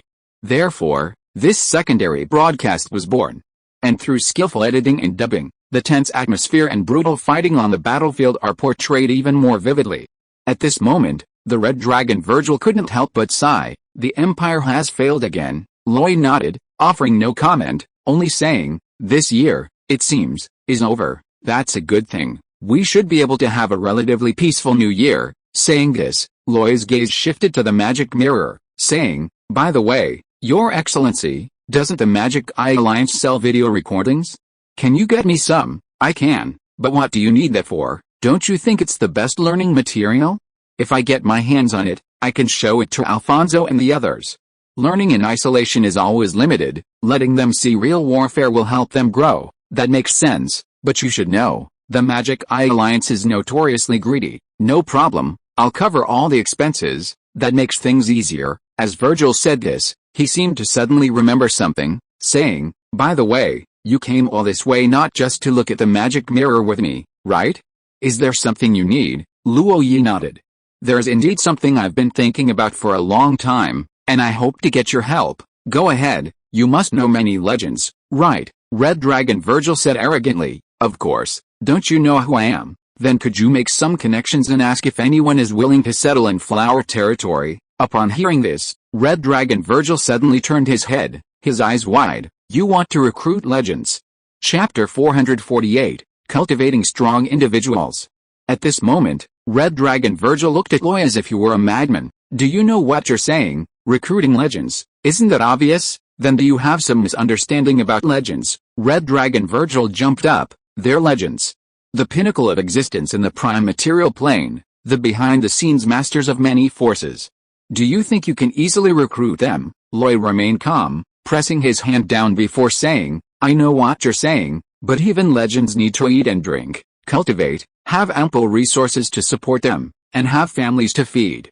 The problem is, not all legendary powerhouses are good at business. They are geniuses in cultivation, but when it comes to managing power and accumulating wealth, they might not even be as good as the merchants at the gate. So, why not give it a try?" Red Dragon Virgil also calmed down, tilting his head slightly and saying, "Do you think I can't protect you anymore?" Loy shook his head, but after thinking for a moment, he actually nodded. He said, "You see my current situation. The two factions are fighting to the death, and trade can be conducted through the flower territory. To be honest, this isn't what I wanted, but things have developed to this point, and I have no choice but to continue. I've made a fortune recently, but because I've made so much, it's bound to attract envy. Right now, they might still need me, but the war won't last forever. Regardless of who wins or loses, they probably won't forget me. So, I need to take this opportunity to find a way to strengthen myself. What I want isn't war, but for everyone to be afraid to wage war against me." Red Dragon Virgil nodded in understanding, but then shook his head. "Recruiting legends is still too fantastical. Legendary powerhouses all have their pride. Your strength is decent, but you're not a fifth-tier expert. You probably can't subdue them. Most importantly, how do you guarantee the loyalty of these foreign legends?" "Loyalty? I don't need their loyalty. I only need their presence to maintain a large enough deterrent, and of course, using their prestige, I will pay enough jintal and resources." After a pause, Luo Yi added, "As you know, I can now trade with the coalition forces, the Empire and the underwater world. Even if it is the training materials needed for the legend, it is not impossible for me to get it together. If you say so, it's not impossible. The Red Dragon Virgil was convinced, but he still said, I can ask for you, but I can't guarantee the result. Of course, you just need to contact me. As for the specific treatment, we can discuss it in person. As for your remuneration, every person who comes here will receive 20,000 gold tires, whether they succeed or not. If there is anyone who is really willing to settle here, I will give you 1% of the shares. You mean, every success is 1% more? Of course, if you say that, I will be motivated. The Red Dragon Virgil has a soft spot for Jintel after all. He said, I don't know whether it will happen or not, but I will inform as much as possible. Okay, then I'll wait for your good news. When he came out of the temple, Luo Yi's steps were much lighter. To be honest, recruiting legends was indeed a bit of a pipe dream, especially since he was currently just an earl with only the strength of a calamity.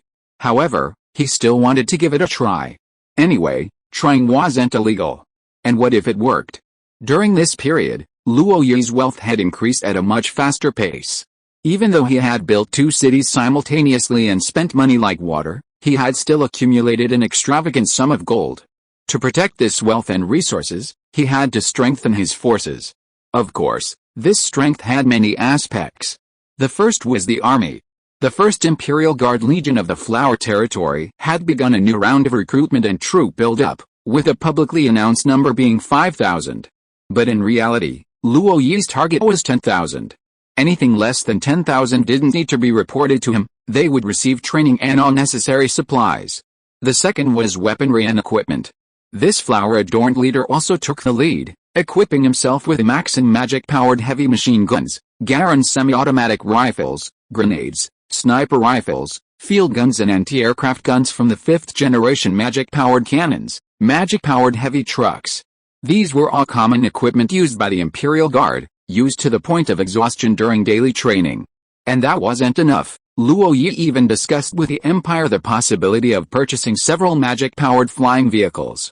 He figured the Empire wouldn't provide the production line, but buying a few to form a patrol formation was feasible. Most importantly, with these flying vehicles, he could begin training pilots. Flying vehicles were troublesome, but with effort, they could be acquired. However, pilot training would take time.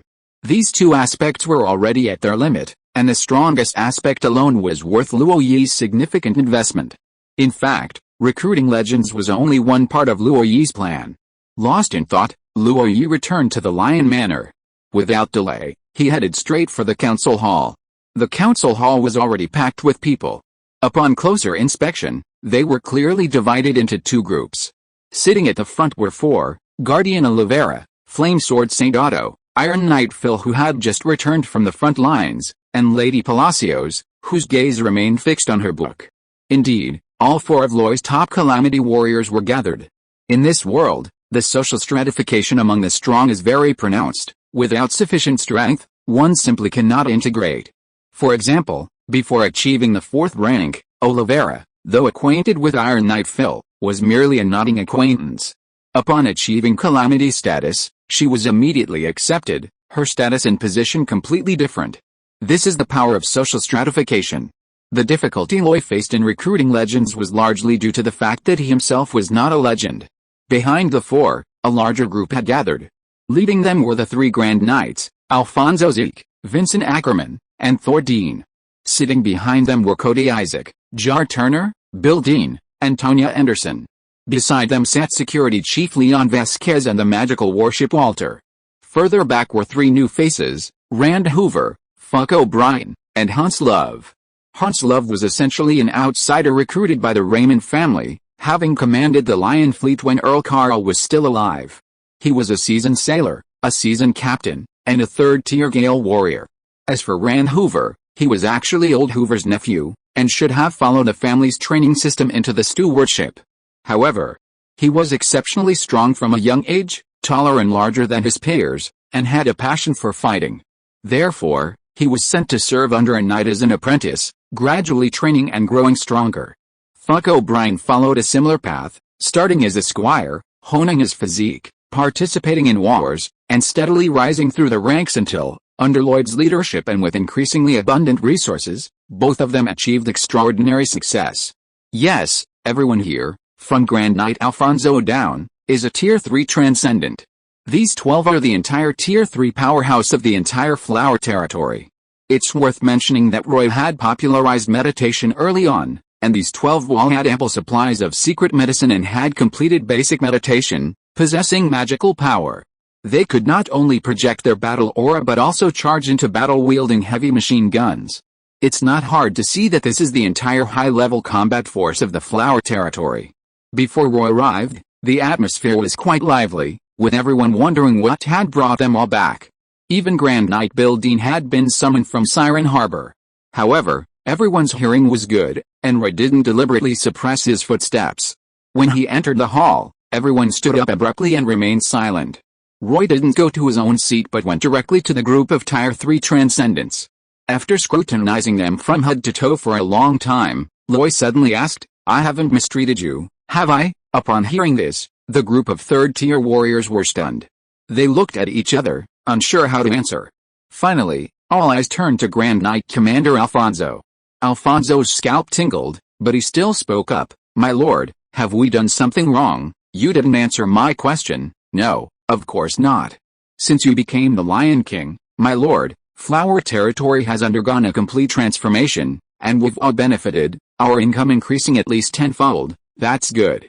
Then why haven't you made any progress at all?" Everyone was dumbfounded again. Grand Knight Thor took over, asking, "My lord, which aspect are you referring to?" "Strength, of course." "Strength? And more strength?" Loy looked at him with exasperation. "The Raymond family's secret vault has accumulated several bottles of 4th-tier awakening potions, all painstakingly obtained by me. Also, the Allied forces promised me 3 bottles of custom-made awakening potions, which can be chosen according to individual constitutions. That's quite a lot for cultivation, isn't it? Yet, not one of you has applied to me. Don't you have any ambition at all? Such a good opportunity, and you don't even have the courage to take that first step." Chapter 449, Passing on the Sacred Technique. At this moment, only Roy's roar could be heard in the council hall. But this wasn't the end. At a certain moment, his gaze shifted and landed on Chief Grand Knight Alfonso Zeke again. "Alfonso, if I remember correctly, you were already a Grand Knight before I came, at the peak of the 3rd tier. And then, I've been here for almost 2 years, and you're still at the peak of the 3rd tier, so, what have you been doing these past 2 years? Why haven't you dared to advance further, Your Excellency?" Alfonso was sprayed with spittle, but he still wanted to struggle. He really wanted to say that breaking through to the 4th tier wasn't easy, it was dangerous, and one had to be fully prepared. But Roy didn't want to listen to his nonsense. He turned his head and saw Grand Knight Thor Dean. "And you?" "Yes, I'm talking to you." Grand Knight Thor was stunned. He was older and had tried to break through before, but failed, so he had been recuperating for so long. Logically, this shouldn't have anything to do with him. But clearly, Lloyd didn't think so. "Thor, you're the oldest, mature and steady. I'm very confident in Siren Harbor under your control, but as a combatant, you can't give up your pursuits, can you? After all this time, your injuries should have healed, and you're nearing the end of your prime. If you don't seize this opportunity to give it your all, you might truly miss your chance. Achieving the calamity brings more than just increased strength, it also restores your body to its peak and extends your lifespan. Don't you want any of that? Can I say you can, and you can." Loy encouraged him, then looked away at the others behind her. "Rand Hoover, Fac O'Brien, you two are fine, you just broke through to the 3rd tier, the most important thing is to stabilize your realm.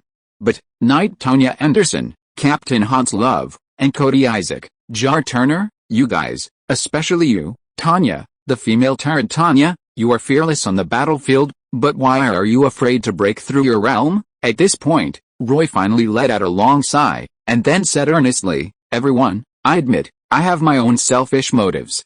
The Flower Territory is developing too fast and needs more strong people to protect it, and I hope that you are those strong people. More importantly, I hope that when I stand at a higher level, you will still be following behind me." Upon hearing this, everyone fell silent at first, then bowed respectfully, saying, "We will not fail the Earl's high expectations. All right, now, Let's discuss the specifics of the breakthrough. Although he said he would discuss the breakthrough, Roy did not impose a mandatory timeframe for their breakthroughs.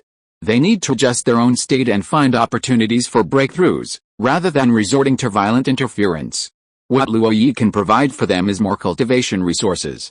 For example, more suitable third-tier magic potions, medicinal baths tailored to their physiques, and fourth-tier awakening magic potions.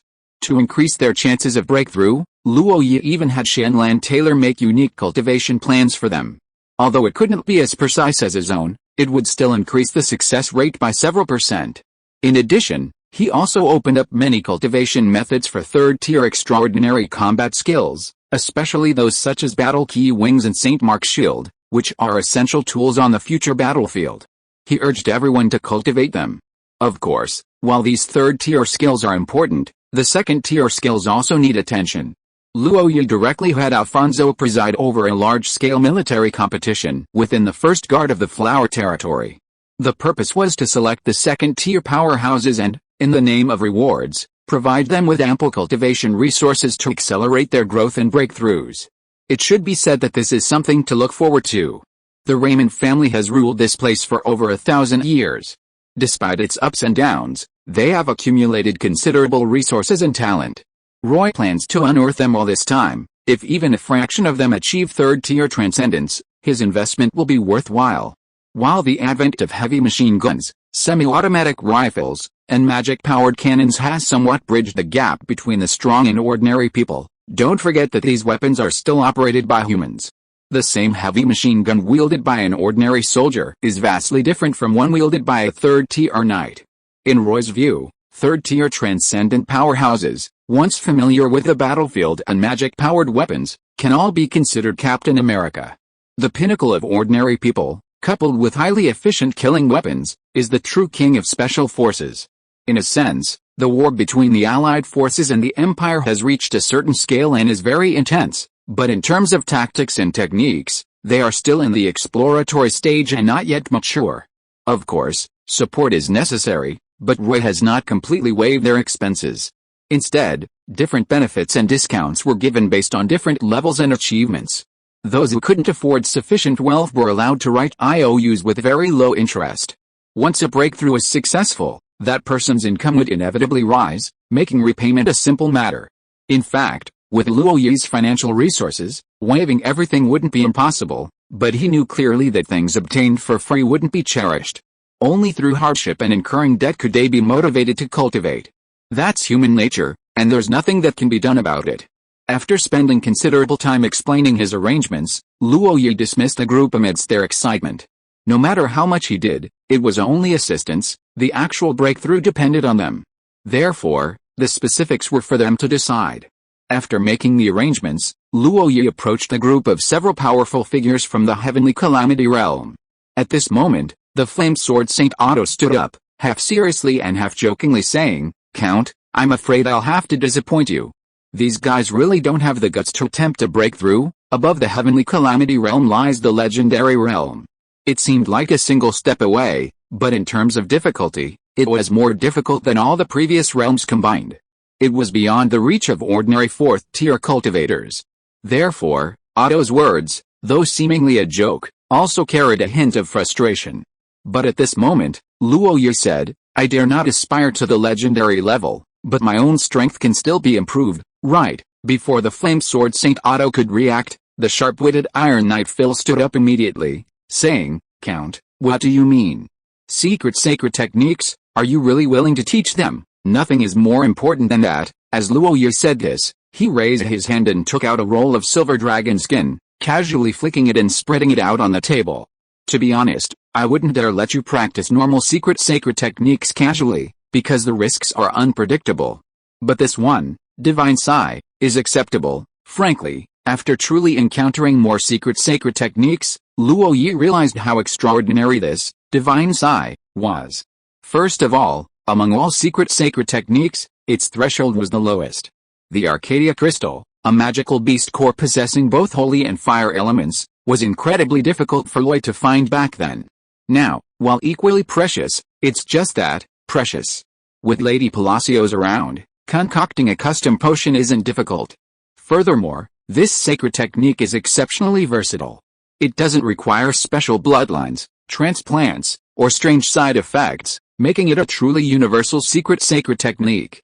Moreover, Loy, Oliveira, and Eng have all practiced it without failure. It could be said that, with proper mastery, it could be the only secret sacred technique capable of widespread adoption. That's remarkable. Not only for the technique itself, but also for its creator. Of course, even if the Flame Sword Saint and Iron Knight practiced it, being 4th tier, they could only complete one key purification at most, the least cost-effective option. But even a single purified key would set them apart from ordinary 4th tier warriors.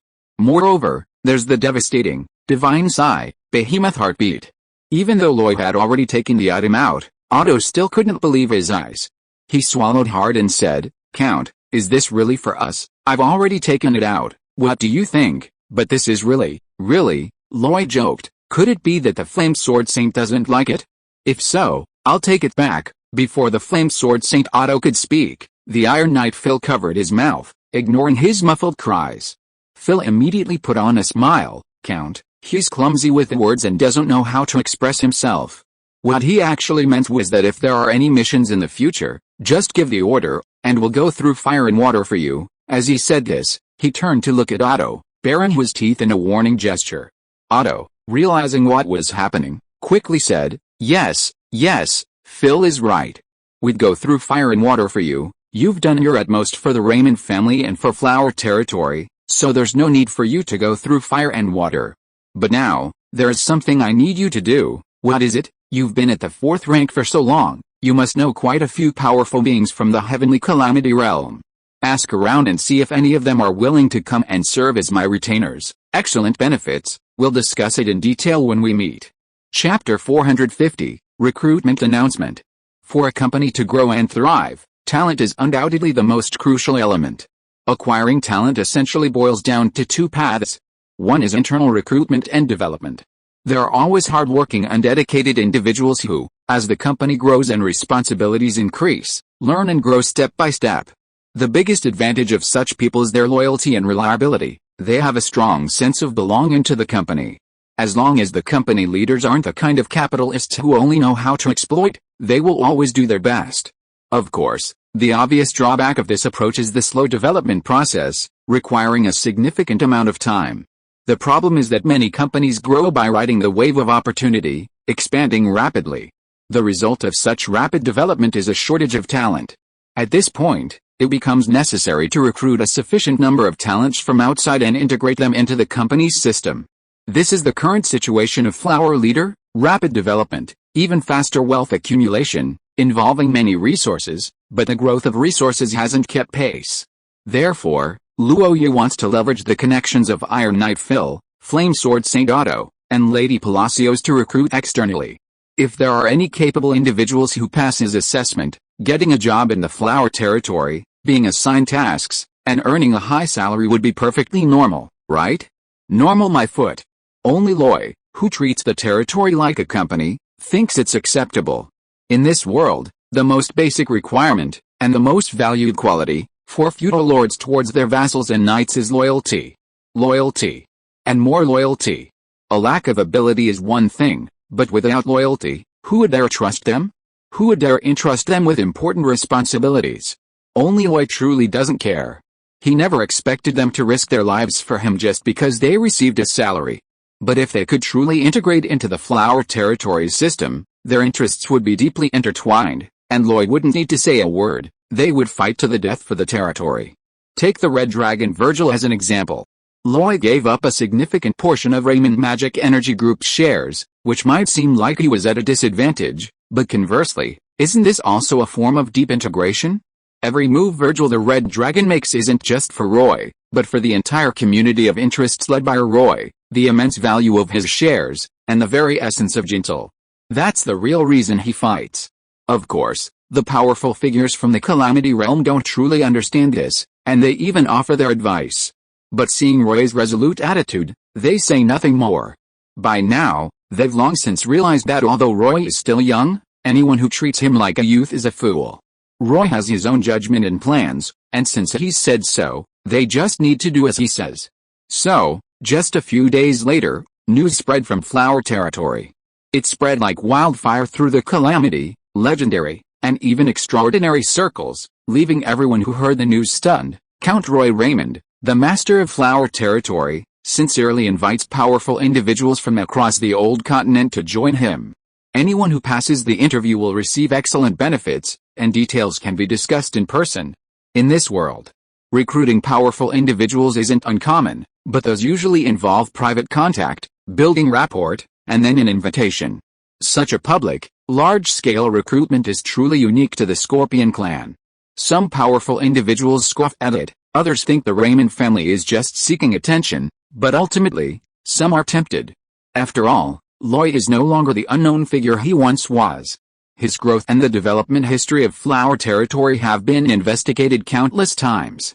Looking back on Roy's past, some say he got lucky, becoming an earl as an illegitimate child, others say he only reached his current position by riding the wave of the magic energy industry. There are many who envy him, even more who criticize him, and countless who wish to replace him. However, no one can deny that Roy's reputation is excellent. Extremely good. The reason is simple: Roy is willing to spend money, and even more willing to share it. Those who follow him have seen their net worth increase at least tenfold. You can see this from the knights and vassals who follow him. If you pay them enough, they are truly loyal. Secondly, Roy almost always keeps his word. He never goes back on his promises. With these 2 points, plus the current booming development of the flower territory, who wouldn't be tempted?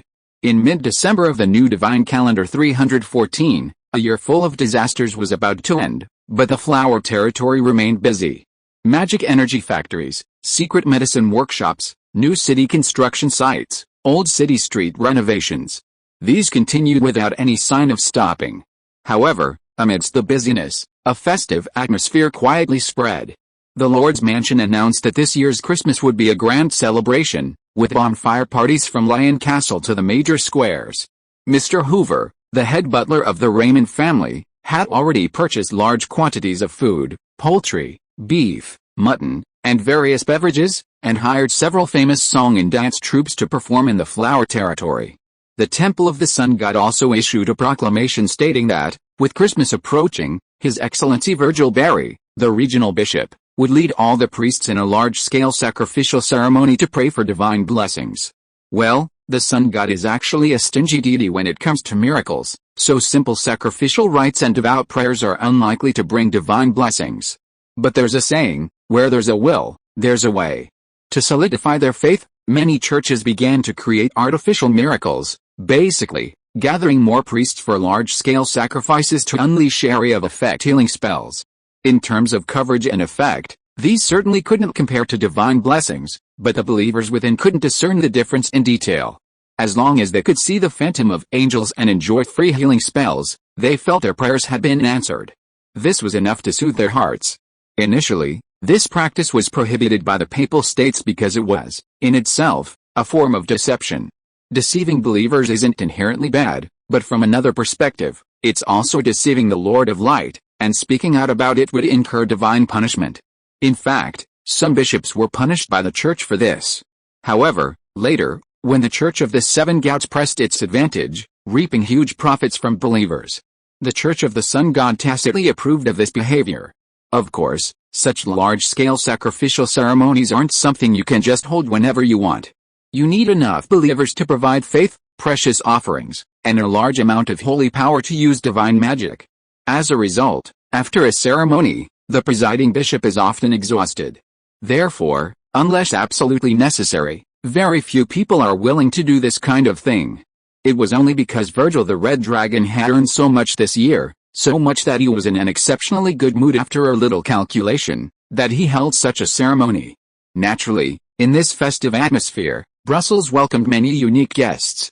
The bustling Ruhr River was teeming with boats, densely packed and numerous. One of the passenger ships was sailing upstream. The captain, using a long pole, propelled the ship forward with each stroke, drawing strength from the water's ripples. Two men stood at the bow, both clearly possessing formidable martial prowess. The leader was a burly, imposing figure, clad in leather armor, his exposed arms and shoulders thicker than an average person's waist. His broad skin revealed clearly defined muscles, as if sculpted by a knife and axe. On his back slung a large, horn-bladed axe, its blade gleaming coldly, even showing subtle nicks. No one doubted that a single blow could easily cleave someone in half at the waist. Beside him stood a young, handsome man. Though also robust, he appeared slender compared to his companion. His weapon wasn't an axe, but a thin sword, hanging at his waist, his hand resting on it, constantly stroking it. If Luo Yi were here, she would certainly recognize these two. The strong one was Sick Francis, the leader of the Dragon and Beauty mercenary group, a third-tier axe warrior, a barbarian. The thinner one was his adopted son, Hector Hunter, the successor of the Dragon and Beauty mercenary group. The two seemed interested in everything, standing at the bow of the ship, constantly looking around with curiosity.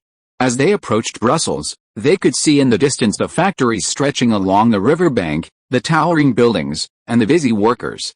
The banks and streets were teeming with people, densely packed, shoulder to shoulder, countless in number. They had been to Brussels before, but returning, they found it completely different from what they remembered. After a long silence, Sieg Francis suddenly asked, "Hector, do you regret it?" Hector Hunter paused slightly. "Commander, are you talking about 2 years ago when we didn't accept the offer? What else? Is there anything else?" "I don't regret it. After all, we didn't know that young man would develop so quickly." This was Hector Hunter's answer. He thought he was very firm, but the next second, his expression froze. Because he only heard Sid Francis sigh softly. "But I regret it." He slightly raised his head, looking at the now transformed city of Brussels, then turned to his adopted son, saying, If I had accepted Count Roy's offer back then, we would already have a foothold here, and we wouldn't be in such a sorry state now. I just hope that the little bit of friendship we had back then can still have some effect on Count Roy." A moment later, the passenger ship docked, and they walked onto the embankment. Without asking for directions, they followed a path they remembered, step by step, until they reached the entrance of the Lion Manor. End of this chapter. Thank you so much for reading until the end.